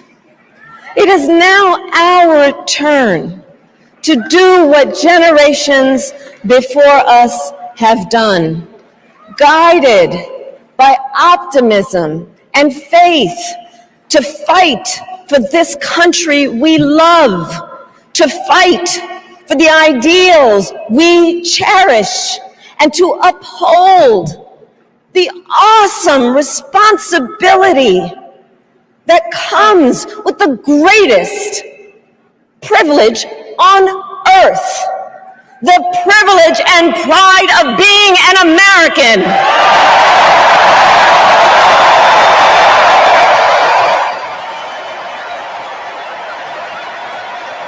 So let's get out there, let's fight for it, let's get out there, let's vote for it, and together, let us write the next great chapter in the most extraordinary story ever told. Thank you. God bless you, and may God bless the United States of America. Thank you all.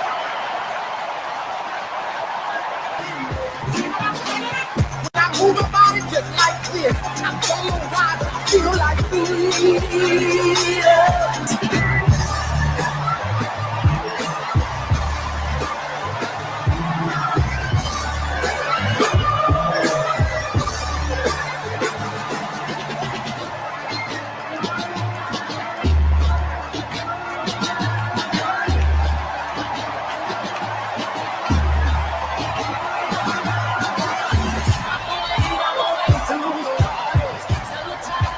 Good evening.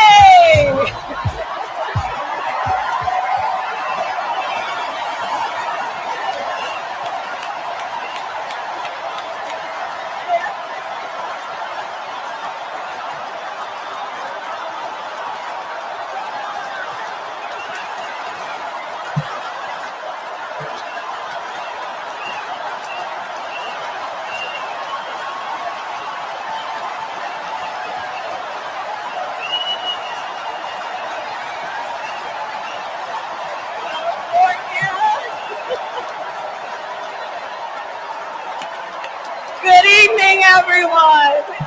Good evening. Good evening.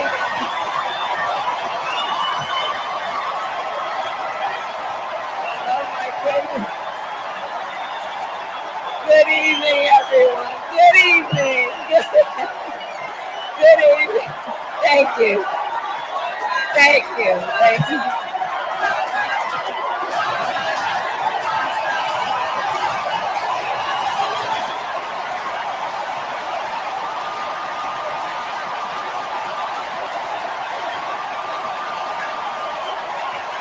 Good evening. Thank you. Thank you. Thank you. Thank you. Thank you, everyone. Thank you. Thank you. Thank you. Thank you all.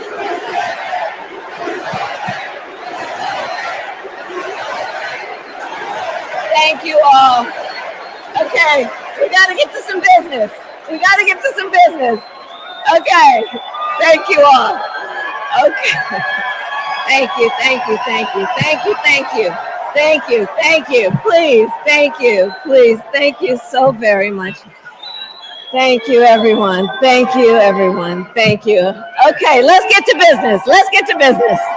All right. So let me start by thanking my most incredible husband, Doug, for being an incredible partner to me, an incredible father to Cole and Ella, and happy anniversary, Dougie. I love you so very much. to our President Joe Biden. When I think about the path that we have traveled together, Joe, I am filled with gratitude. Your record is extraordinary, as history will show, and your character is inspiring. And Doug and I love you and Jill and are forever thankful to you both.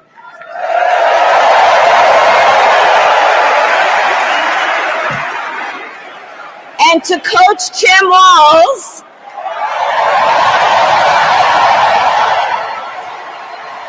you are going to be an incredible vice president.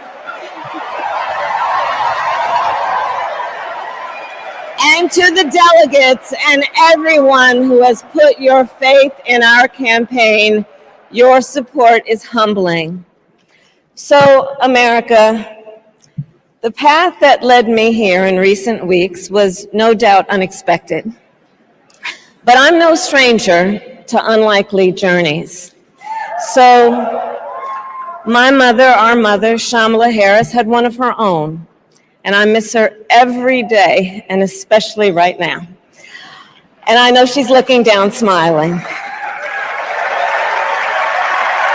I know that. So my mother was 19 when she crossed the world alone, traveling from India to California with an unshakable dream to be the scientist who would cure breast cancer. When she finished school, she was supposed to return home to a traditional arranged marriage. But as fate would have it, she met my father, Donald Harris, a student from Jamaica. They fell in love and got married, and that act of self-determination made my sister Maya and me. Growing up, we moved a lot. I will always remember that big Mayflower truck packed with all our belongings, ready to go to Illinois, to Wisconsin,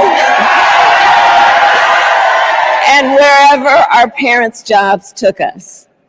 My early memories of our parents together are very joyful ones. A home filled with laughter and music, Aretha, Coltrane, and Miles.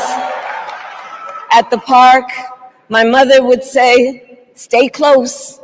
But my father would say, as he smiled, "Run, Kamala, run. Don't be afraid. Don't let anything stop you."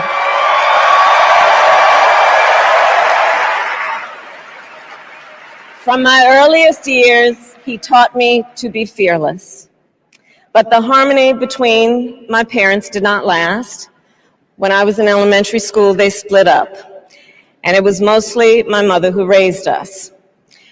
Before she could finally afford to buy a home, she rented a small apartment in the East Bay. In the Bay,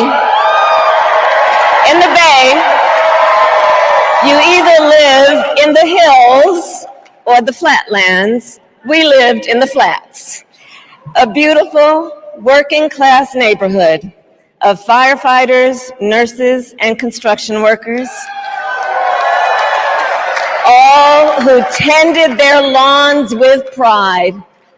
My mother, she worked long hours, and like many working parents, she leaned on a trusted circle to help raise us. Mrs. Shelton, who ran the daycare below us and became a second mother. Uncle Sherman, Aunt Mary, Uncle Freddie, Auntie Chris. None of them family by blood, and all of them family by love.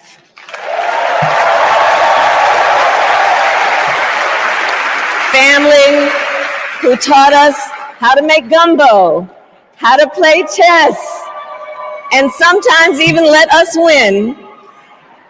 Family who loved us, believed in us, and told us we could be anything and do anything.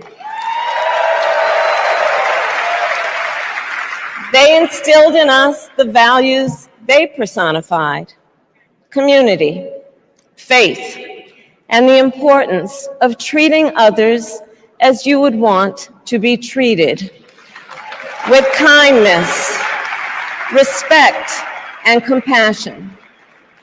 My mother was a brilliant, 5-foot-tall brown woman with an accent. And as the eldest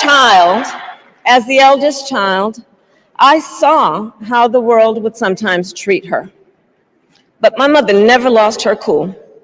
She was tough, courageous, a trailblazer in the fight for women's health, and she taught Maya and me a lesson that Michelle mentioned the other night. She taught us to never complain about injustice, but do something about it. Do something about it. That was my mother. And she taught us, and she also taught us, and never do anything half-assed. And that is a direct quote. A direct quote. I grew up immersed in the ideals of the civil rights movement. My parents had met at a civil rights gathering, and they made sure that we learned about civil rights leaders, including the lawyers like Thurgood Marshall and Constance Baker Motley, those who battled in the courtroom to make real the promise of America. So at a young age, I decided I wanted to do that work. I wanted to be a lawyer. And when it came time to choose the type of law I would pursue, I reflected on a pivotal moment in my life. You see, when I was in high school, I started to notice something about my best friend, Wanda. She was sad at school, and there were times she didn't want to go home. So one day I asked if everything was all right, and she confided in me that she was being sexually abused by her stepfather. And I immediately told her she had to come stay with us, and she did. This is one of the reasons I became a prosecutor, to protect people like Wanda, because I believe everyone has a right to safety, to dignity, and to justice.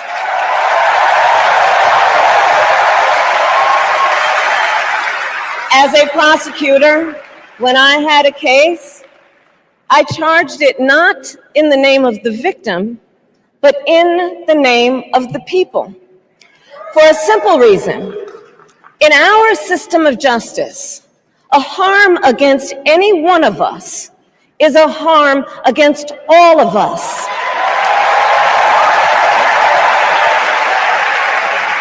And I would often explain this to console survivors of crime, to remind them, no one should be made to fight alone. We are all in this together. And every day in the courtroom, I stood proudly before a judge and I said 5 words: Kamala Harris for the people.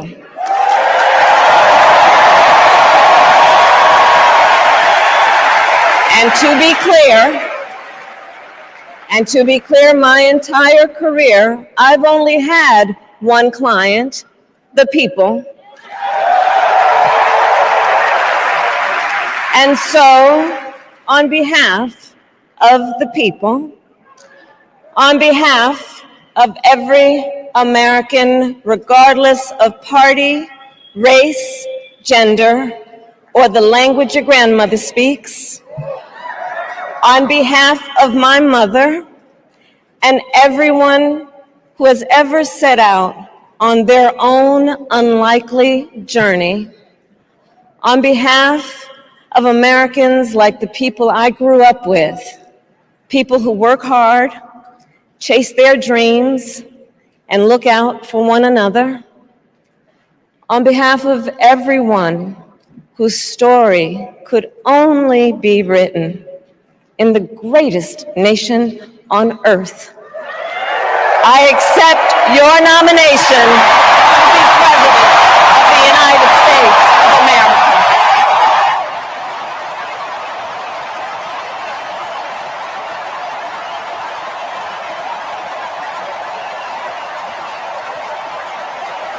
And with this election,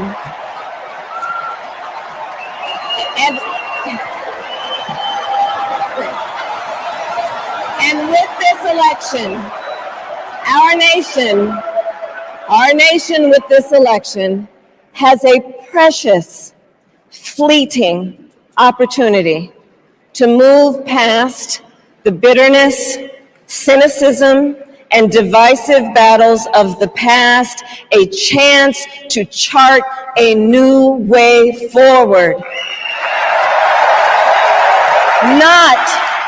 Not as members of any one party or faction, but as Americans. And let me say, I know there are people of various political views watching tonight, and I want you to know, I promise to be a president for all Americans. You can always trust me to put country above party and self, to hold sacred America's fundamental principles, from the rule of law to free and fair elections to the peaceful transfer of power.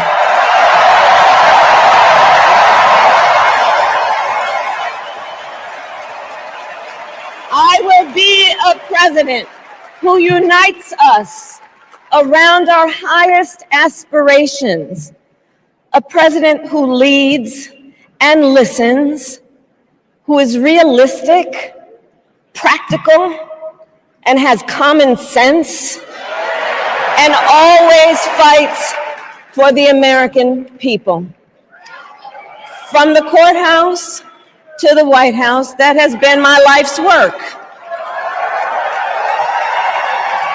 As a young courtroom prosecutor in Oakland, California, I stood up for women and children against predators who abuse them. As Attorney General of California, I took on the big banks, delivered $20 billion from middle-class families who faced foreclosure, and helped pass a homeowner Bill of Rights, one of the first of its kind in the nation. I stood up for veterans and students being scammed by big for-profit colleges, for workers who are being cheated out of their wages, the wages they were due, for seniors facing elder abuse. I fought against the cartels who traffic in guns and drugs and human beings, who threaten the security of our border and the safety of our communities. And I will tell you, these fights were not easy, and neither were the elections that put me in those offices. We were underestimated at practically every turn, but we never gave up, because the future is always worth fighting for.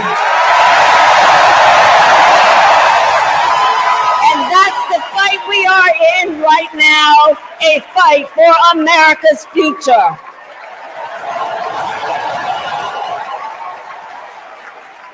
Fellow Americans, this election is not only the most important of our lives, it is one of the most important in the life of our nation.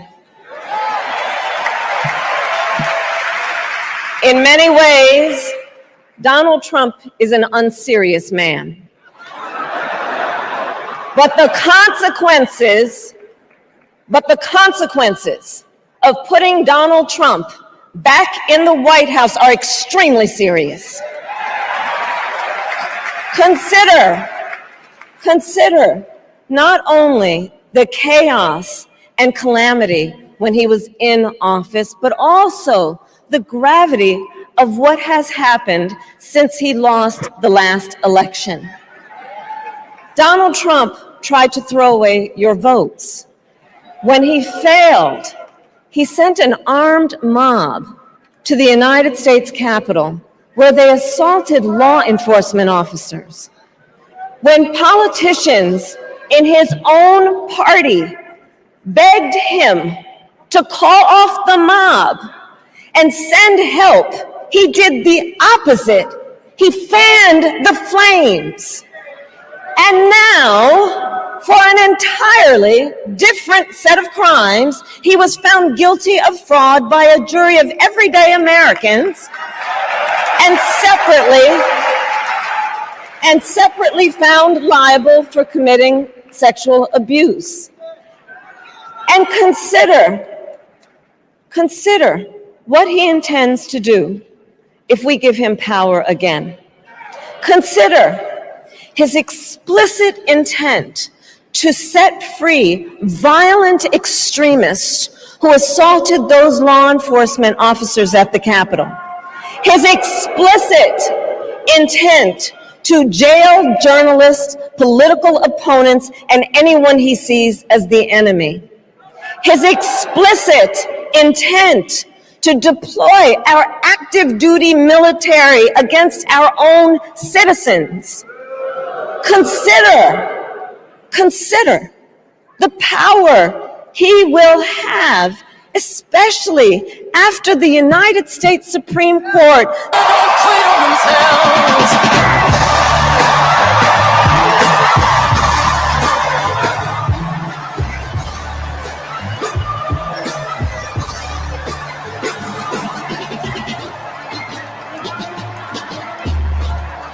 and sister of the Vice President, Maya Harris.